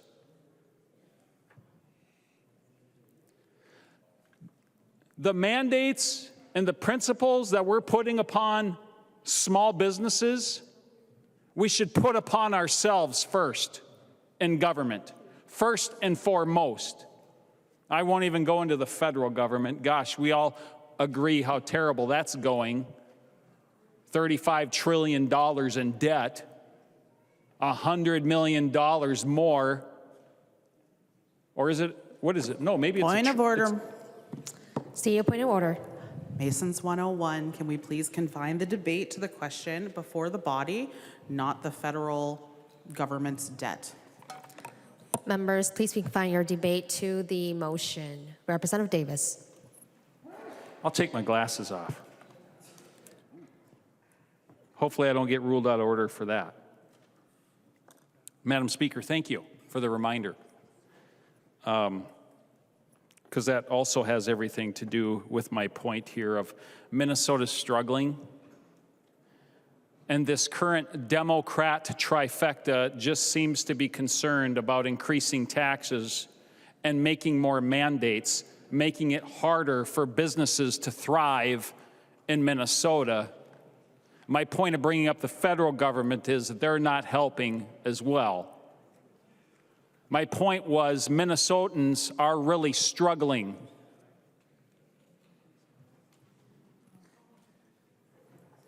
And what I've seen is it's real easy for this Democrat trifecta to increase that burden and to increase the mandates of unintended consequences. Unintended consequences for entrepreneurs and job creators and service providers needing to increase their prices to make sure that all the extra fees that are incurred by said government are covered. That is going to be the unintended consequence. Businesses just throwing up their hands going, okay, we're just going to have to increase our prices because, if we don't list all of the hidden fees, many of them put on us by the government, if we don't list them all right, we could suffer litigation. So maybe what we'll have to do is we'll just have to increase the price for what we're selling which then goes back onto the consumer, whom I just heard a few minutes ago. That's who we're looking out for here, the consumer.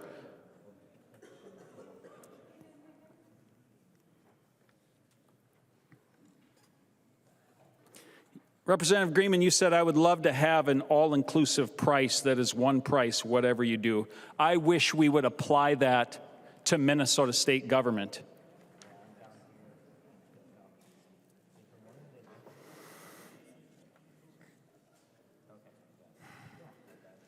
With that, I'm going to smile and ask you to support the motion made by Representative Schultz.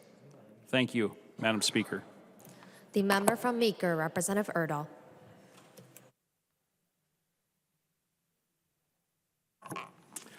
Thank you, Madam Speaker and members. And I share some of these concerns that are being brought up tonight about the confusion this leads to, about the mandates, about the increased prices to cover these mandates, hidden expenses, hidden charges impact the disadvantaged. Now that said, I kind of perked up a little bit earlier with the discussion of hamburgers, particularly cheeseburgers. Now, some of you may not, well, you weren't here, but back in the earlier days of my tenure, I was known as the cheeseburger champion for Minnesota. I had a bill famously known as the cheeseburger bill, and this has to do with hidden costs and expenses. You see, there had been lawsuits from folks that had eaten too many cheeseburgers at McDonald's and sued McDonald's, blaming the company for their weight gain. My bill said that you can't sue the food company because you gained weight. If you ate too much and got fat, it's your fault. You have to take that personal responsibility. And I brought that bill up 4 times on the Minnesota House of Representatives. And finally, it passed both houses. And then Governor Dayton vetoed it. So at that moment, I said, I will never bring this bill up again until we have a Republican House, Senate, and Governor. So that might not happen for a while. But it is certainly part of what I'm concerned about regarding these hidden costs that can increase price. I mean, I went to, well, I'm the chair of the Nutrition Commission here in the Republican caucus. It's a bunch of legislators who go out and eat regularly. I thought for a while Representative Davis was trying to usurp me, well, actually take my place next year when he listed all those possible restaurants. But we're a little more high class than that. We don't go to McDonald's too often anymore. Well, I do every morning, of course, when I'm back home. I get my advice from the uncouth booth that sits in the corner, question me about what you guys are doing here and the state of the legislature. But it's still, even though I'm joking about it some, it's an important issue and something that we need to address. One final point. I don't always look at my slip when I am paying at a restaurant. And I was taken aback when I had gone to a relatively inexpensive place and looked, my gosh, how am I paying this much money? And then someone with me said, well, the tip was already included. So I paid a double tip. A little hidden cost that I think we should know about. So with that, and with the opportunity to speak once again in defense of the cheeseburger bill, I urge support for Representative Schultz's motion. The member from Carver, Representative Dash. Thank you, Madam Speaker. And I almost rose to a point of order on Representative Erdahl. No. Well, members, I'm not going to talk about cheeseburgers. I'm not going to talk about hamburgers. I'm not going to talk about any of that. I would like to talk about the business owners that will have to comply with this. And Representative Niska did bring up some things that I had been thinking about as to what happens if you are not compliant. And a lot of us remember, and he shared the name and I've forgotten it, I have not committed it to memory, but the lawyer that was running around trying to gin up lawsuits, Paul Hansmeier. There we go. I think I can say that without invoking personalities, but, oh, that's right, he's not a member. Thank you. Here's what may happen that causes me great concern, is that a business owner, like a Representative Knudsen, is just going to tap out and say, you know what, I've had enough. I've had enough of my own state. I'm done.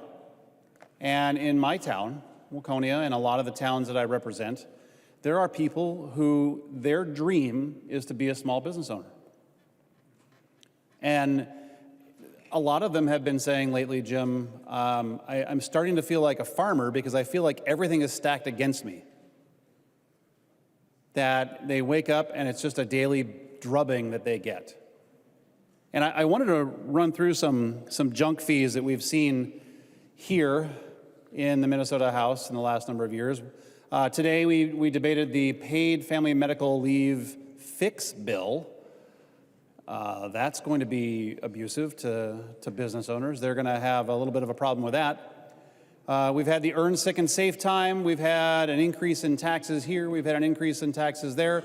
We have business owners who had expected to get back some of the money from the surplus that they could have invested either in their family to feed them or put it into the business that they may wanted to make an investment in. But they have seen through bills that you have passed over the last number of years, junk fee after junk fee after junk fee. Here's some more government. We're here to help. You can thank us later. Hope you're grateful. And I patronize a lot of the business in my district, as we all should. But I know these people. Some of these are folks that I've known for 20 years. And when a business owner, like Representative Knudsen or Representative Perryman or some of these other folks, when they get to the point where they say, you know what, I've had enough, people who dream about realizing their American dream, we have a problem. Now, as I have said in the past, I am a recovering business owner. I sold my business, and much like a boat, the best day you have is when you buy a boat. Second best day is when you sell a boat. Same thing with a business. When you start a business, you're like, hey, this is great. And then you sell, it's like, oh my gosh, it's over, finally, thank you. But to the members on my side who are business owners, thank you for sticking with it. I had a bill a couple of years ago that I wish he was here. Chair David's shot down because he's mean, but because I can say that he's not here. What it was to provide a small amount back to the business owner for the process of collecting and submitting the sales tax back to the state. Because the time that you see the business owner during the day, if you go buy a cup of coffee, like at Mocha Monkey in downtown, or you do, yes, go have lunch, where you could buy one of the greatest burgers in the state at Hoppers in Waconia. They see you, the owners see you there. You shake their hand, they stop by your table, you chop it up, you have a good time. When doors close, and Representative Knudsen can nod, their workday is not anywhere close to being done. They have to stay after. They have to make sure that all the paperwork is processed. They have to make sure that they are in compliance with the state. And as they begin to look out for the next quarter or the next year, whether they buy a new piece of equipment or whether they're making an investment in their people or whether they may expand their business to another place in town or they might blow out a wall and stretch it out so they can have more seating, this now is going to have an impact. And business owners are a hardy lot, and they will say, you know what, okay, I've just gotten fed another round of here's more government sandwich. But there is a day coming, and I've had several members of the business community in my district say, Jim, I'm out of here. And you always say, oh, but they never do that because they love Minnesota so much and we give them so many services. If I want to talk to a couple of those people, I have to call South Dakota now, where, incidentally, they have opened businesses and are succeeding. So the lawsuits that Representative Niska talked about earlier were not written into being prevented in the bill. If there is no other reason than that, we should support the Schultz amendment to refuse to concur. You're making it so that a well-intended business owner who isn't a lawyer is going to get jammed up over something that they necessarily can't control. And I would love it if I could walk through some of the classes I had in my master's program on economic geography. I will spare you. The chief clerk just shot me a quick look. No lectures on economic geography today. But you would learn a lot of very interesting things about what happens with transportation costs and labor costs. How do you, and here's the scandalous thing, how does a business owner turn a profit to feed their own family with? Those are all things that we talked about. Last week, I brought up one of my favorite songs from Indiana, Chair Mueller. Great song. I've now put that in your head again, just by mentioning it. But my small town. I was born in a small town, raised in a small town. If you come, and she's putting her earplugs to get rid of the earwig now. But if you come to a small town and you talk to some business owners there about this, and yeah, it's very well intended, I think, but it's just another thing that you are going to layer on top of a business owner. And I think some of you own your own businesses. Maybe it's a private practice, I believe, and maybe a coffee shop. Some of this is hard. It is hard to make a going concern of being a small business owner. Why are we doing something that was not as well thought out as it could be? Why did we not anticipate some of the potential ramifications to a business owner?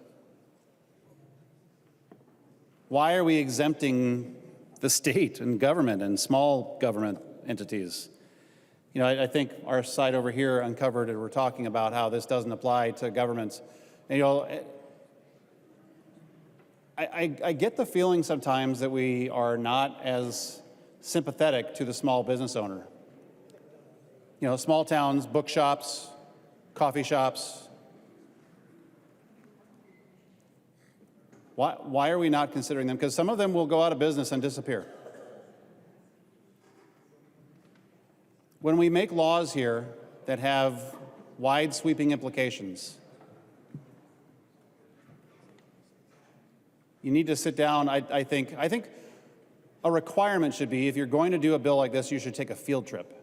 Remember field trips when we were in elementary school? Go out, see the thing, look at the thing, come back, and then make decisions about what you want to do with that. It's much like a bonding tour, right? Those of you who are on bonding, you get in a bus, you drive around the state, you look at projects. I think you should look at what the ramifications to, like a small town bookstore. Bookstores come and go, apparently. Coffee shops come and go. I would hate to support something that is going to make it harder for people like the folks that I do life with in Waconia and Cologne and Victoria and Mayer, places that I used to, Watertown, New Germany, to open up their American dream, only to see that a compiling list of government regulations makes it harder and harder and harder on them, and that at the end of the day, they wind up saying, it would be a lot easier if we did this in South Dakota or North Dakota or Iowa or Wisconsin or Florida. Because after a while, that compounding effect of anti-business legislation sends a pretty clear message.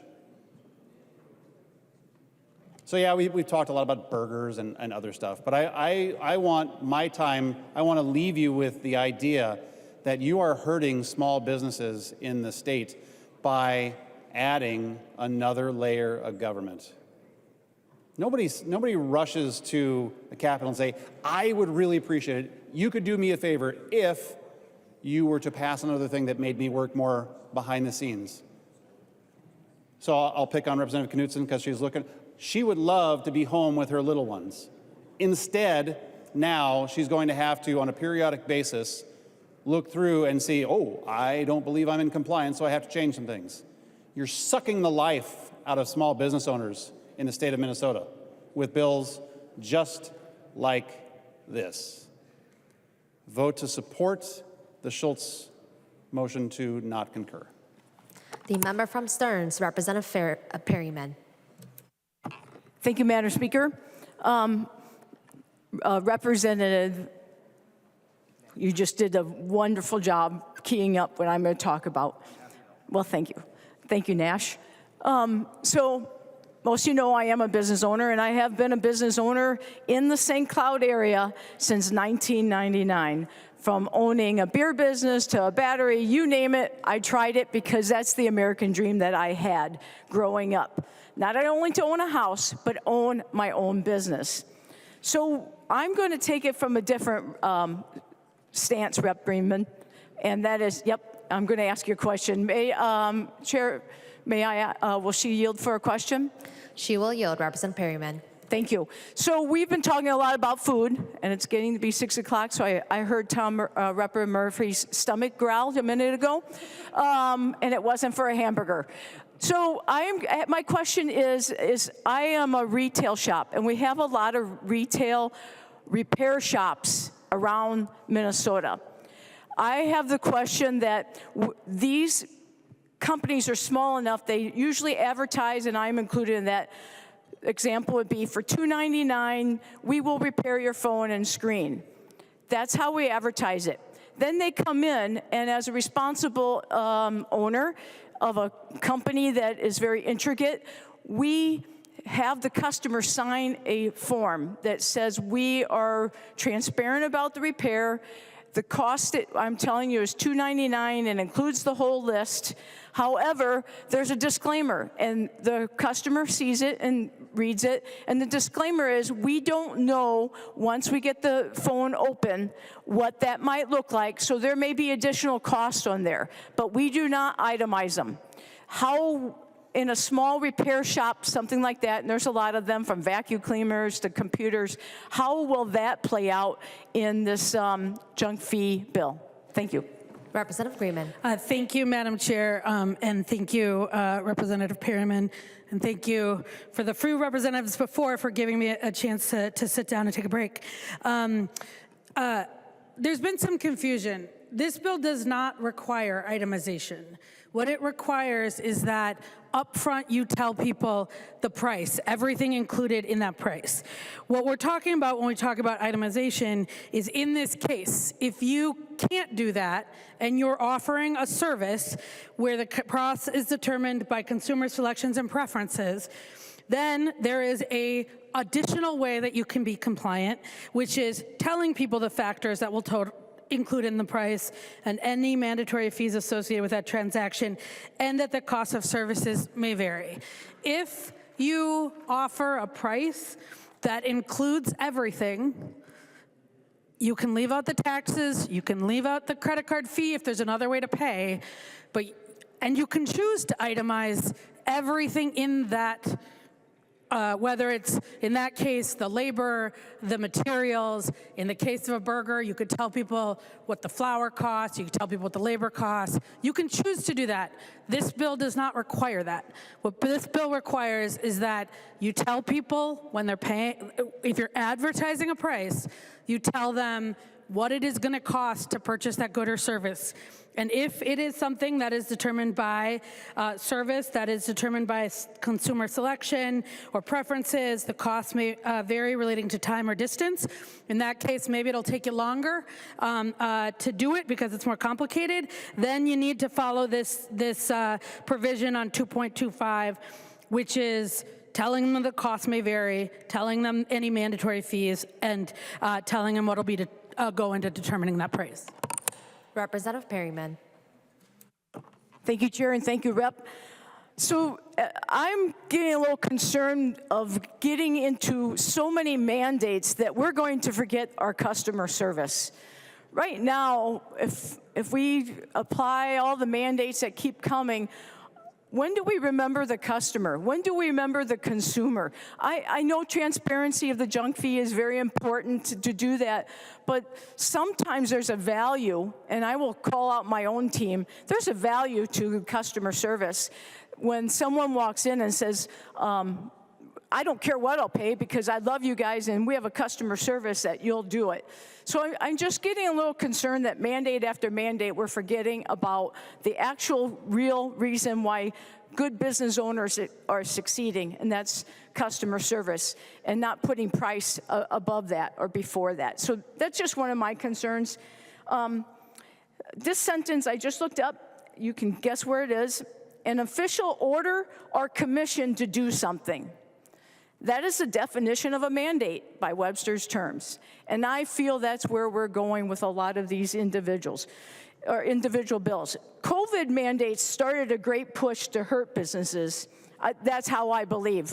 Some were winners and some were losers. Some were deemed urgent emergency services, some were not, and they were shut down. And they're still crawling back from that attribute. And then I'm also looking at some of these downtowns that are asking for money because they need infrastructure money. They got to build their cities back up because the little stores are closing up and the areas are looking shabby. That is what's happening to small business right now. Small business is hurting. We are looking at many closures, and we're voting in an anti-business agenda on all sizes of business. And I guess I just really wanted to stand to say that employers are the last to be paid. Business owners are the last to be paid. We're the ones that shut the lights off at the end of the day. We're the ones that might, have to answer the burglar alarm at 3 in the morning. But you know what? We do it for one good reason, and that is our employees and the customers that come in. We really do business because, as someone else said, it was a dream of mine.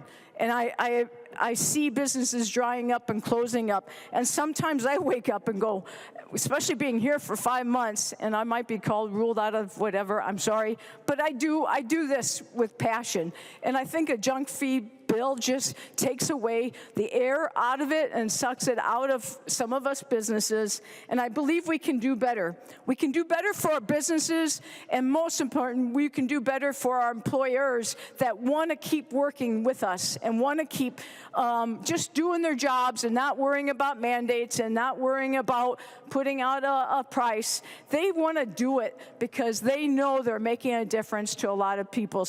So I am with Rep. Schultz. I really believe we should send it back one more time and give it that oomph that it really needs to refuse to adopt. But as you do it, you're doing it for a good reason. You're doing it for the economic growth of businesses and the customers we serve, and just stopping some of the mandates that we're doing. So I appreciate what you put out, Representative Greenman, I do, but I do think that we can do better. We can do better for businesses and stop mandating from family paid leave to ESST to all the taxes and fees. Thank you for listening to my rant and rave coming from a small business owner for many years.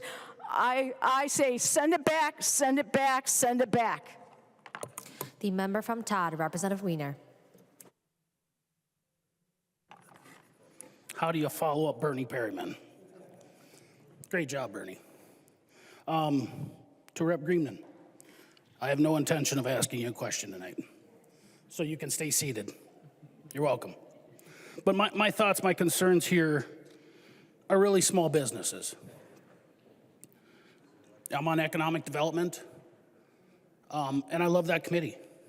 We've talked many times in that committee about helping businesses get started, helping people get started, that entrepreneurial spirit that absolutely American spirit of building something.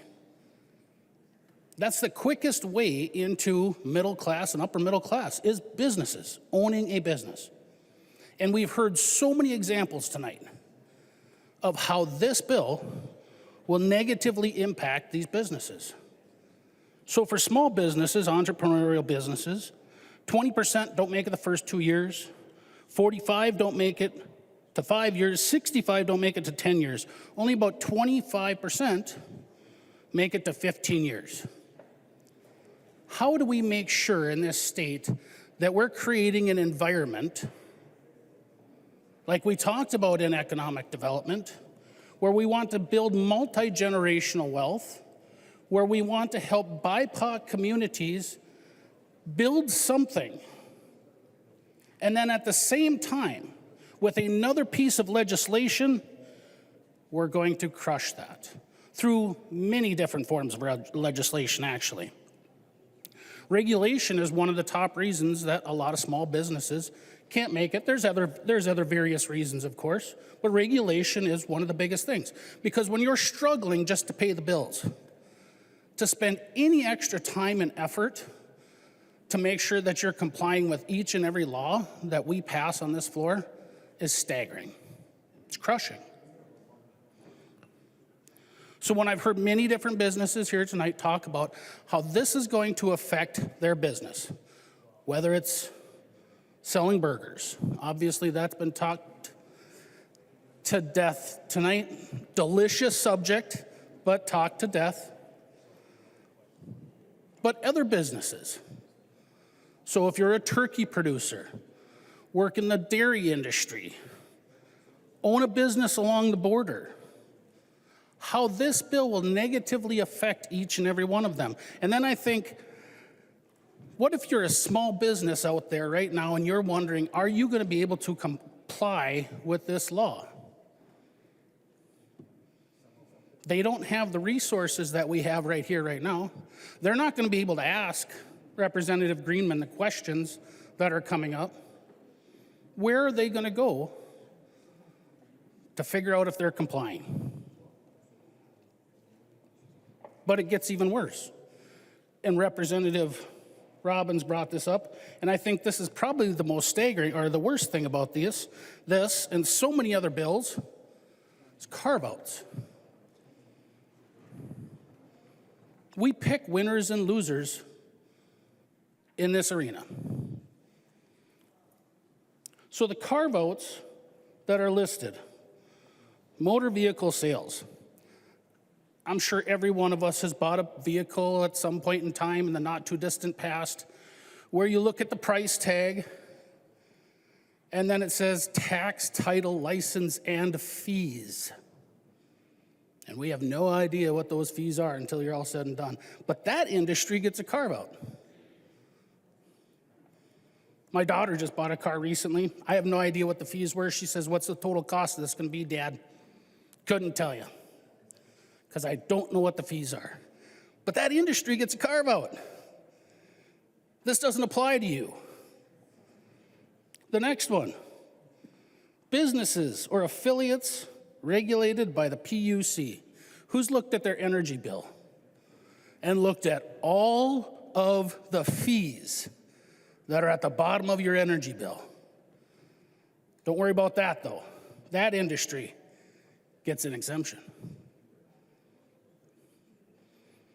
I've got a little bill that happens with part of our business, and normally, because there's very little energy used at that site, the fees are more than the energy consumed.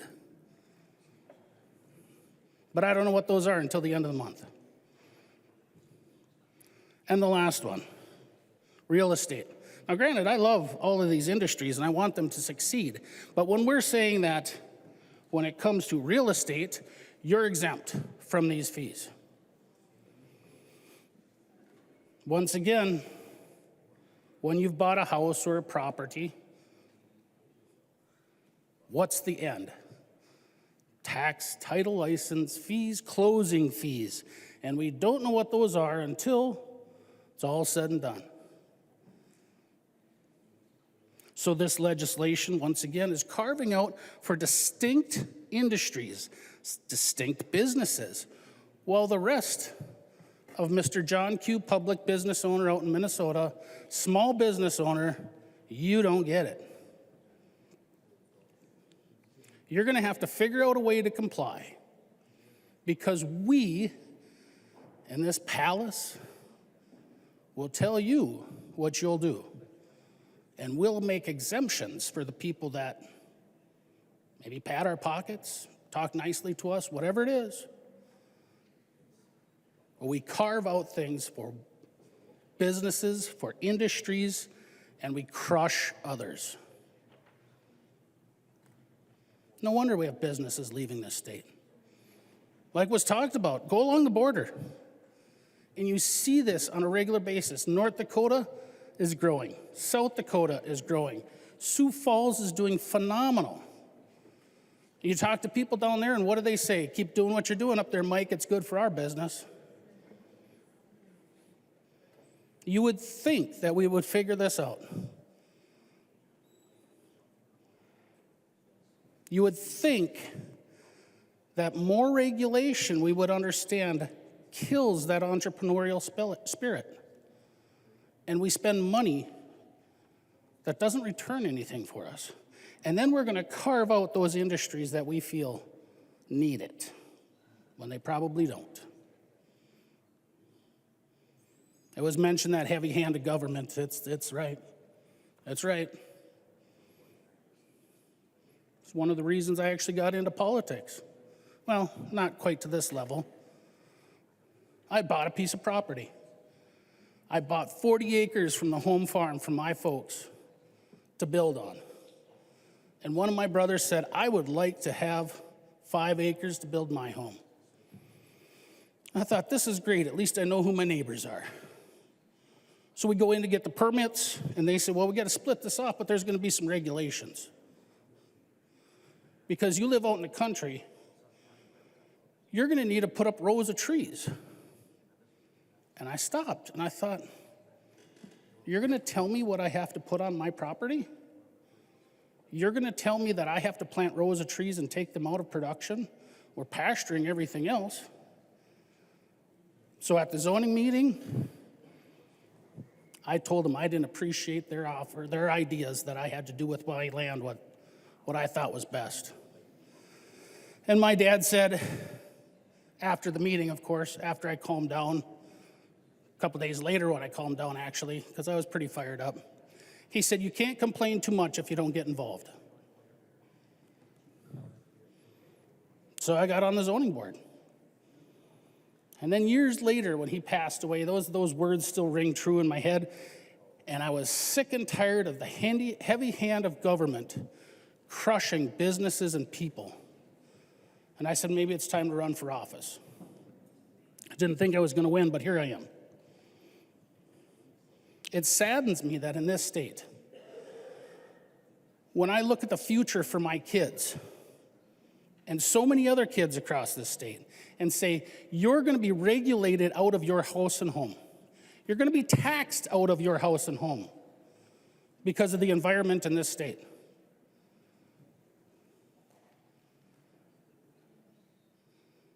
I was going to use a bad word, but we will waste $17.5 billion in a surplus with nothing to show for it.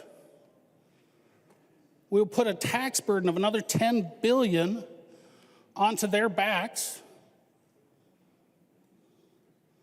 and then we're going to crush businesses with more legislation.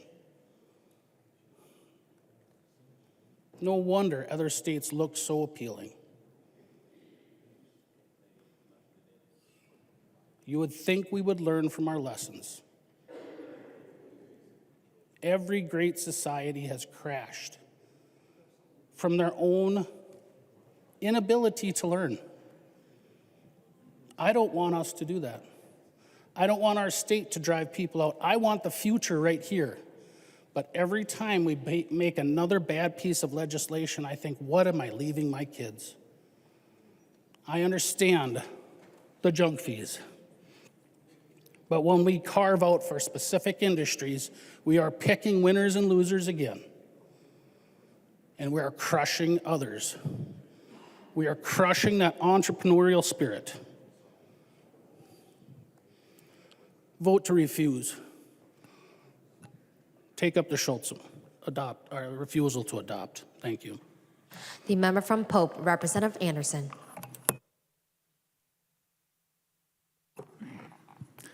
Thanks, Madam Speaker and members. Maybe this has happened to you before too, but my latest experience with hidden fees and things like that, a couple of months ago, maybe during the NCAA basketball tournament, I heard an ad on TV about getting a new cell phone, a free cell phone. And since my contract, my 2-year contract had expired and thought I could use a new phone. So I went in to get my new free cell phone, and when I walked out of the cell phone office, I had written a check for $238, I think it was, fees and whatever. And I could get the part about they had to transfer my pictures and my phone list onto the new phone. I get that. They charge for that. But all the other fees added up to well over $200. And they said, there may be another one on your next phone bill. So that's an example that hit to me about hidden fees and such. And it really, again, puts the finger on the scale of who gets to put these fees out in the public so you can see them beforehand, and those that you have to really read the fine print to find out what they are. And all the talk earlier tonight about burgers and restaurants, I've been down here a while, not quite as long as Representative Erdahl, but one of our most favorite places to go out and eat years and years ago was down across the river in Lilydale. It was called Moose Country. And we had a bunch of guys and gals that would go down there every Wednesday night. And I'm going to date myself now, but we would get a $7 steak on Wednesday nights. It was fun. It was great. The place was busy. And over the years, that price went to $8 and then up to $10. But it was a great place to go to. And unfortunately, the Moose Country closed operations. And now I think there's a senior high-rise apartment in that same development area where Moose Country used to be. There used to be a Perkins down on Robert Street. We'd go there after late night sessions. That now I think is a laundromat, if I'm mistaken. And those who go to the Nutrition Commission with me know that I really enjoy wings. And there's 2 Buffalo Wild Wings that have ceased operations in the last couple of years. It's really tough here to run an operation like a restaurant with the hidden fees and such. Inflation, of course, plays a part too, but the impact we put on the people that operate those facilities, the regulations, and there's more coming, paid family leave, things like that. And one of the places when you get your bill, it's called an MC fee, and I don't think it's a credit card fee, but it's an add-on to our bill. And again, just another example of how difficult it is to do business here in Minnesota, in the land of 10,000 taxes and regulations. But I also support the Schultz resolution to send this back to the conference committee to do some fine work on it and to get things more even and to level that playing field for all the businesses here in Minnesota. Thank you, Madam Speaker. The member from Wright, Representative Rarick. Thank you, Madam Speaker. I'm wondering if Representative Greenman would yield to a question. She will yield. Representative Rarick. Thank you, Madam Speaker. So I serve on the Energy Climate Committee, and there's a portion in here about the PUC. And I know there's some kind of crossover between Commerce and the Energy Committee. But since I haven't heard this bill, and it doesn't have a financial component, so it didn't come through Ways and Means, and the only place I really saw it really was Rules Committee. I've talked a lot more on Rules Committee the last 2 years than I have in my entire 12 years of career here, but something really is interesting to me. So on line 3.16 and 3.17, It's part of the exclusions. So you've said not only businesses, but businesses affiliates are excluded if they're regulated by the PUC. Now, I think I might know what that means, but I'm really curious. It didn't come through our committee. It only went through Commerce. It didn't come through my Ways and Means Committee. Representative Greenman, can you please explain, like, first of all, who are some of those businesses so I can get an idea of that? And then why are we excluding them if the PUC regulates them? Representative Greenman. Thank you, Madam Speaker. And this particular provision actually didn't go through any of those committees because this is an exclusion we accepted from the Senate in conference. So you wouldn't have heard, you probably heard more discussion of this in the last 5 hours of debate than we talked about because this is something that came from the Senate. My understanding and in our conversations from the Senate, why it was so important for them to keep it, and I think when we talk about businesses or business affiliates, it's that for instance, the public utilities that are regulated by the PUC already have very specific and to the actual format requirements of how they disclose pricing. That is not the case in most other industries, and neither does this bill make that the case. And so I think, from my understanding in our discussions, and why we felt comfortable taking this in conference was that it is an area where there's very detailed and specific regulation on pricing, and we actually, in the as someone who's not on the Energy Committee but knows a little bit about the PUC, we actually determine how much public utilities can charge in profit and in rates. And so in that context, it looked very different from a price on a menu or a price that someone was charging for delivery, and it seemed like it made sense and it was important to the Senate. Representative Rarick. Oh, thank you, Madam Speaker. Well, no wonder.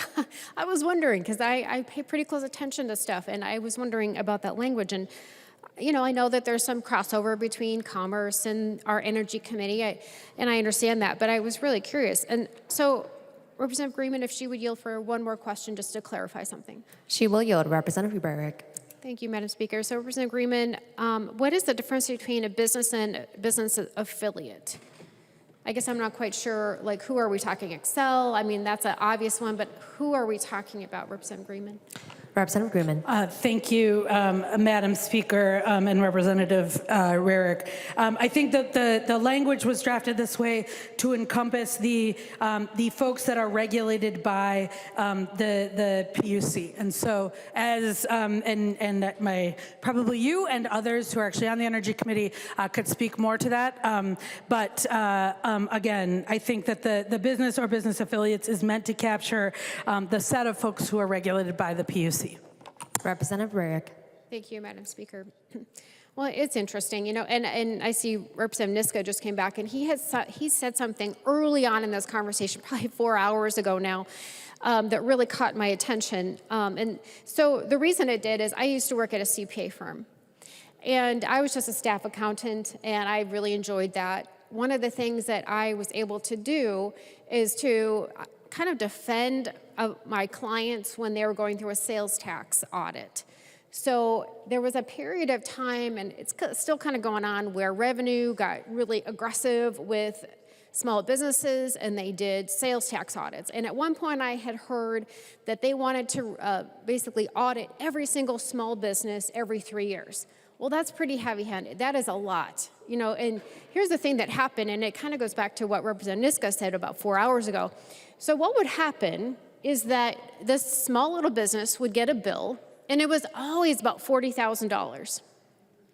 And it really didn't matter. I've talked to all kinds of businesses, and they would get a bill that said, you've made a mistake and you owe this much in sales tax. And so what I did, what my job was, to pull out the receipts, and so that I was proving after receipt after receipt after receipt after receipt that, well, in fact, they didn't owe that much money. And it always came down to the last $10,000 or so. And we would tell them that, well, you can either pay us, your CPA firm, or you could just pay revenue. And so they typically paid revenue because they just want to be done with it. So I see the same thing happening in this junk fee thing. Now, Do I think that we should have transparency in pricing? Absolutely. I don't have a problem with that. But when you're out of compliance, that's the problem that I see. And Representative Niska was very eloquent in what he said, that because you've used the word deceptive trade practices, that means something. So we could have said something like this. We could have said, hey, Department of Commerce, you know, as you do these reviews and somebody is out of compliance, you can educate them, you can help them, you can move them in that direction of being in compliance so that they know what they're doing and they are transparent with the public, but that's not what we have. We have now an individual that can sue that business, and then they have to defend themselves. And you could be paying lawyers $10,000, $20,000, $30,000, $100,000, depending on what's going on. That's a lot of money. Listen, like I said, I worked at a CPA firm and took care of a lot of small businesses, and that is an awful lot of money. This is incredibly heavy-handed. You know, I had a small business, and I was in the construction trades, similar to Representative Meckland and a few others in here. And if we had a bill that we had to pay that was that high, that meant that the owners probably didn't take a paycheck, maybe that month, the next month, the month after that. It would really, really hurt us. I would think that there is a different way to approach this. There has to be a different way to approach this besides saying, well, this is a deceptive trade practice, and thus launching all of the lawsuits that can ensue, costing 10, 20, 30, 40, 50, 60, 70,000. Who knows where the cap is, because there isn't one. Or are they just going to give in and just do a settlement? I don't know. But this is going to be a real problem for the smallest businesses that have the least ability to keep track with everything. We've already done earn sick and save time, and that's been very problematic for small businesses. Just to put things on the payroll check. That's all I kept hearing is, we have to tally this and keep track of this and put it on their payroll check. Well, even ADP couldn't do that. So we were telling small businesses to do stuff that even ADP can't do. Now we've got paid family leave that's going to be rolling out, and oh my goodness, wait until that bill comes to this floor. That is problematic beyond problematic beyond problematic. And now we have this. And this is a small little change. No, it's not. No, it's not, because now you've given people, like just what happened with the handicapped, Representative Niska just talked about it a few minutes ago. I'm getting very tired. We've been doing this debate for a long time because this is such a problem. But you're giving an individual the ability to sue a business because you're calling it deceptive trade practices. This is incredibly problematic. So we are just piling on and piling on and piling on to small businesses. They can't handle this. The trades can't handle this. The small restaurants can't handle this. I'm talking about the totality of what we've done to them. Earn sick and save time, paid family leave, now this. Where does it end? Where does it end? Send it back. Refuse to adopt the conference committee report. And let's do something different. If you do nothing else, take out the words deceptive trade practices, and maybe we'd be interested in moving this forward. We're not interested in this right now. Thank you, Madam Speaker. The member from Sibley, Representative Harder. Thank you, Madam Speaker and members.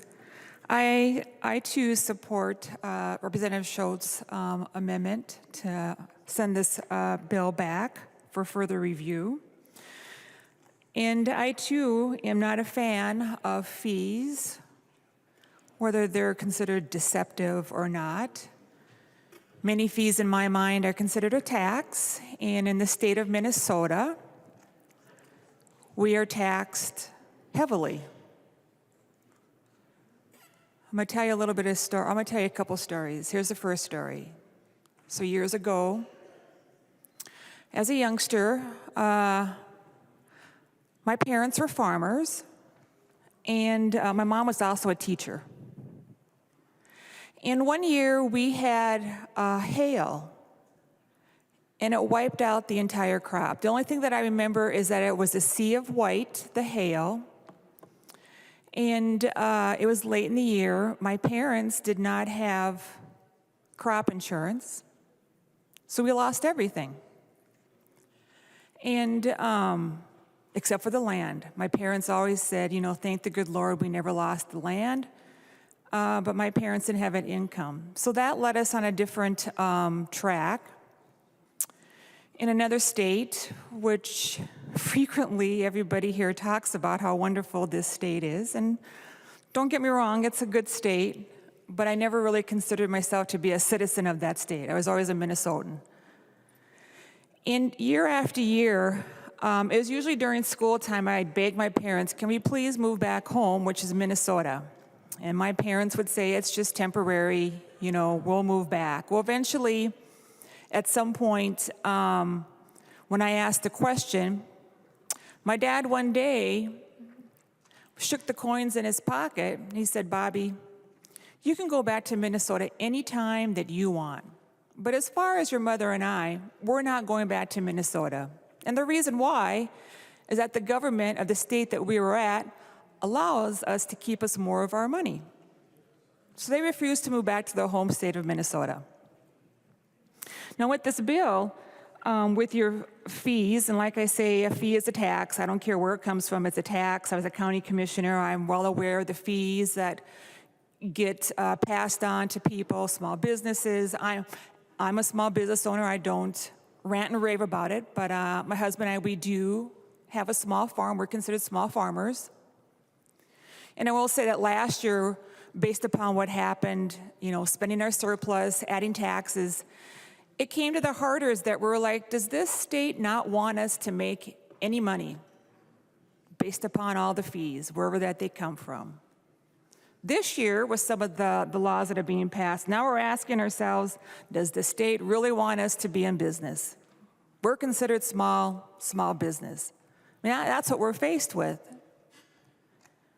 And when I served my county, and now I serve parts of 3 wonderful counties, a lot of the businesses within my district are considered small. And they work really hard for what that they have, or what they want to keep, or what they want to do. And so when, as a state, when we add more of these mandates, call it what you want, it could be a policy, it could be a statute, it could be a fee, it could be a tax, whatever you want to call it. It's just another burden added on to these small businesses that it is really hard for them to continue. And I mean, it says in the bills it's not reasonably avoided by the consumer. I consider myself reasonable, and it really is hard to avoid a lot of these fees. And a lot of conversations that I have with my local businesses is they do question, how long can I continue to stay in business with all of these fees? Whatever it is, it could be a grocery store, could be a pharmacy in the county that I live, Sibley. We have one pharmacy left, and I think she's looking for a buyer. And the one pharmacy that left last year, I mean, she stated, I can't make any money. All these fees, all these taxes, and then we added on new mandates last year. She said, I just can't do it. And I really think that as a legislature that when we look at all these proposals of bills, whatever that they are, we really need to keep the residents, the constituents, the taxpayers that continue to make this state thrive. We need to take them into consideration. We do a lot of things here that make you feel good. When it comes to taxes, I don't want to feel good. I just want them to go towards something that benefits the people of the state. Small businesses, safety, roads, schools. Not much of the increase to the schools went to the teachers. They're the ones who need it the most. And so I do support sending this back for consideration again. We do need to consider the fees and how they are passed on at the local level, which are the people that bear the brunt of the things that we do here. So please support this Schultz amendment. Thank you. The member from Polk, Representative Keel. Thank you, Madam Speaker. You know, I've listened to the conversation and more than once have thought, oh man, deja vu. In 2013, Representative Harder was just referring to, you know, whether it's a tax or a fee, it still sounds the same. And in 2013-14, that session, the legislature decided to raise the cigarette tax, the tobacco tax. And I remember the conversation with then Chair Lincheski about how this was going to create a problem for us. And I was told, oh, no, we're going to get people to quit smoking, and they aren't going to buy tobacco. And I said, it's going to really, really hurt our border businesses. East Grand Forks. Well, it wasn't long, folks. Didn't even take a year. When you went into the East Grand Forks store, you used to see a fairly large sales for tobacco. It was gone. People quit buying. But guess what they did? 30 miles away. My whole district is maybe 50 miles at the most to go to North Dakota. Off to North Dakota they went. Not only did they buy tobacco, my husband was a pipe smoker at the time, so I have to admit, we went and bought a can of tobacco that was much cheaper than I would have bought in Crookston. But everybody went over there, they bought their tobacco. Well, then they might as well fill up their gas. Then they went to the grocery store. All those small towns up and down the Red River Valley suffered because we drove them, and I know people don't think this, but you drove them, or the legislature at the time drove them across the river. When I grew up, I went to Concordia in Moorhead. Moorhead was as big as Fargo. You could go shopping, you could go out to dinner, nice restaurants. You go to Moorhead now, you might, there's nice restaurants, I've been to them, but they're nowhere near what there was then. And Fargo has tripled in size with West Fargo. And what we're doing is forcing, all of these fees are forcing people to go across. Not only is it the shopping, the customers, the consumers, this is also our businesses. I'm watching some of my young people that have agricultural businesses that are on the border. Maybe I'll just live in North Dakota. We'll have a little business across in Minnesota, but generally most of it is across the river. But for me, that's a problem. I farm. I can't pick my land up. There's good land in North Dakota, but I can't pick up my land and move it to North Dakota. And this makes a really difficult challenge for our small businesses. I will end with a small story. A year ago, less than a year ago, we have a little restaurant in Crookston called RBJ's, named after Dad, the young lady's dad, Roger B. Johnson. So Kim is her name. Kim's kind of struggled with some cancer of late. Anyway, she ran her business. She worked hard to employ anybody in the store. It was getting really difficult. In fact, so much so that when her waitress was there, and it was the local watering hole, everybody went for coffee, grabbed a pie, went for breakfast. It's seriously missed in Crookston. Anyway, she'd say to me, Deb, these challenges are getting so difficult. And I felt bad for her. She was struggling with health issues as well. But she was going to make that restaurant work. And her drive was not just to have a business and be successful. Her drive was to make sure those single people that ate home alone would come in and eat with a group of people.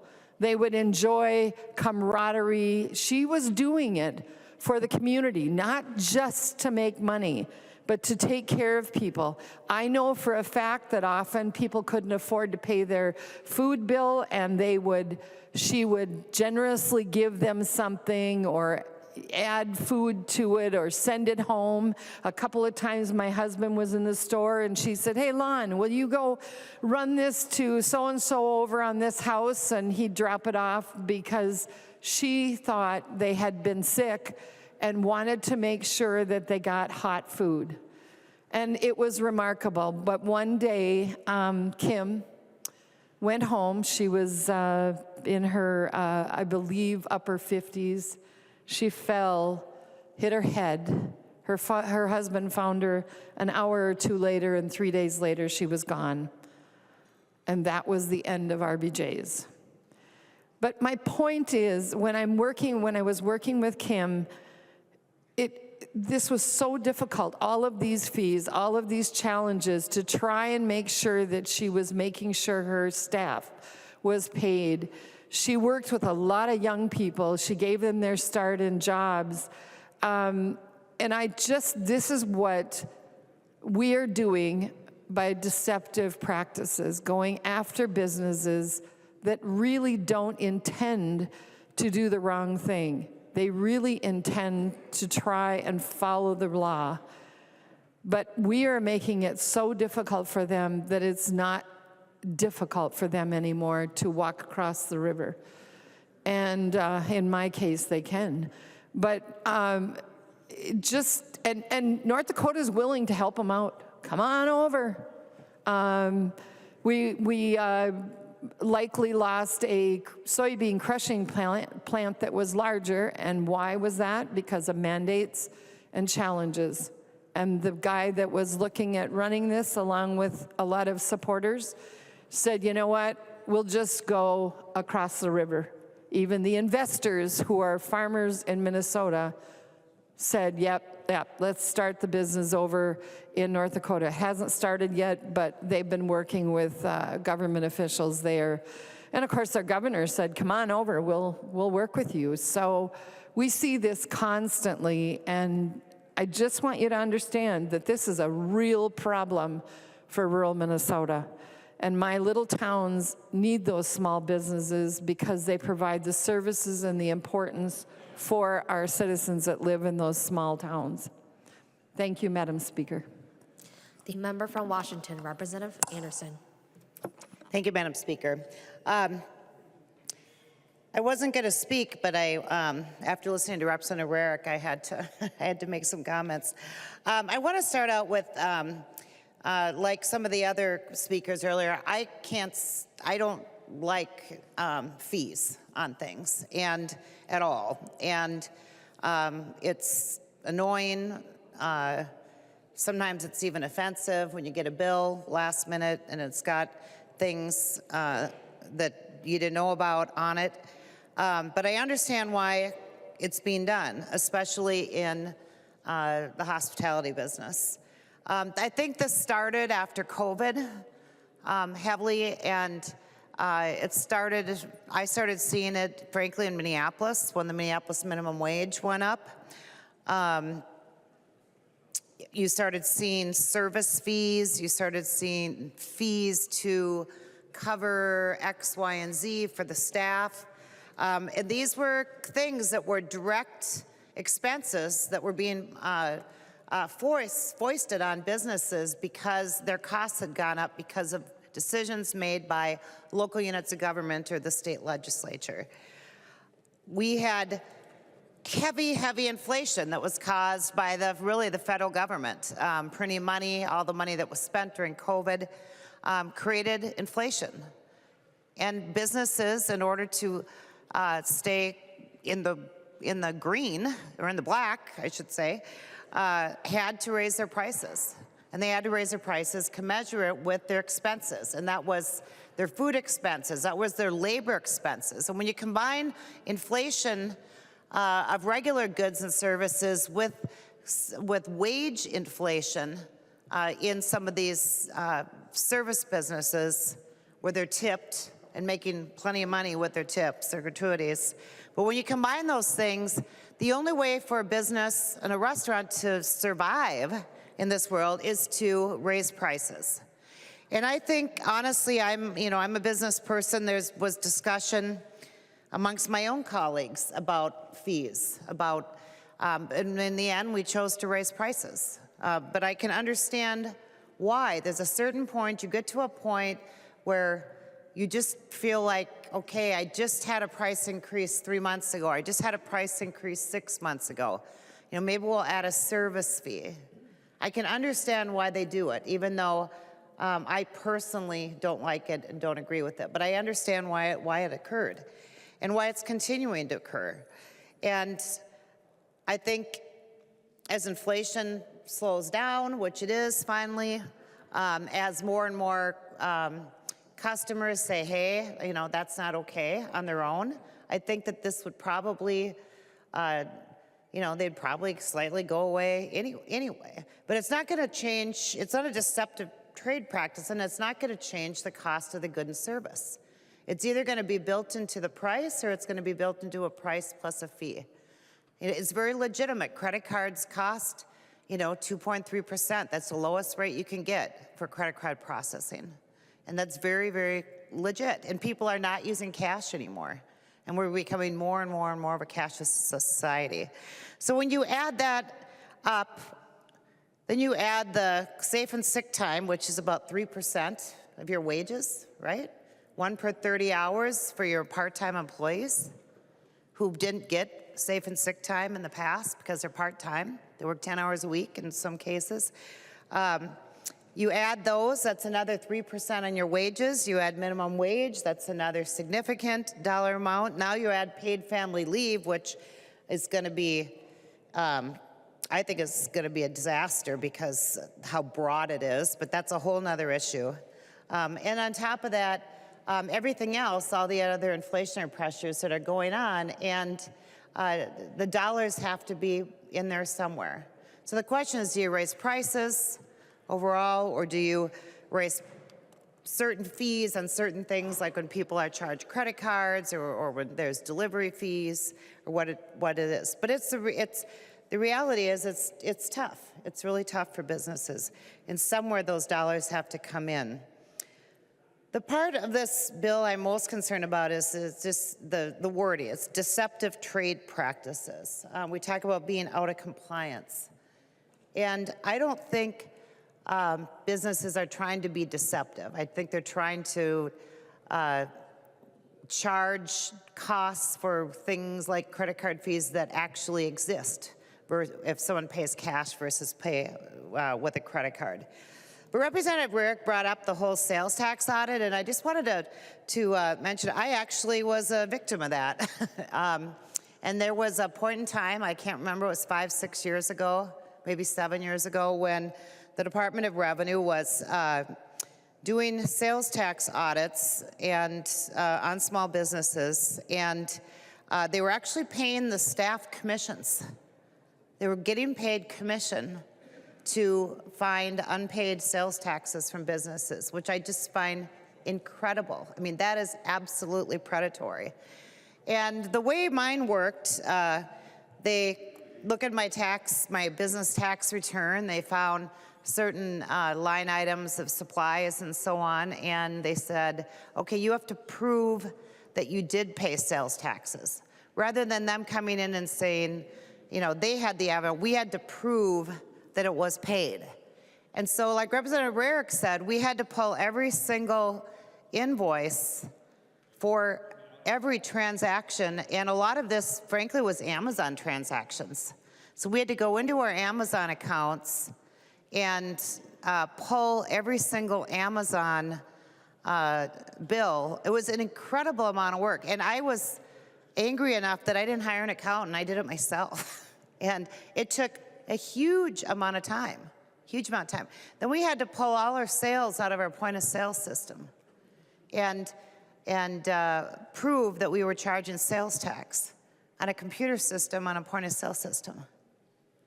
And I had a young guy from the Department of Revenue in my office, and I handed him all these boxes and boxes. And this was a huge amount of money. It was like $500,000 worth of, worth of stuff, right? Paper, just supplies.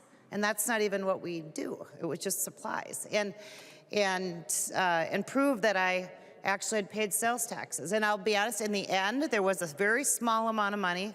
I think I owed a couple grand of where Amazon didn't properly charge me sales taxes. Now they do. Now they properly charge it by the thing. But it started out like way more, way more dollars. And the reason I bring that up is because that is our state government, the Department of Revenue, who's coming at business owners from the standpoint that you're doing something wrong and that you have to prove that you're not. And I could easily, which is not true, by the way, and they don't do it anymore, but I could easily see that happening here, where there's an assumption that you are deceptively not putting things on a website and saying, businesses, you have to prove that every single transaction, every bid that was out there, every sale that was out there, that every one of the extra charges or fees or however it's done, that you could prove positively that you did it, rather than the state coming and saying, we know these things and here's the stuff and you have to show us the other way. Because that's the history in the state of Minnesota. They're very aggressive, and wrongly so, with businesses. And until they realize that they're wrong, right? And they're not making the commission that they think they're gonna make. But again, I think that's incredible that we were paying commission to Department of Revenue employees to try to go after small businesses, to make them prove that they had paid, it was use tax, paid sales tax on purchases. That's incredible. For no reason, there was no reason. Nobody complained, nobody, and they were wrong. And it was a huge amount of time and money. So that is my fear, members, is that I think that these fees, which again, I don't like at all, and I've actually argued, okay, I don't like them, but I think that it would work itself out on its own, because this is a thing that has come out of the COVID environment, the fees, it has come out of heavy inflationary times when businesses are trying to survive. They're not making money on the fees. They are just trying to survive because they have had either inflationary costs rise or they have had significant government mandates like safe and sick time, like minimum wage changes, like paid family leave, like all the different anti-business bills that have been passed through this legislature recently. They're trying to make it, and their employees are trying to make it. And so I support the Schultz motion to refuse to adopt, and I stand down. Thank you, members. The member from Morrison, Representative Grisha. Thank you, Madam Chair and members, and I support the Schultz motion. Members, today I address you with a fervor inspired by the history of our nation, reflecting upon a time when colonial retailers, the backbone of their very communities, stood resilient against oppressive controls. As we stand on the precipice of modern regulatory changes concerning advertising, credit card, and junk fees, it's imperative to draw the parallels to our past, to a time when mandates and regulations threaten the very existence of freedom and enterprise. In the colonial era, retailers were not just merchants. They were pioneers in a burgeoning economy. They faced numerous challenges, including the restrictive trade laws imposed by a distant crown. These laws were not merely inconveniences. They were onerous mandates that stifled growth and innovation. Today, we find ourselves confronted with a similar situation. Modern regulations that threaten to constrict our businesses under the guise of consumer protectionism. Consider the proposed regulation on advertising, credit card, and junk fees.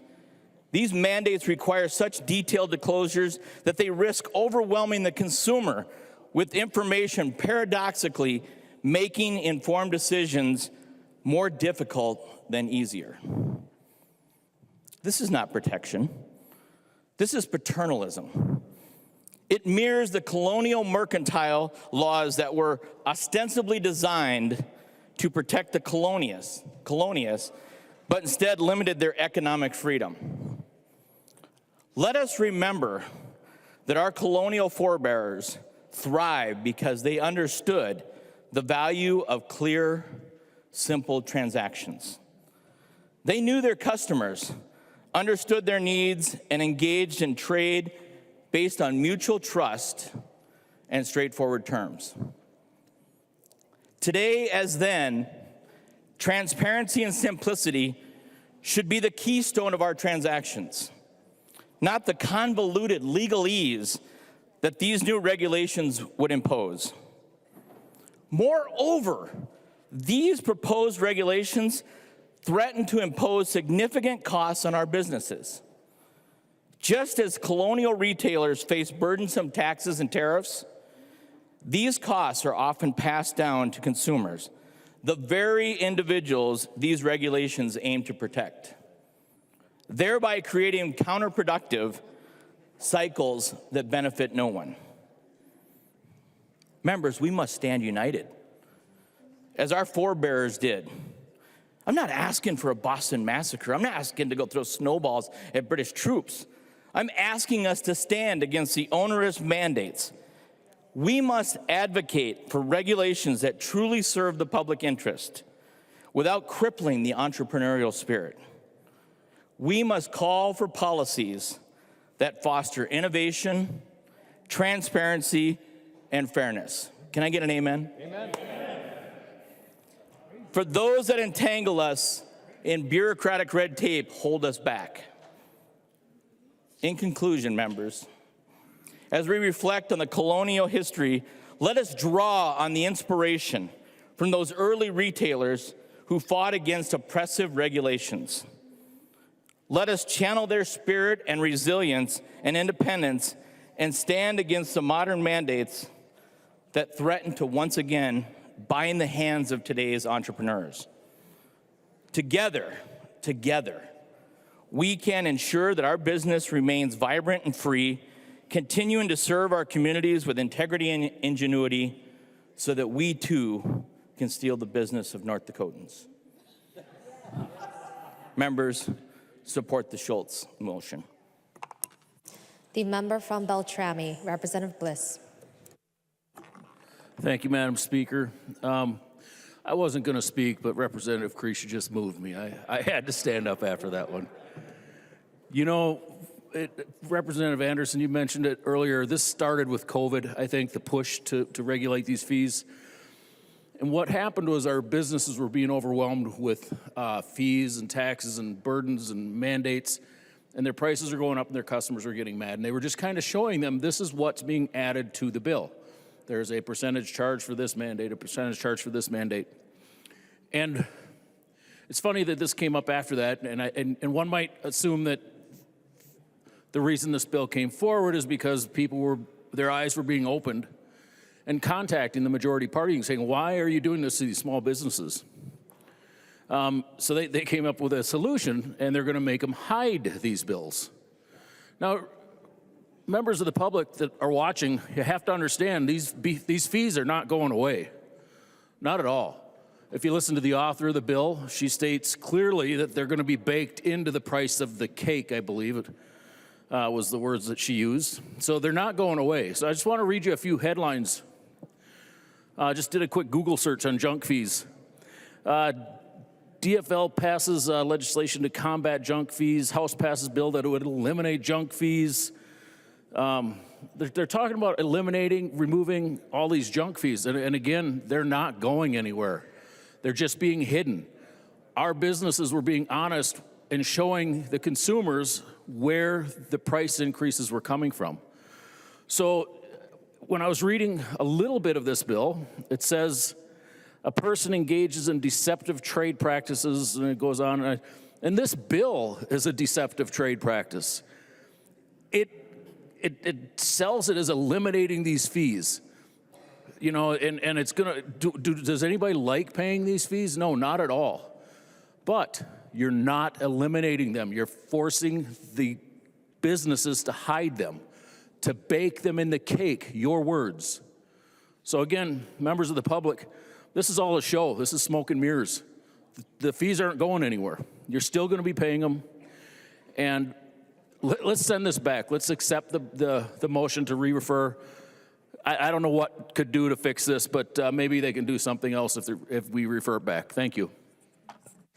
There being no further discussion, I call upon the author of the motion for final remarks, Representative Schultz. Thank you, Madam Speaker. Would Representative Greenman yield? She will yield. Representative Schultz. Thank you, Madam Speaker. Representative Greenman, during our hearty debate on this motion, I had the chance to review the bill even further, and one of the questions that I had was along line 2.5, and this was touched on by Representative McDonald in your exchange with him a little bit earlier, but my question for you is, how are we defining delivery platform? Because there are no definitions to that, both in this bill nor in the chapter of law that we're discussing, and I think that is very ambiguous. Representative Greenman. Thank you, Madam Speaker. And I am glad in this 6 hours of debate, folks have had a chance to read this two-page bill a little closer.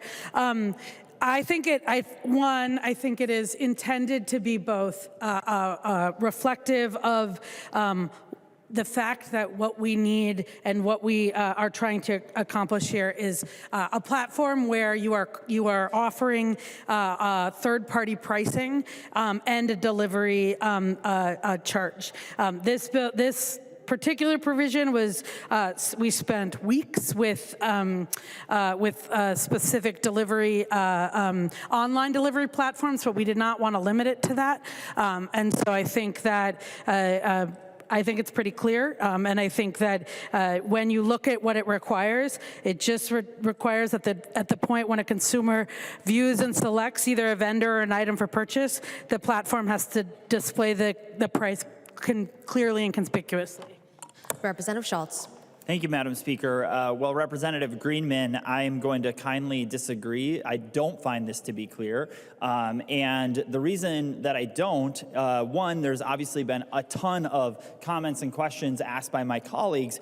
But going back to from the very beginning, our first conversation about this, and we talked about shipping.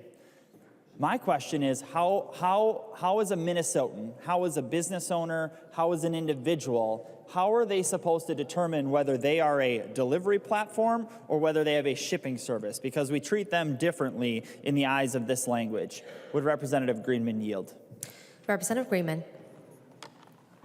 Thank you, Madam Speaker. And to be clear, it's not the consumer, it is the business that we're talking about when you talk about this business. The consumer should be able to expect that there is all-in pricing. I think that if your question is, how can you tell the difference between a delivery platform and somebody that just ships things? The difference is if you can put all-in pricing, if you are setting your own prices, then you absolutely should say how much it costs. And what this says is if you want to charge differences, if you are a delivery platform and you are charging third-party pricing, then you can clearly and conspicuously list those prices and tell what your service is, which is the delivery fee with the additional flat fee or percentage that's charged. Representative Schultz.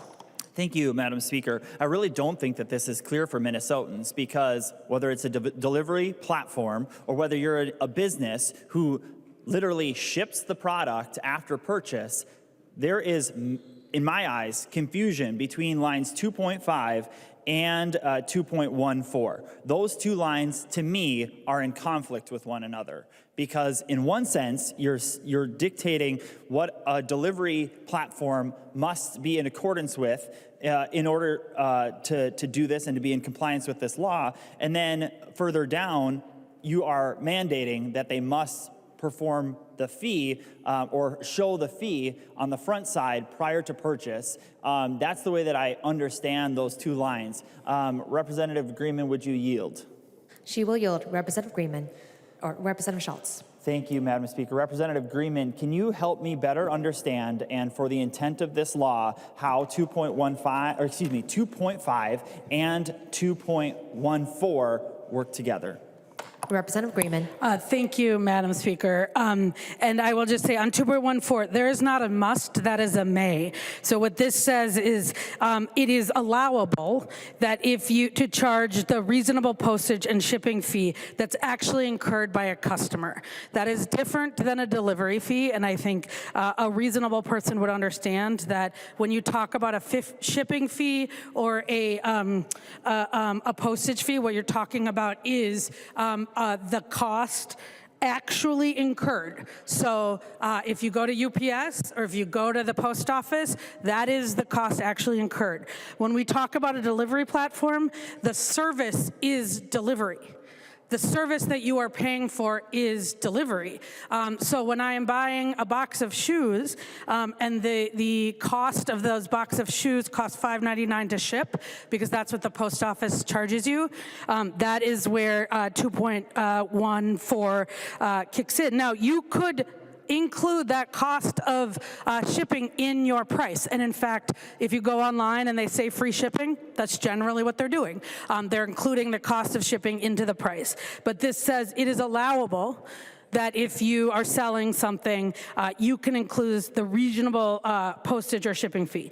What 2.5 is meant for is businesses, is delivery platforms that have a different business model. They're not selling, the food is not something that they're selling. They're selling to you the delivery of that food. When you pay $10 for that cheeseburger that we all now want to eat, and maybe some of you already have, that $10 is going to the business that is selling the cheeseburger, and then the delivery fee is going to the delivery platform that is making it their business to deliver. Same with grocery delivery and everything else. There are two businesses in that transaction, and a delivery platform is the business that this applies to.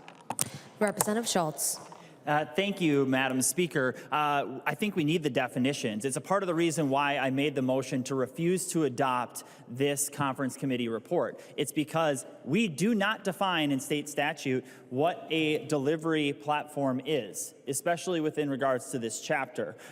We had the chance to review it and talk about it. And just by using Representative Greenman's words here as the author of the bill to the intent of the bill, the concern, the issue is that the business who does ship a product is going to be seen through the lens of a delivery platform because it's undefined. Because it's undefined. What Representative Greenman has said is that this is only primarily through the lens of, and I'll use a specific instance, if you're a DoorDash, if you are someone who's delivering a good, or food in this instance, and she used food as the example. But the fact of the matter is, members, and for this body, when we don't have the definition of delivery platform outlined for us specifically, we're just going based upon good intentions.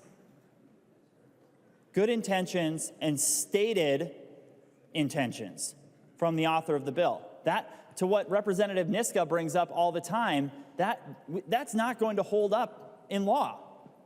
It's a reason we should refuse to adopt the conference committee report because it needs definition. Because small businesses, medium-sized businesses, and people who operate online might both sell the product and ship the product. And based upon the definitions of the bill, they could be considered a delivery platform. That's the way that I read this bill. It's the reason I made the motion to refuse to adopt. It's the reason why we all should refuse to adopt this conference committee report. This bill is not ready for prime time. This bill will have big time unintended consequences that frankly are going to outweigh the benefits of this bill. I think what's interesting is through the conversation this afternoon, the members of this body have made many great cases as to why or how consumers are going to be negatively impacted by this bill.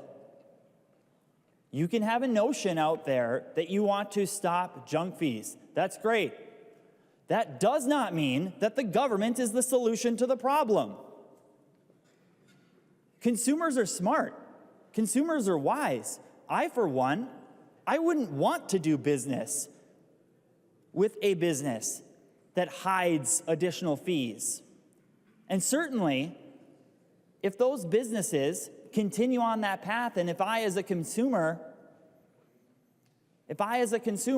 have experienced that once, I'm not going to do business with that business again.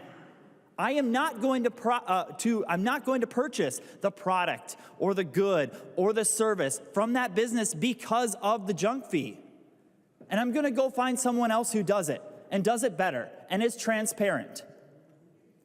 But the result of DFL governance in Minnesota is continued consolidation, monopolies, and more that are happening because we're crushing small businesses, because we're making Minnesota uncompetitive. Not for business, but actually for the consumer. It results in higher costs, a more unaffordable Minnesota, and so much more. Because you have a bill like this that is punitive towards small businesses, towards business owners. But again, it's not, and for our arguments this afternoon, this hasn't been about the business owner themselves.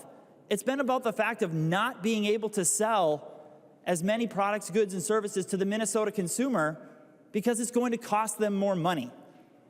It's going to cost more to eat. It's going to cost more to ship. It's going to cost more money because of a bill like this. That's a heavy-handed mandate. Like I mentioned, this is actually an anti-consumer bill because instead of having the choice between which business you operate with or you choose to do business with to buy products, goods, or services, some businesses will choose to leave, will choose to close because of heavy-handed mandates like this. The result is that consumers will have less choice.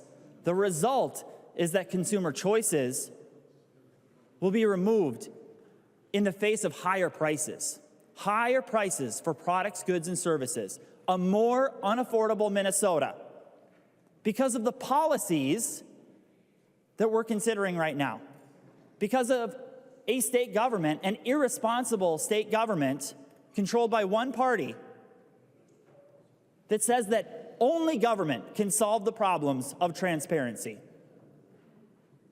The consumers and Minnesotans out there, according to the DFL, you are not smart enough. You're not smart enough to go find a business that's going to be transparent with you and the fees that might be incurred through the purchase of products, goods, and services. But instead, no, let's be punitive towards small businesses. Let's be punitive towards business in general. Let's raise the costs. Let's raise the costs for the products, from hamburgers to shipping and everything in between. This bill is not ready for prime time. Consumers will be negatively impacted. Like has been mentioned by my colleagues today, I cannot stand for the fact that there are small businesses in my community that have been lost because of new mandates passed in this last 15 or 16 or 17 months. The citizens of Minnesota, the people who you are trying or you think that you're helping, will literally be harmed by this. The consumers will be negatively impacted. There will be less choice because it's anti-consumer, and it will make Minnesota more unaffordable. Vote to refuse to adopt the conference committee report. The clerk will take the roll.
The chief clerk will call the names of the members voting remotely. Carol. Carol, no. Carol, no. Clardy. Clardy votes no. Clardy, no. Daniels. Daniels, aye. Daniels, aye. Pulowski. Pulowski, no. Pulowski, no. The clerk will close the roll.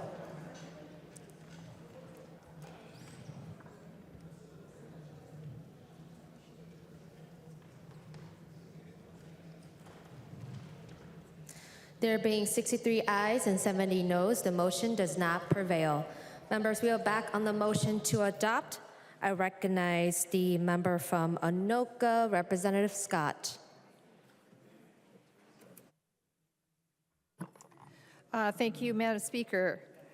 Thank you, members, for a good, thorough discussion of this bill. And one thing I just wanted to speak about a little bit is just the transparency piece, and I am very much in favor of transparency. And one of the things that I have seen something similar to this on a receipt that I've had after eating in a restaurant has to do with inflation. And a former member of our body, Keith Franke, owns a fairly local establishment here. And I remember him talking about, to me, the price of eggs and how much that had gone up alone, and how just he didn't want to raise his prices but had to. And one of the restaurants I ate at recently had a line item there, and it talked about inflation. And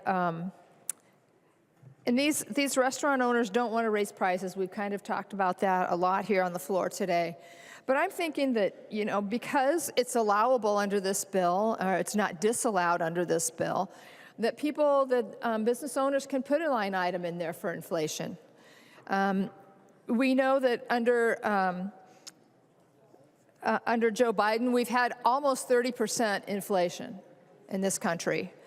And that hurts everybody. It makes it very difficult to put food on the table, and it is very difficult for small businesses to stay afloat and to remain competitive in a marketplace that's already tight, but they're dealing with the really fast rising costs of goods. And so I would just encourage our small businesses out there, go ahead and put a line item on your receipts bite inflation and then and put the percentage that you have had to increase your prices due to bite inflation. Members, let's vote no on the adoption of this bill. I recognize the member from Anoka, Representative Niska. Thank you, Madam Speaker. And first, I'd request a roll call. Seeing 50 hands, there will be roll call. Representative Niska. Thank you, Madam Speaker. And thank you, Representative Freiberg, for those good questions of Representative Greenman. Suggestions that I saw, I will pass on those. But thank you, appreciate that.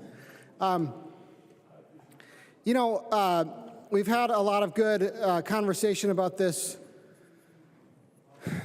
bill, and I still am not really understanding the reason why, Representative Greenman, why we put this in the Deceptive Trade Practices law instead of, when Representative Greenman was asked earlier about what the remedies were, her first reference was to Section 8.31. And I think it's important that members understand the difference between Section 8.31 or other regulatory types of remedies and the Deceptive Trade Practices provision. So some of the discussion earlier has been, maybe the Department of Commerce or some other, politically accountable regulatory agency could do administrative actions.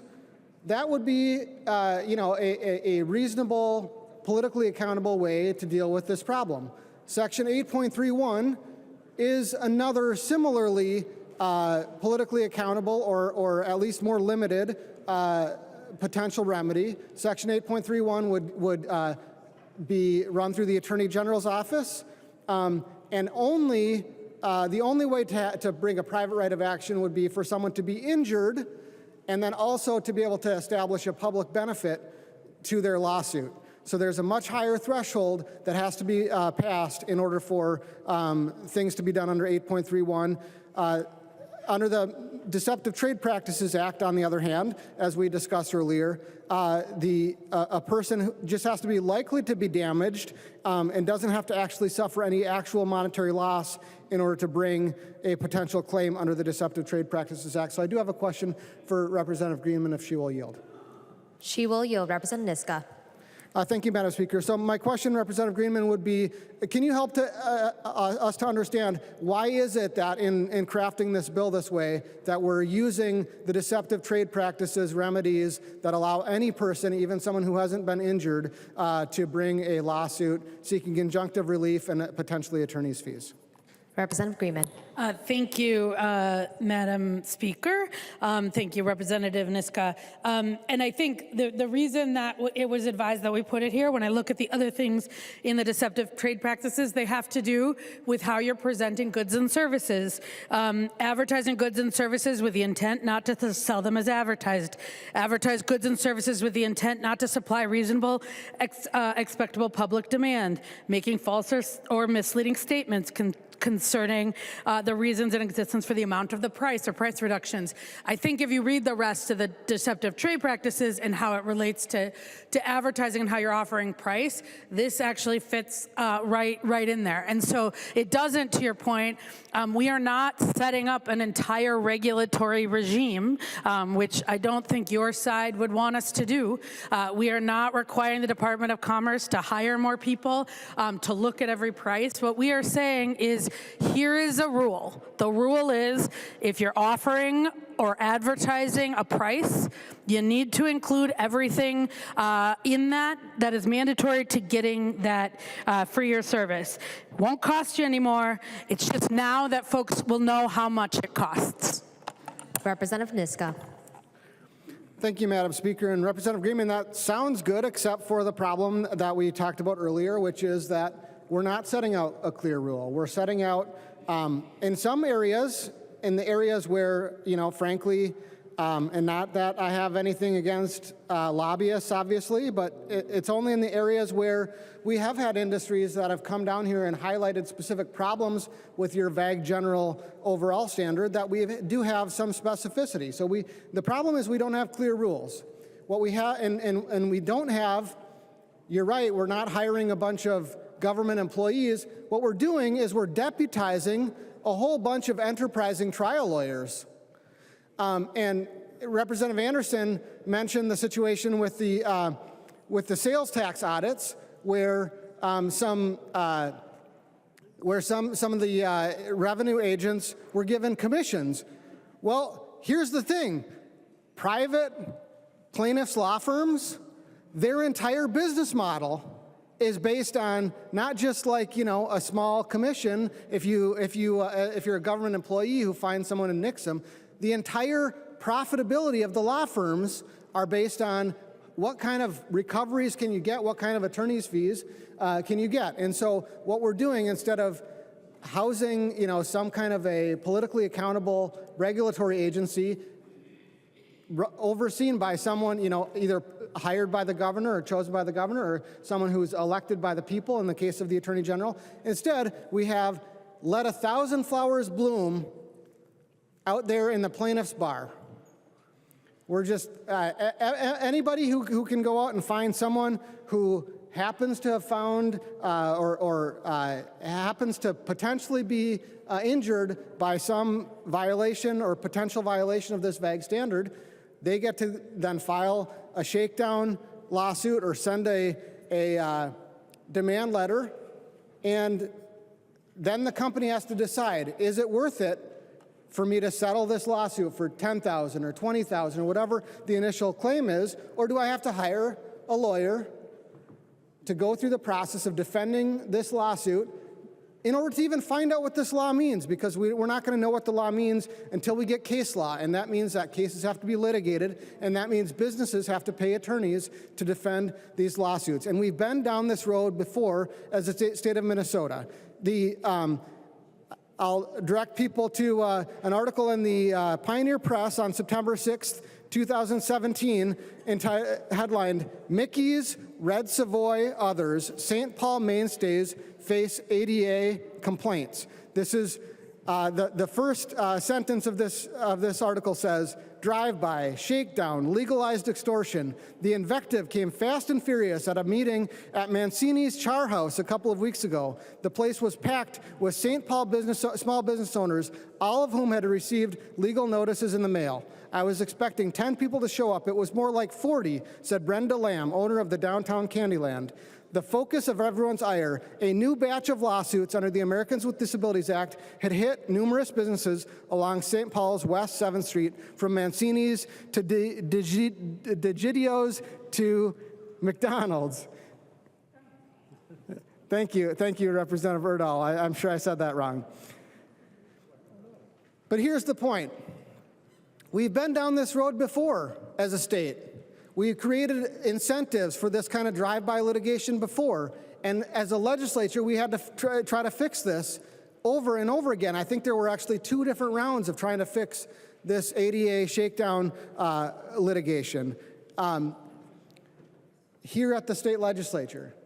So that's the road we're heading down again with this bill, with the Earn Sick and Safe Time bill, where we created a bunch of touch-foul kind of civil litigation problems, with the paid family medical leave law. Over and over again, we're being reckless in the way that we create new incentives for the plaintiff's trial bar to do shakedown lawsuits against our business community, lawsuits that are going to drive up their costs of litigation, lawsuits that are going to just create more and more cost on our business community, but they'll be great for the plaintiff's trial bar.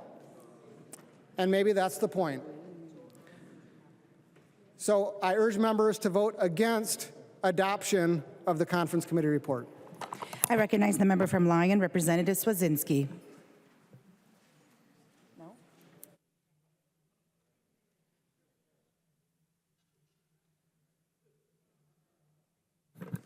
I recognize the member from Chisago, Representative New Brindley. Thank you, Madam Speaker. For sure I have things to say. This has been an interesting and robust conversation. I don't feel like this has changed much from when we heard this prior to receiving this conference report. And the same problems, the same generalized problems apply. We're in a situation where the government has created taxes, fees, mandates that cost money, and now the government is saying, yeah, but businesses, you don't get to be transparent about why those fees apply. About why those fees apply.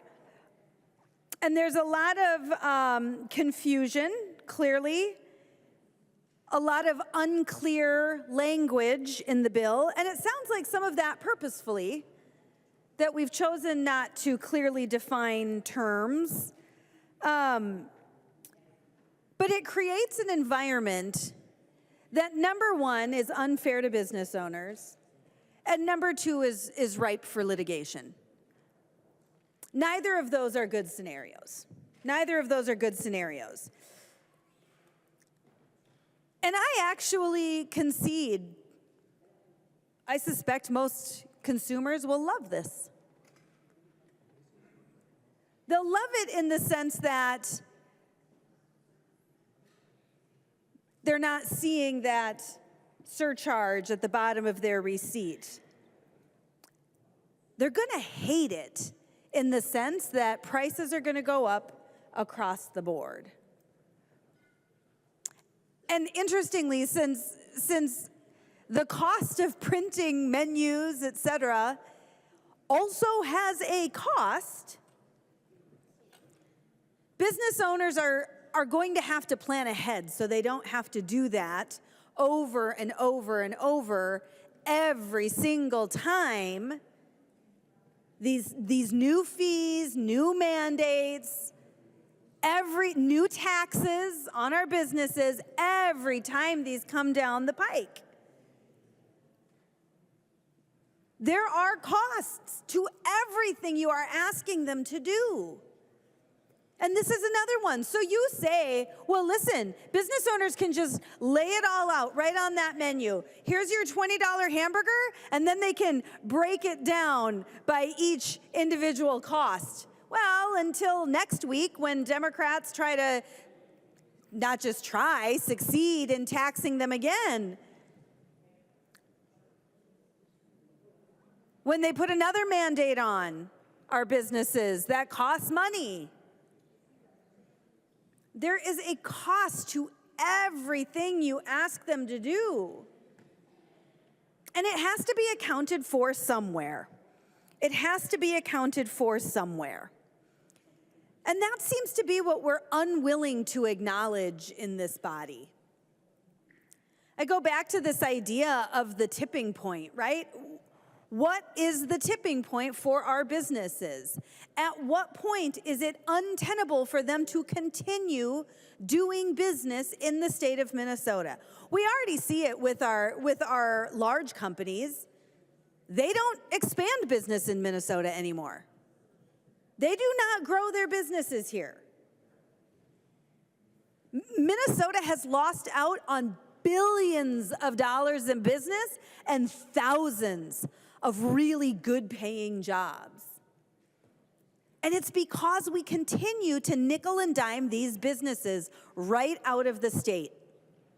Right out of the state. And this bill is just another example of that.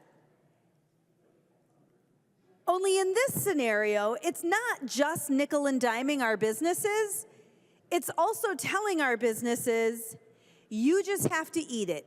You have to present to the consumer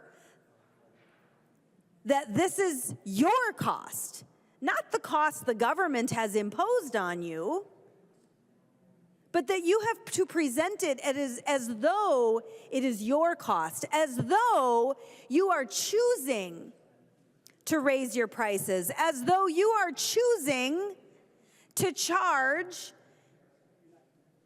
what most believe is an unreasonable amount of money for a hamburger. And you know what?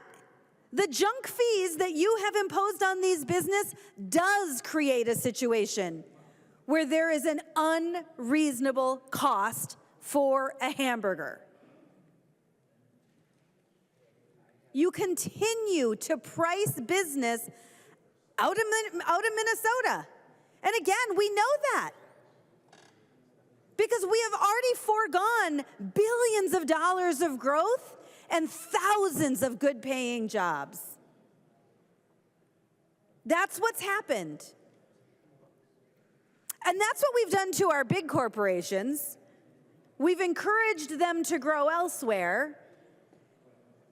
And now we're trying to stick it to the little guy. Because that's really, you know, I mean, I get it. Our big businesses are not going to love this. They're far less my concern when it comes to this bill. My concern really is the little guys.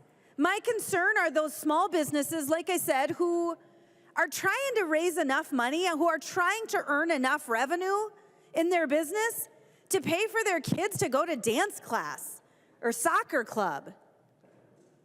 That's what these business owners are trying to do. These are not your millionaires. These are not your billionaires. These folks are not even making $250,000 a year, which I understand Democrats don't think is necessarily thriving either. These are folks that are trying to get by and provide for their families. And frankly, they've been frustrated. They've been mad.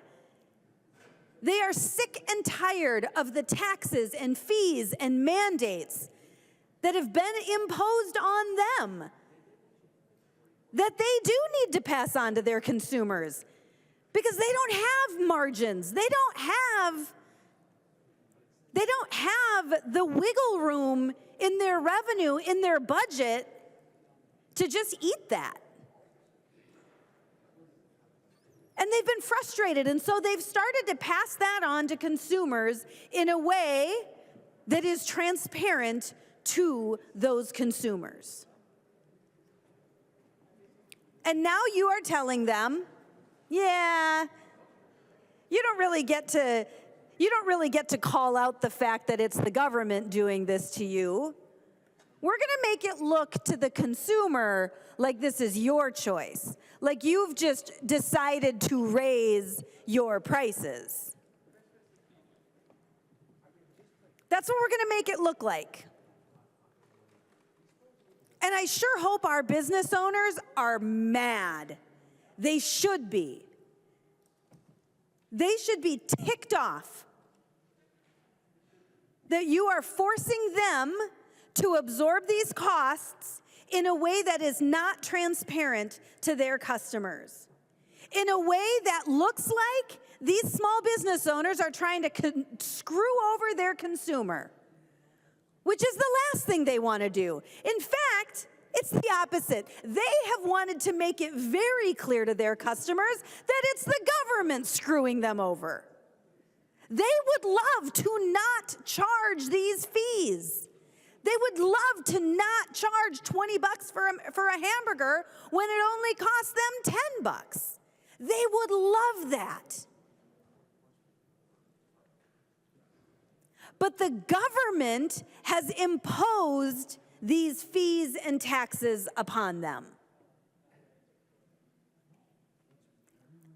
And they finally got so fed up. And again, this has only been in the last few years. It's not like we saw these things a decade ago or 2 decades ago. We didn't.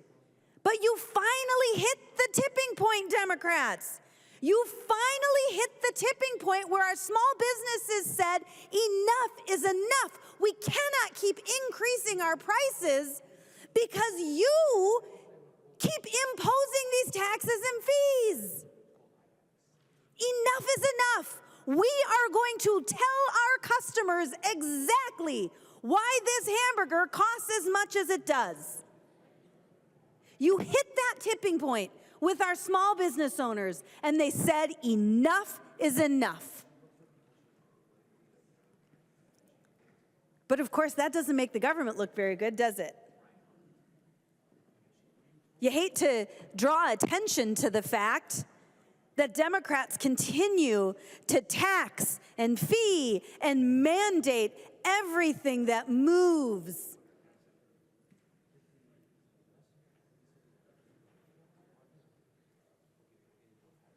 But you sure don't want the average person to know about it. You sure don't want the average Minnesotan to be able to look at a bill and say, wait a second, what's this for? Oh, this is because the government is making you pay for this?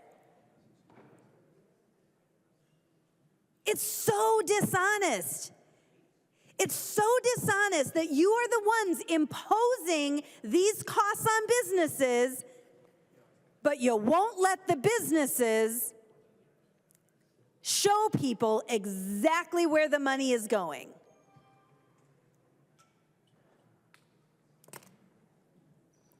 You hit the tipping point. You hit the tipping point, and they finally got so mad that they felt the need to disclose it to their customers.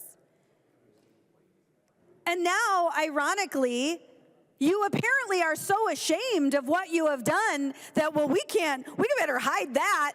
We can't let people know that it's our fault that this is happening.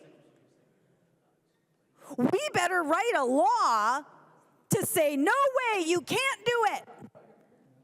You don't get to show your customers what these costs are. You don't get to show your customers that it's my fault that they have to pay this much for their product.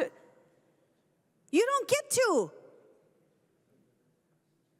How in the world do you not see how wrong that is? It's embarrassing. It's the great cover-up. On the one hand, you create the junk fees, and then on the other hand, you say, ooh, but the consumer doesn't get to know it's us. We're going to pretend that that's just the business owner. We're going to pretend that that's just the business owner and their greed, those greedy business owners. And tomorrow, guess what we're going to hear next week? Those business owners are price gouging. That bar owner, that restaurant owner, how dare they raise their prices? Price gouging. That's what we're going to hear next week, because it's the big bad business owner. And they're just unmitigated greed that's leading to this. No, it's the greed of government. It's Democrat greed that never has enough. Never enough.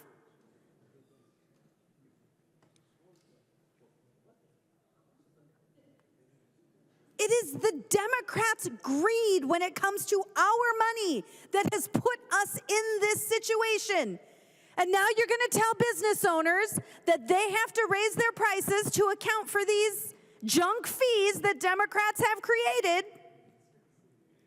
And then I bet you dollars to donuts, next week we're going to hear about those greedy business owners and their price gouging. That's how this works. We're on to you. We are on to you, Democrats. We see how this works by now. You're masters of messaging. You're masters of blaming the people who are just trying to support their families and vilifying them as they do it. It's just wrong. It's just wrong. As we said early on, when we heard this bill weeks ago, Republicans are opposed to junk fees. We actually think we should indeed get rid of junk fees. But that's not what this bill is about. This is not the getting rid of junk fees bill. This is the hiding junk fees bill. If this bill passes, Democrats will successfully hide all of their imposed junk fees from the consumer. That's what this bill is about. It's not right. There isn't a soul who should vote for this bill. It's not transparent. It is anti-consumer. It's anti-small business. And it's just wrong. Let's vote no. I recognize the member from LeSueur, Representative Farr. Thank you, Madam Speaker. So I want to take a little different twist than I think what I've heard most of today, but touch on a few of those pieces. So, if you look at the bill and its title, to disclose mandatory fees in advertising as a deceptive trade. And then we go on to define that as a person engages in deceptive trade practices when in the course of business, vocation, or occupation, the person advertises, displays, or offers a price for goods or services that does not include all the mandatory fees. But wait, that's good for you, the business owner, but not us. For the purposes of that subdivision, those fees do not include taxes imposed by government entities on the sale, use, purchase, receipt, or delivery of those goods or services. So it's good enough for the business, but it's not good enough for us to abide by. And I think, at the risk of sounding too much like Representative Lawrence, in my short 3.5 years here, the biggest deception that I've seen, the biggest deception that I will be a part of, we're going to see this week. We were promised on this floor that a paid family medical leave bill would cost us 0.7%. That was high. That was the most it was going to cost us.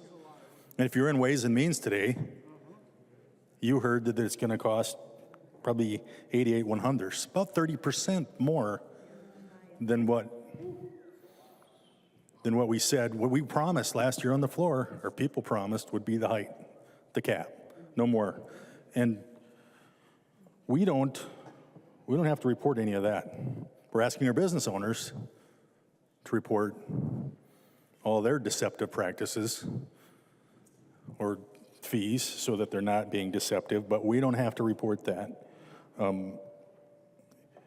I think most constituents of mine would think that in general, having to report those fees and knowing what I'm paying for is not a bad idea. But then let's do it for everything. Let's do it for government as well. Because, again, I think the biggest deception that I will be involved in, we're going to hear that bill here in another week. So please vote no, members. I recognize the member from Stearns, Representative O'Driscoll. Well, thank you, Madam Speaker and members. A couple of things I've had a chance to read the bill again and thought about a couple of other examples, and I was wondering if Representative Greenman would yield to a few questions. And She will yield for a question. Thank you, Madam Speaker. And Representative Greenman, you have been a champion on doing this evening to help us to get better clarity and understanding on the bill.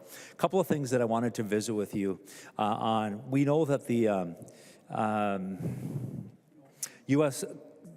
U.S. Code, Title 47, Section 552 that's cited in here, you talk about some exemptions for those that are on the list. Question I have for you is the way I read this and the way I understand it in our conversations is that if the feds are managing it and monitoring it, we aren't going to manage and monitor it in the state of Minnesota. Madam Speaker, could she yield to that question, please? She will. Representative Greenman. Thank you, Madam Chair and Representative O'Driscoll. Yes, these two provisions are the two places in federal code where we've seen rulemaking on this issue, on all-inclusive pricing issues. And so for these two provisions for broadband and for the second one is for cable TV and satellite TV, where there is a federal junk fees provision, we have said you can be compliant with that. If you are compliant with that, you will be compliant with Minnesota law. Representative O'Driscoll. Thank you, Madam Speaker. And Representative Greenman, so post enactment of this bill into law, what happens if the regulatory agency at the federal level do some additional adoption and now it becomes in conflict with the state of Minnesota's provisions, evidenced by the things that you have itemized in your bill here this evening? Which will take precedent, the federal law or the state law? Are you asking Representative Greenman to yield? I am. Thank you, Madam Speaker. Representative Greenman will yield. Representative Greenman. Thank you, Madam Speaker. So if there is, if there's additional federal requirements and there is suddenly an issue of preemption, the K says this subdivision is enforceable unless it is preempted by federal law. What I will say, and I think that from my conversations with folks in this industry, the thing that may happen, given that there's litigation, is if for some reason these rules go away, what will happen is the default law in Minnesota law will apply. Representative O'Driscoll. Thank you, Madam Speaker, and Representative Greenman. If I understood what you said, we're going to just keep the Minnesota law in place if there's a federal regulation that is adopted.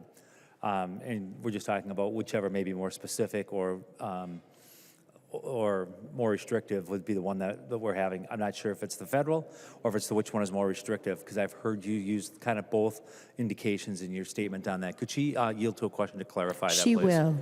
Representative Greenman. Thank you, Madam Chair, or Madam Speaker. There are two different rules. So the broadband rule that was adopted by the FTC actually includes very specific labeling that looks like nutrition labeling.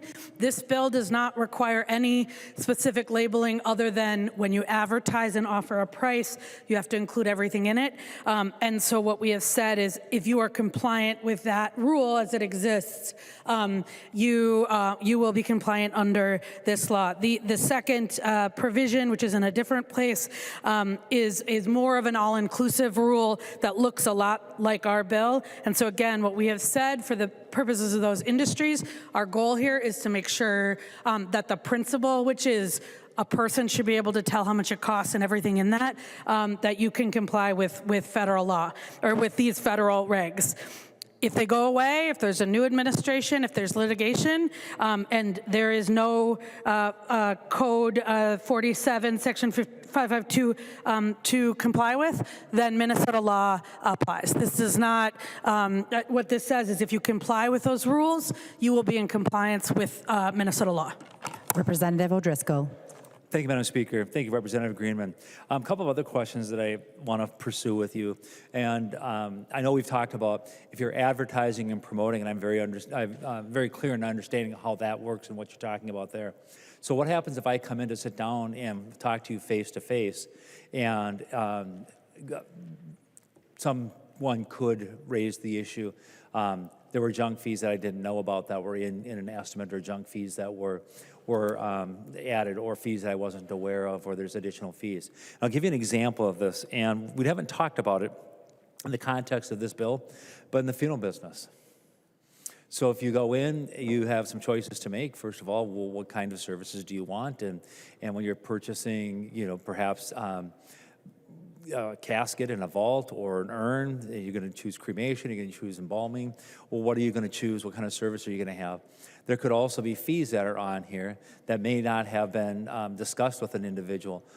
But when they come back, they start getting some additional clarification. It's like, well, we have this fee, we have that fee. Does your junk fees bill apply there when they are sitting down and itemizing to be able to come back and clarify their bid, if you will? I hate to put it in that kind of context when you're talking about funeral services, but I think you get the gist of the idea. Madam Speaker, if she could yield. She will yield. Representative Greenman. Thank you, Madam Speaker, and thank you, Representative O'Driscoll. In that context, and I think what is important is if the customer is making choices, right, it may not be mandatory. So you can upsell people, you can tell someone how much a pine casket costs and how much it would cost to upgrade that to the gold standard model. Again, that is not prohibited in this bill because, as it says, for the purposes of the subdivision, it's what must be paid in order to purchase the good or services being advertised. I think in that context, if you're telling someone you can get this casket for this amount of money and you can get this casket for this amount of money, if they come back and you're saying, well, that casket actually costs this amount of money plus a 15% service fee, yeah, that is covered in this bill, just like it would be covered if you're talking about a ticketing fee where you buy a ticket online and you get to the theater and it costs 15% more, or like when you're talking about any other example we've heard today. But again, if you're offering someone and you're saying, this product costs this much, this product costs this much, the consumer can decide what they are going to purchase, and that would comply with this law. Representative O'Driscoll.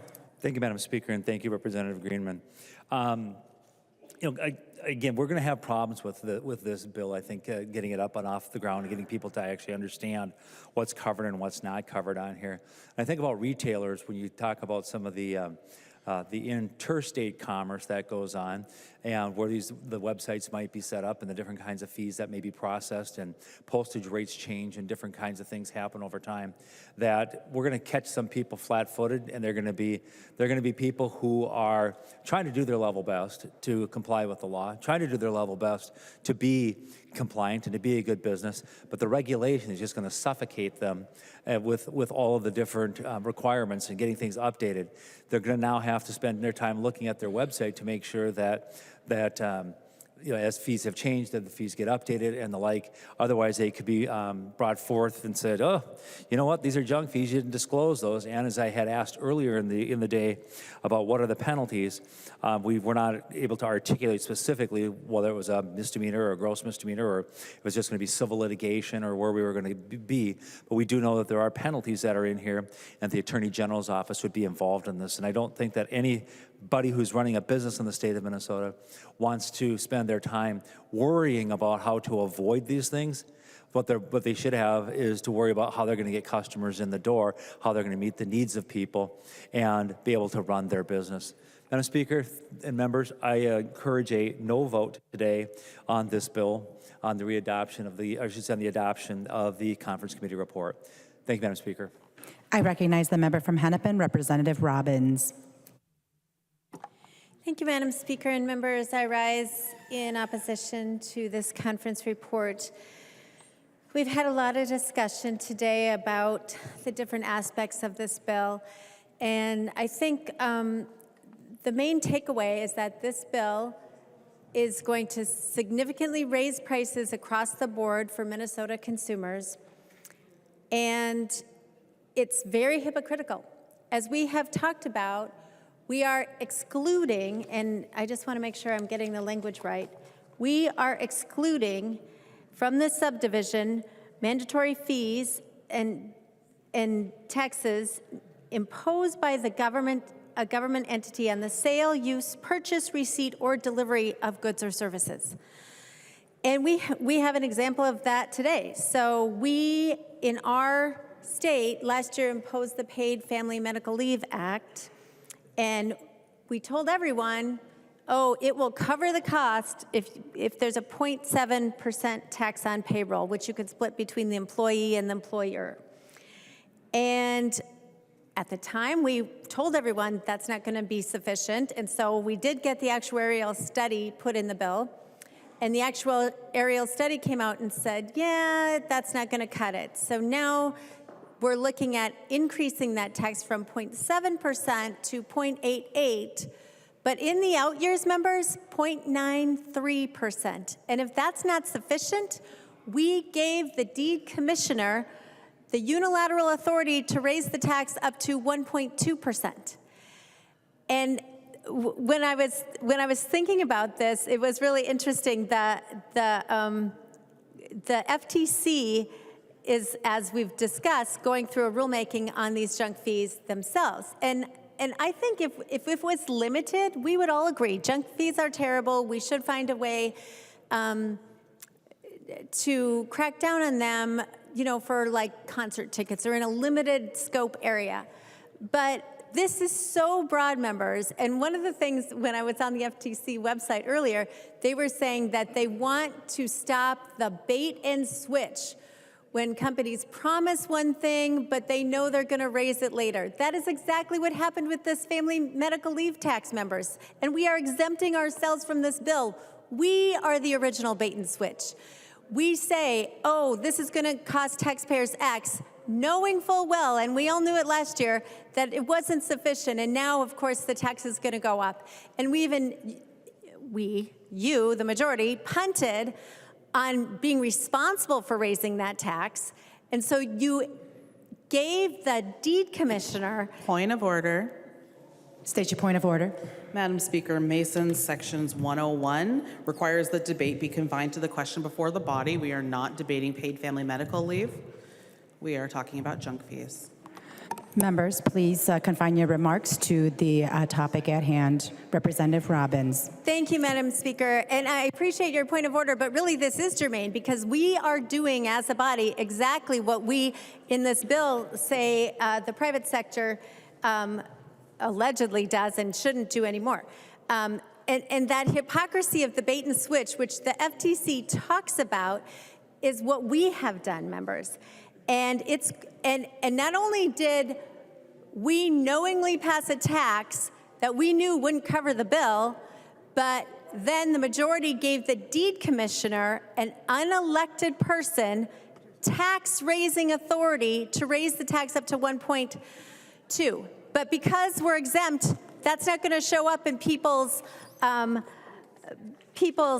receipts. And I find it interesting. So this is a expansion of the deceptive advertising. And so they say that the mandatory fee includes but is not limited to something that must be paid. Oh, sorry, I'm missing my right page of notes. But it's that they have to knowingly, it must be paid in order to purchase the good or service being advertised. Well, members, everyone, in order to purchase a good or service that's being advertised, is going to have to be paying for that paid family medical leave tax. It's going to be baked into the cake, as we've talked about earlier. The second test is that it's not reasonably avoided by the consumer. Again, the consumer cannot avoid paying this. But the third one is the one where I guess it's tricky because it says the reasonable consumer would expect it to be included in the purchase of the goods or service. And this is the bait and switch part. The reasonable consumer isn't expecting all these taxes to be built into their services. And that's what we are doing. And the fact that this comes out today when we just knowingly are giving the deed commissioner the authority to raise the tax for paid family medical leave is outrageous. And that we are exempting ourselves from this rule because we know government isn't going to follow it, but we're expecting small businesses to follow it. Members, none of us want these junk fees, but when this is so broad that it will apply to the price of a hamburger at your local diner and a sweet roll at your local bakery, and you know they run specials, so are they going to have to change their menu every single time? It's just unworkable and it's much too broad. And I also concur with Representative O'Driscoll's points about the FTC. So the FTC, speaking of bait and switch, there's a lot of that going on in the Biden administration because they often will put something out there as a policy change like, oh, we're going to forgive all the student loans, knowing they don't have the authority to do it, but they got the press hit for it. And then it turns out they can't do it, and now they're trying again. Well, the same thing is going on with these junk fees at the federal level. So they put out the statement last October 23rd. We're going to do all these junk fee bans. And then they had a public comment period to December 26th. Then they extended the public comment period to February 27th. And then just April 24th of this year, they did another hearing. That rule, if you go on their website tonight, it doesn't even say when they're going to be done with these comments and when this is going to take effect. This might not take effect. And then we will have crafted our law on something that even the feds know is not workable, and it's another bait and switch. And we are putting our businesses through all these contortions to comply with laws that are far too broad, far too hard to implement, and don't account what members, if we've said it one time, we've said it 1,000 times, one size doesn't fit all. And to think that what's going to help deal with online ticket sales is the same that's going to work for a septic system installer or a remodeler or a bakery. Members, it's so broad, it's not going to help, and what it's going to end up doing is driving up the cost of goods and services across the board, across the state, and Minnesota taxpayers cannot afford it. So please vote no on this. Let's wait to see if and when the feds ever do anything, and let's have a narrow bill if it's possible even. But this is everything in the kitchen sink, and it's going to hurt Minnesotans. Thank you, members. Vote no. I recognize the member from Isanti, Representative Johnson. Madam Speaker, members, I rise to speak against the adoption of this conference committee report. Listening to things going on here today, I keep getting more and more questions. What I found listening and what I've learned, this is the state of Minnesota hiding what they're doing. The trifecta does not want the citizens of Minnesota to understand what's going on. The way this bill is written,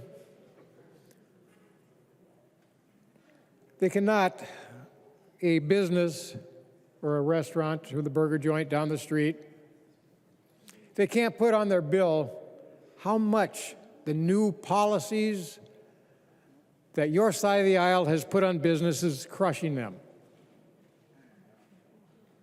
I've seen it on the bills.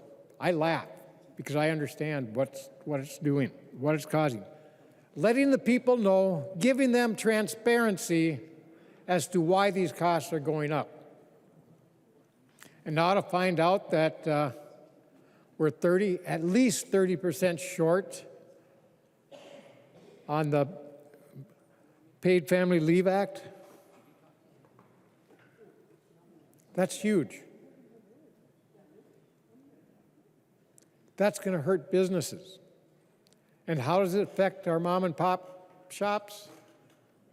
You have the manufacturers that has to pay that increase.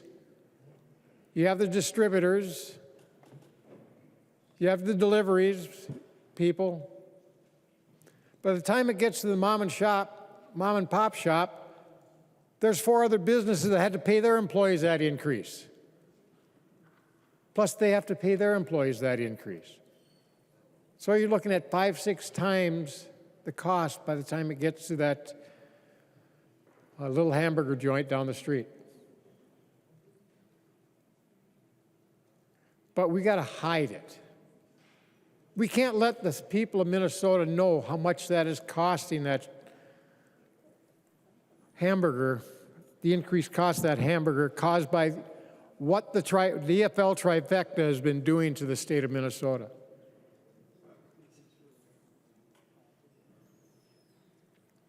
It's shameful that we have to hide what this body has been putting out there. Now, Representative O'Driscoll made some good points. And I have some questions. Would Representative Greenman yield for a question? She will, Representative Johnson. Oh, Representative Greenman, Representative Driscoll had some questions, and you explained that we decide how things go and what have to figure out if it was a violation, if it was not. The question I have for you is, who's going to be writing the rules to implement this program? Representative Greenman. Thank you, Madam Speaker. Like other areas in the Deceptive Practices Act, of which I listed, this isn't, and as we talked about earlier, this isn't a regulatory regime. What this is it is a policy that if you are violating it, there are implications. You could get sued. But there is not a regulatory regime that attaches. Just like if you disparage the goods and services of another business by a false or misleading representation of fact, if you advertise goods or services with the intent not to sell them as advertised, and 11 other things that are currently and have long been in our statute. Representative Johnson. Madam Speaker, Representative Greenman, you didn't answer the question. The question is to implement this, to move forward, if somebody wants to file a grievance or something like that, who is going to be writing the rules to do the enforcement of this, whether who's to find out if there's a violation or not, if she would yield? She will yield. Representative Greenman. Thank you, Madam Chair or Madam Speaker. As I said, this is not there is no rulemaking authority in this provision or statute. If you got sued, you would go to court, like in any other provision in the Deceptive Practices Act, and you would have to prove to a judge that they were violating the law, and then you would have to prove damages. And I'm sure that Representative Niska could walk us through that whole thing if we wanted to. But like other places of the law, where what you do and how you enforce it is through either the Attorney General's enforcement authority in court or through a private right of action in the public interest. That's how you enforce it. As I said, there is no rulemaking authority in this provision. Representative Johnson. Madam Speaker, members, so we just learned that there's going to be no rules, so we don't know how it's going to be implemented. We don't know what's going to happen. But the Attorney General gets to decide what to do, whether there's a violation, whether it's not. Maybe, would Representative Niska yield for a question? He will yield for a question. Representative Johnson. Representative Niska, could you, if there's no rules in this or set up, can you tell me how this would work in court? Representative Niska.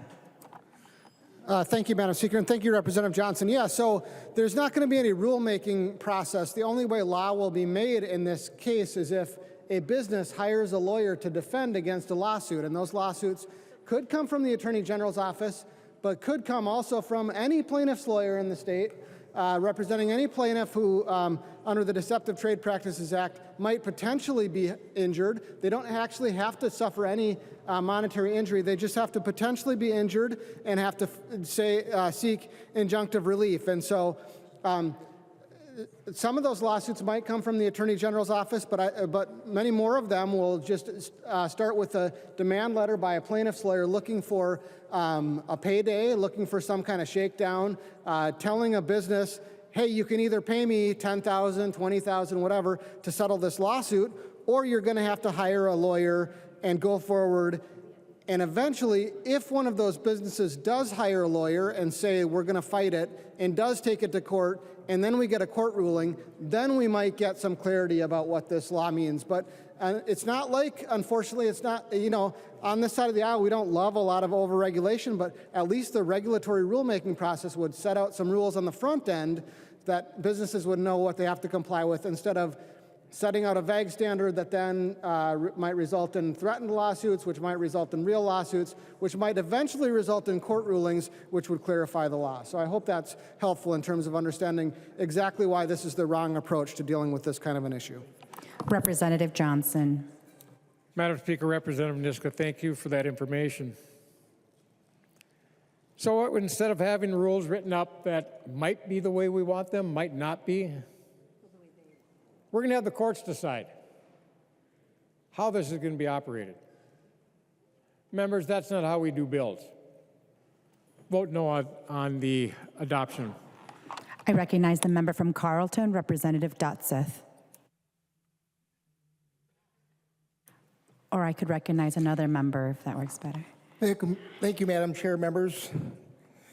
You know, like the old saying goes, I'm from the government, I'm here to help. That's what we're hearing a lot of this evening. You know, I think there's a lot of concern with this $20 hamburger bill. You find that most consumers, I had a discussion with a young lady this weekend. She said, Jeff, she said, I can relate. I actually had experienced these irregular practices of these junk fees. I said, well, tell me more. She starts explaining it to me. I said, well, what'd you do about it? She said, well, Jeff, I quit utilizing that company. What I've experienced is businesses that aren't doing proper business conduct don't exist in business very long. I would think that we can leave it more up to the consumer instead of coming in with these unfunded mandates that attack the small businesses and large businesses. Representative Greenman, I have to say that it's been a pleasure working with you on this bill. And I have to say that you've been open to having dialogue, so I have to give credit where credit is due. But like I mentioned earlier, that just isn't ready. I think the representative can testify that I had discussion early on. I said if we could have one more round with this bill to have another committee hearing, I really think that we could get a lot closer to where we need to be.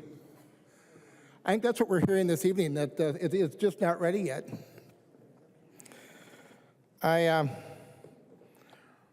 Representative Niska, would you yield to a question?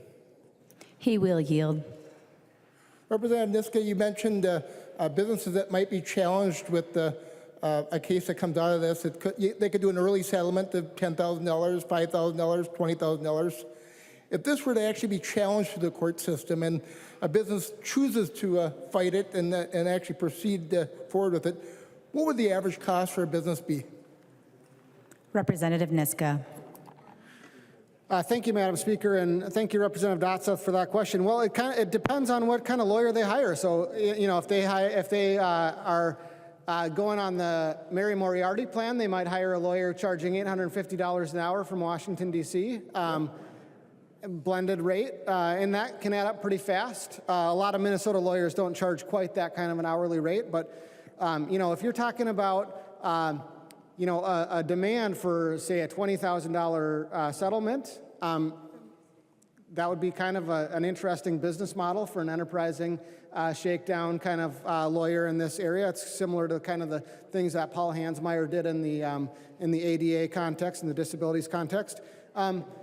It's very easy for a plaintiff's lawyer to find a number like that where, yeah, it would be lower than the type of it could very well cost $20,000, $30,000, $40,000 just to defend a lawsuit, even a lawsuit that a business might win. You know, I've been involved in, you know, not that terribly complicated civil litigation where the defense costs quickly get over $100,000. So it can be very, very expensive. It's going to usually be an hourly rate for an attorney to defend a lawsuit like this.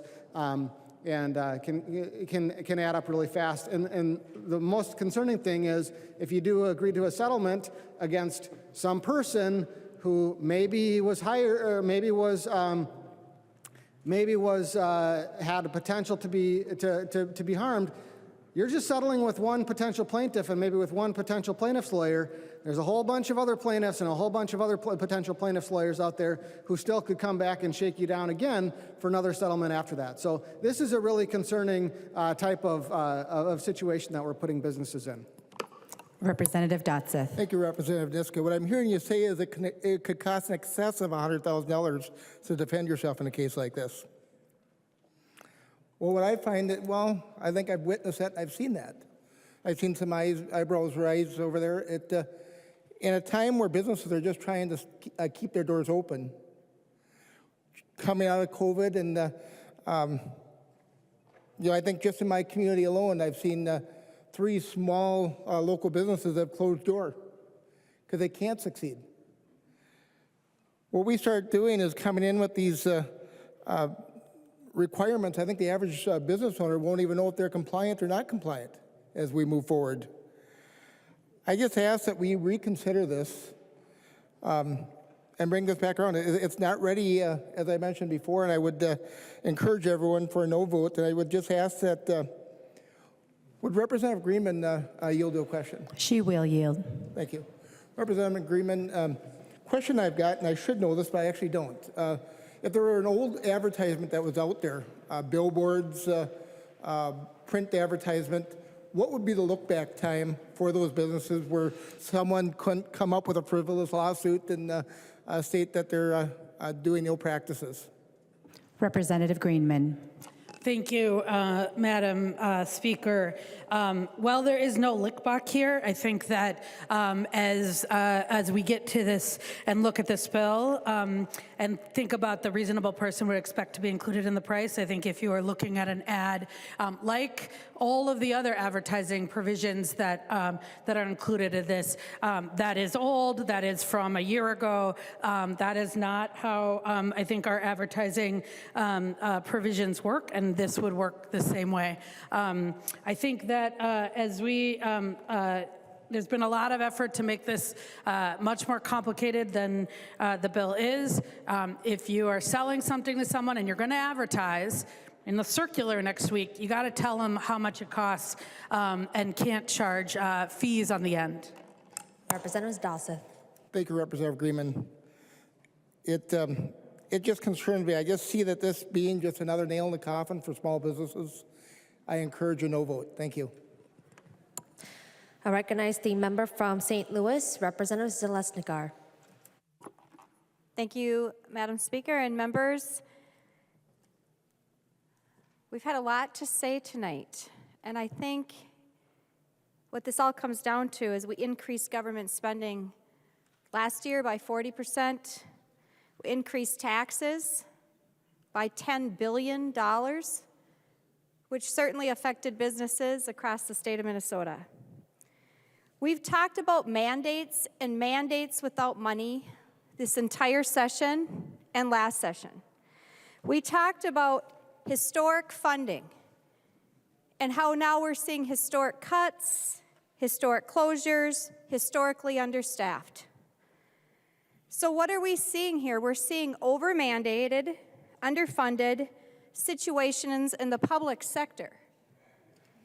That includes education, right? It includes nursing homes, right? It includes police departments, right? So we shouldn't be surprised that it's going to affect business, right? Because it only is common sense. It makes sense that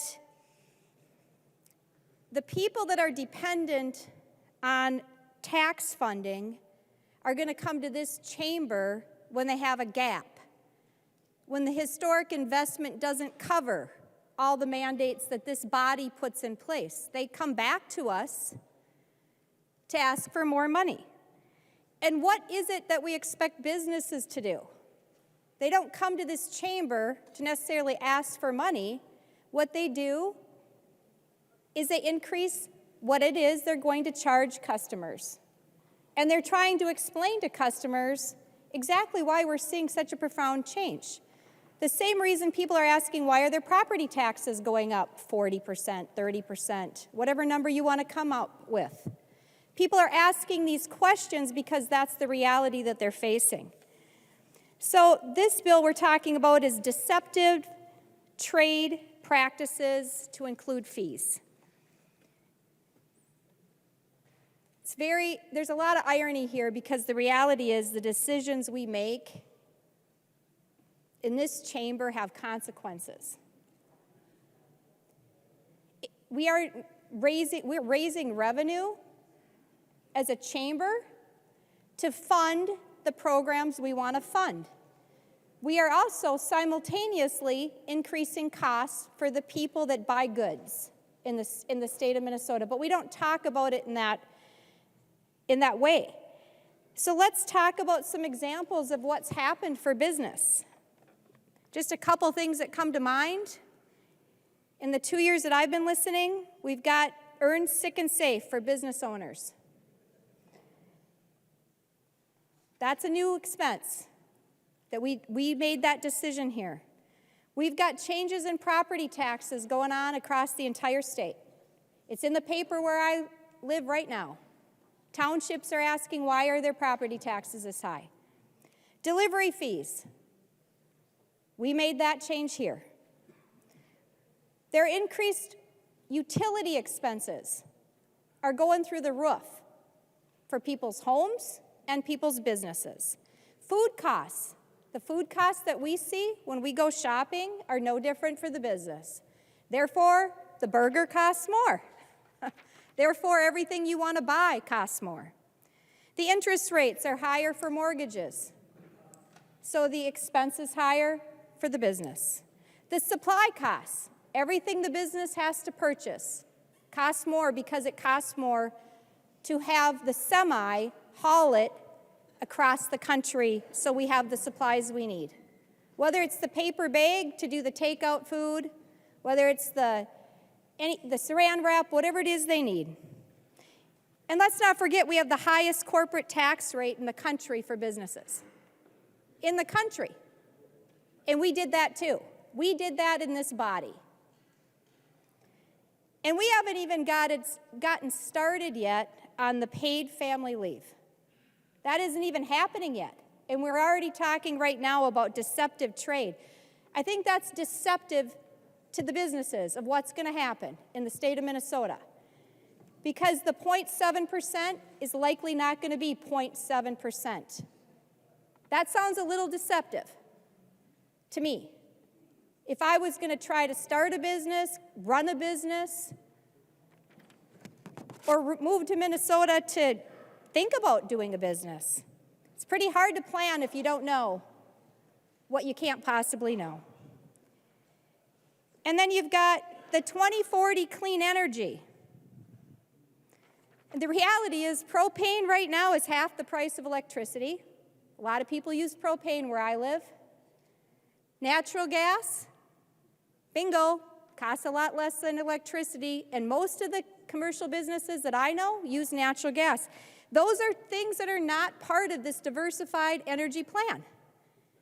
And so we haven't even incorporated all of the best ideas that have come out of this chamber last year. Clean energy, 2040, that starts. Paid family leave, haven't started that yet. So what is going to happen to the state of Minnesota businesses on deceptive practices? Let's think about that. Minnesotans, and the reality is, they can't be deceived to these degrees because guess what? They are buying their groceries every payday. They are paying their mortgage, they are paying their rent, and if you own a business, the same things you do at home apply to you at business. So you can't be deceived. There's no way to sugarcoat it. You can put lipstick on a pig and it's gonna be a pig. Still gonna be a pig. So here's the deal. Deceptive practices that we're talking here, the deceptive practices, we've taxed the bejesus out of Minnesotans. 40% increase in government and $10 billion in new mandates and fee. And there's no way to sugarcoat it anymore. And to say that it's just deceptive practices on business owners is really the deceptive thing we're saying here. Minnesota knows better than to think that nothing's happened in this chamber and that we can walk away and wash our hands from the responsibilities that we hold, because there are consequences to our actions, and we made decisions in this body. And once again, the very people that create the tax base that allow us to determine target spending is not our nonprofits. It's not when we grow government by 40%. The people that support the tax base are the businesses. Without a strong commercial tax base, there is no revenue, unless we want to just increase the cost completely to the individuals across the state of Minnesota. And I think I'm hearing, I'm not sure what my colleagues are hearing on the other side of the aisle or on my side of the aisle, but I'm hearing from everybody, look, we can't go any higher in taxes and fees and mandates, whatever you want to call it, it's costing too much. It's affecting us. We're working 2 jobs, we're working 3 jobs just to have the same standard of living we had 3-4 years ago. And ask your people if that's the case. A lot of people are working 2-3 jobs again. So what is the deceptive practices and what are we trying to accomplish? The reality is this body is making decisions. And members, I urge you to think about what the deceptive practices really are. Because this body is making tremendous decisions on growing government, and that is not growing our tax base. And for that reason, I cannot support this bill. Thank you. The member from Clay, Representative Joy. Thank you, Madam Speaker. As we talk about fees and mandates that are continually to hit businesses around, all I can think of is paid family. All I can think of is what the Democrats have thrown at us. And every time we turn around, what it costs small businesses. Businesses are not asking for us to continue to govern their business. They want to run their business. That's why they got into their own small businesses.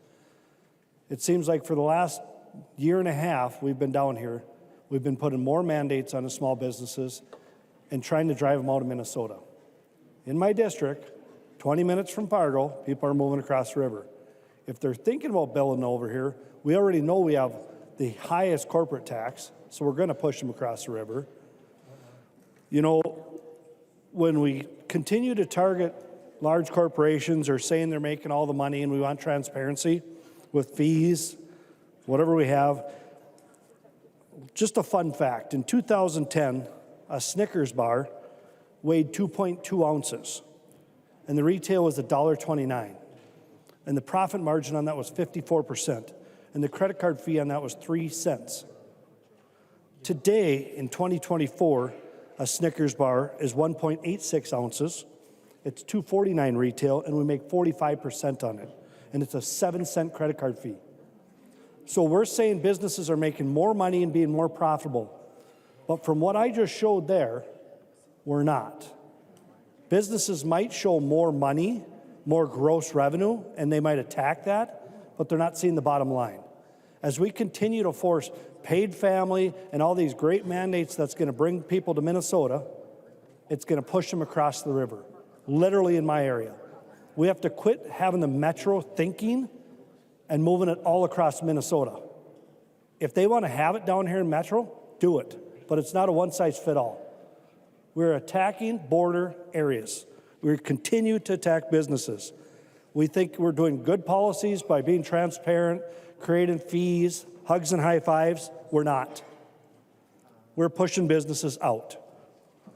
I do not understand what the Democrats are thinking. It's just unbelievable this year what they're thinking on last year and this year. Let's push businesses across the river. I know soon when we get a tax confer on the Senate file, we're going to raise tobacco. It's going to happen. We're going to push people across the river again. And those people, again, I think we heard it earlier tonight, will buy gas across that river.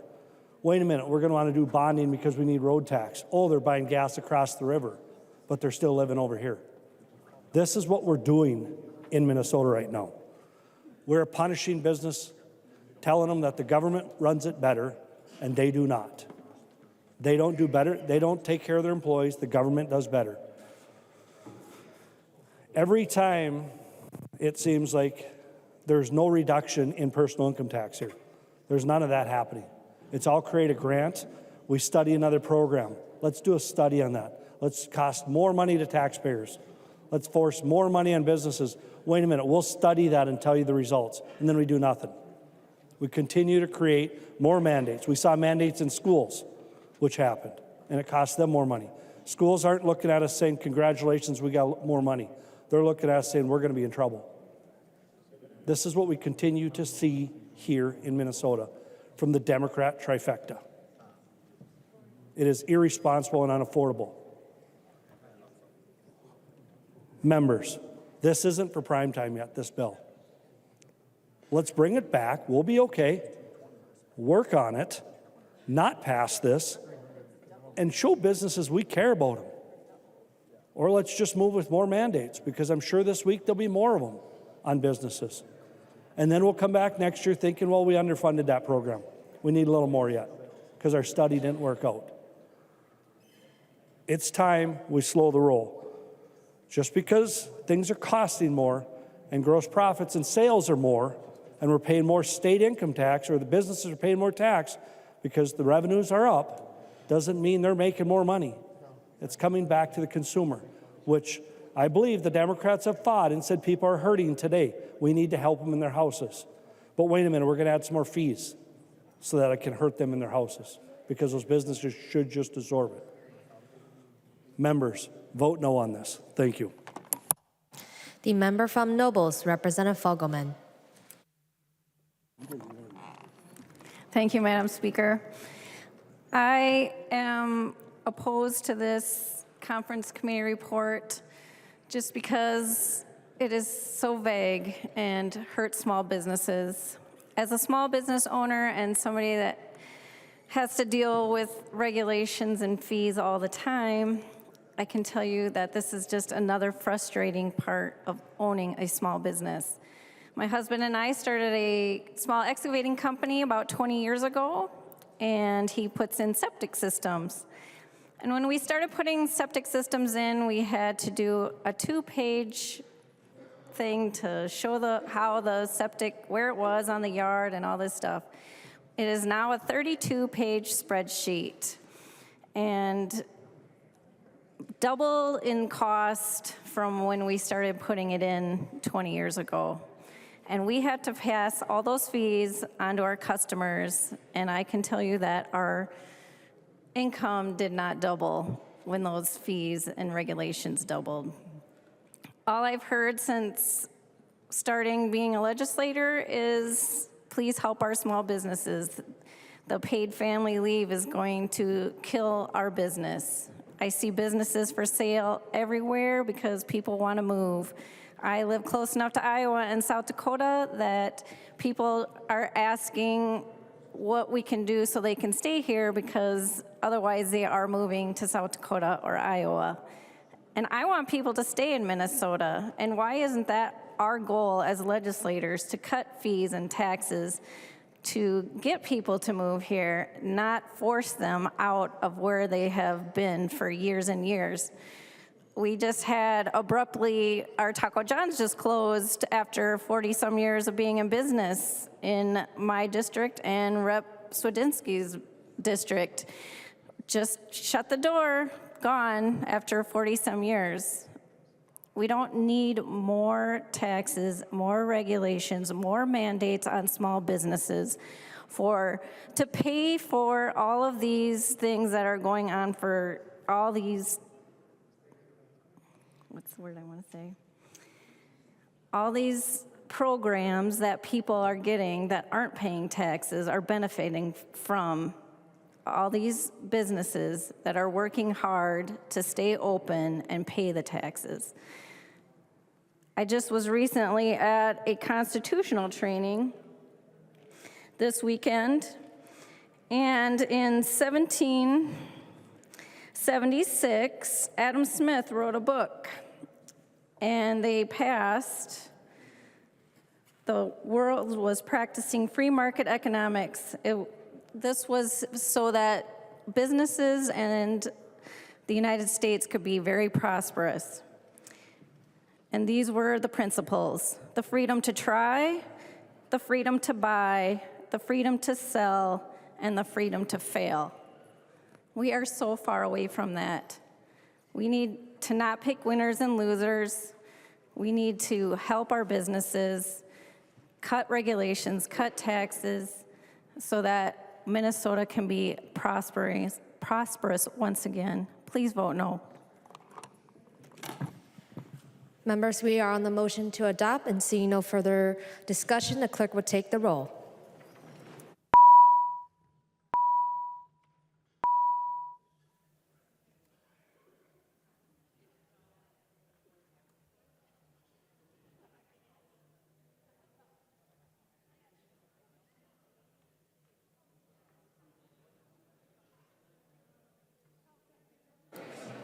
The chief clerk will call the names of the members who are voting remotely. Carol. Carol, yes. Carol, I. Clardy.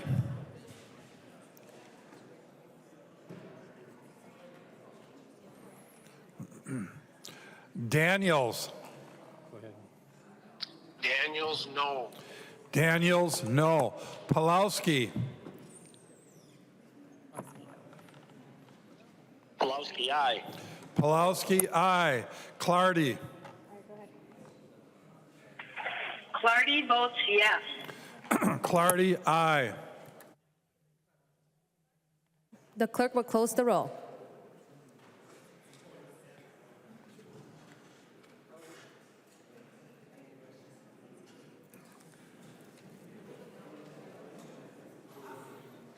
There be 73 ayes and 16 nays. The motion prevails. The clerk will give the bill its third reading as amended by conference. Third reading, House File Number 3438, as amended by conference. Third reading as amended by conference. Discussion. I recognize Representative Dosseth.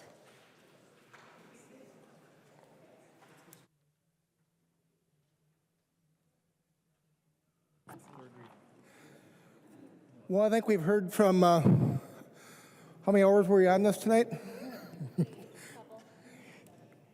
I think you're hearing from the state of Minnesota, we're not ready for this yet. This isn't ready for prime time. Representative, I do have to thank you. As I mentioned earlier, you've worked hard to get it to the point where it's gotten, but we still have a long ways to go.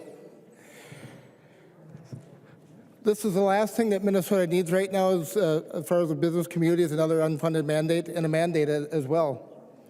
As they're struggling, this is just hemorrhaging our business community. I would just encourage our members to evaluate what you've listened to this evening and vote no. Thank you. I recognize the author of the bill, Representative Greenman. Thank you, Madam Speaker, and I will not belabor this nearly 7.5 hours of debate.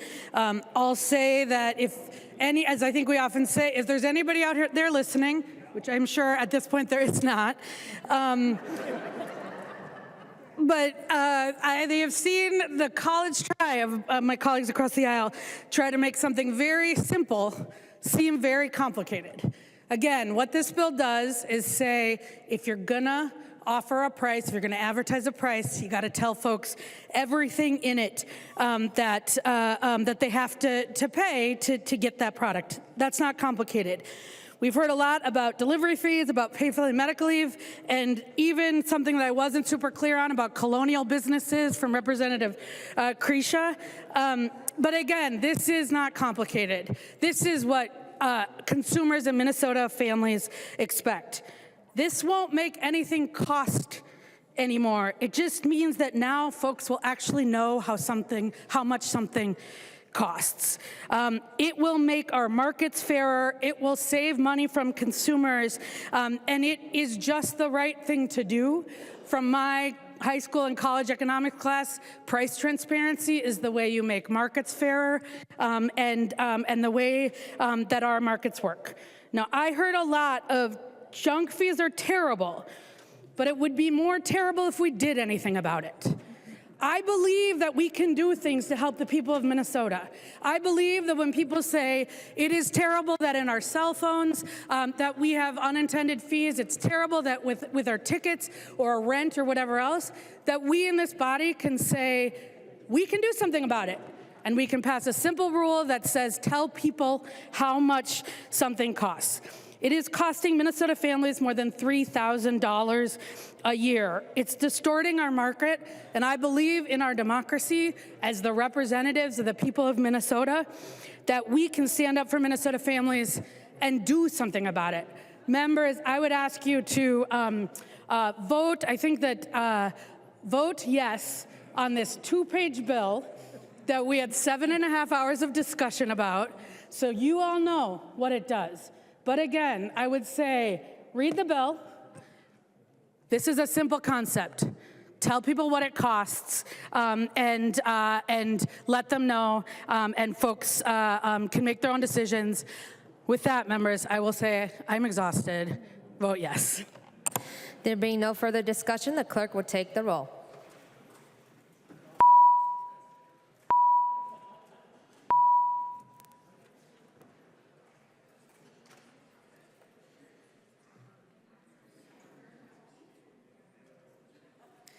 The clerk will call the names of the members who are voting remotely.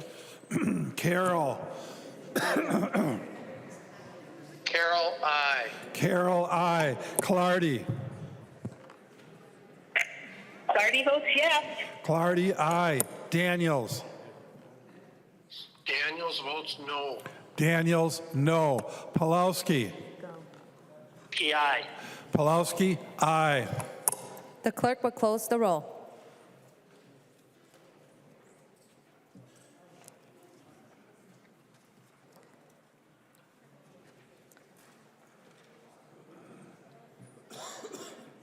There being 76 ayes and 57 noes, the bill is repassed as amended by conference and its title agreed to.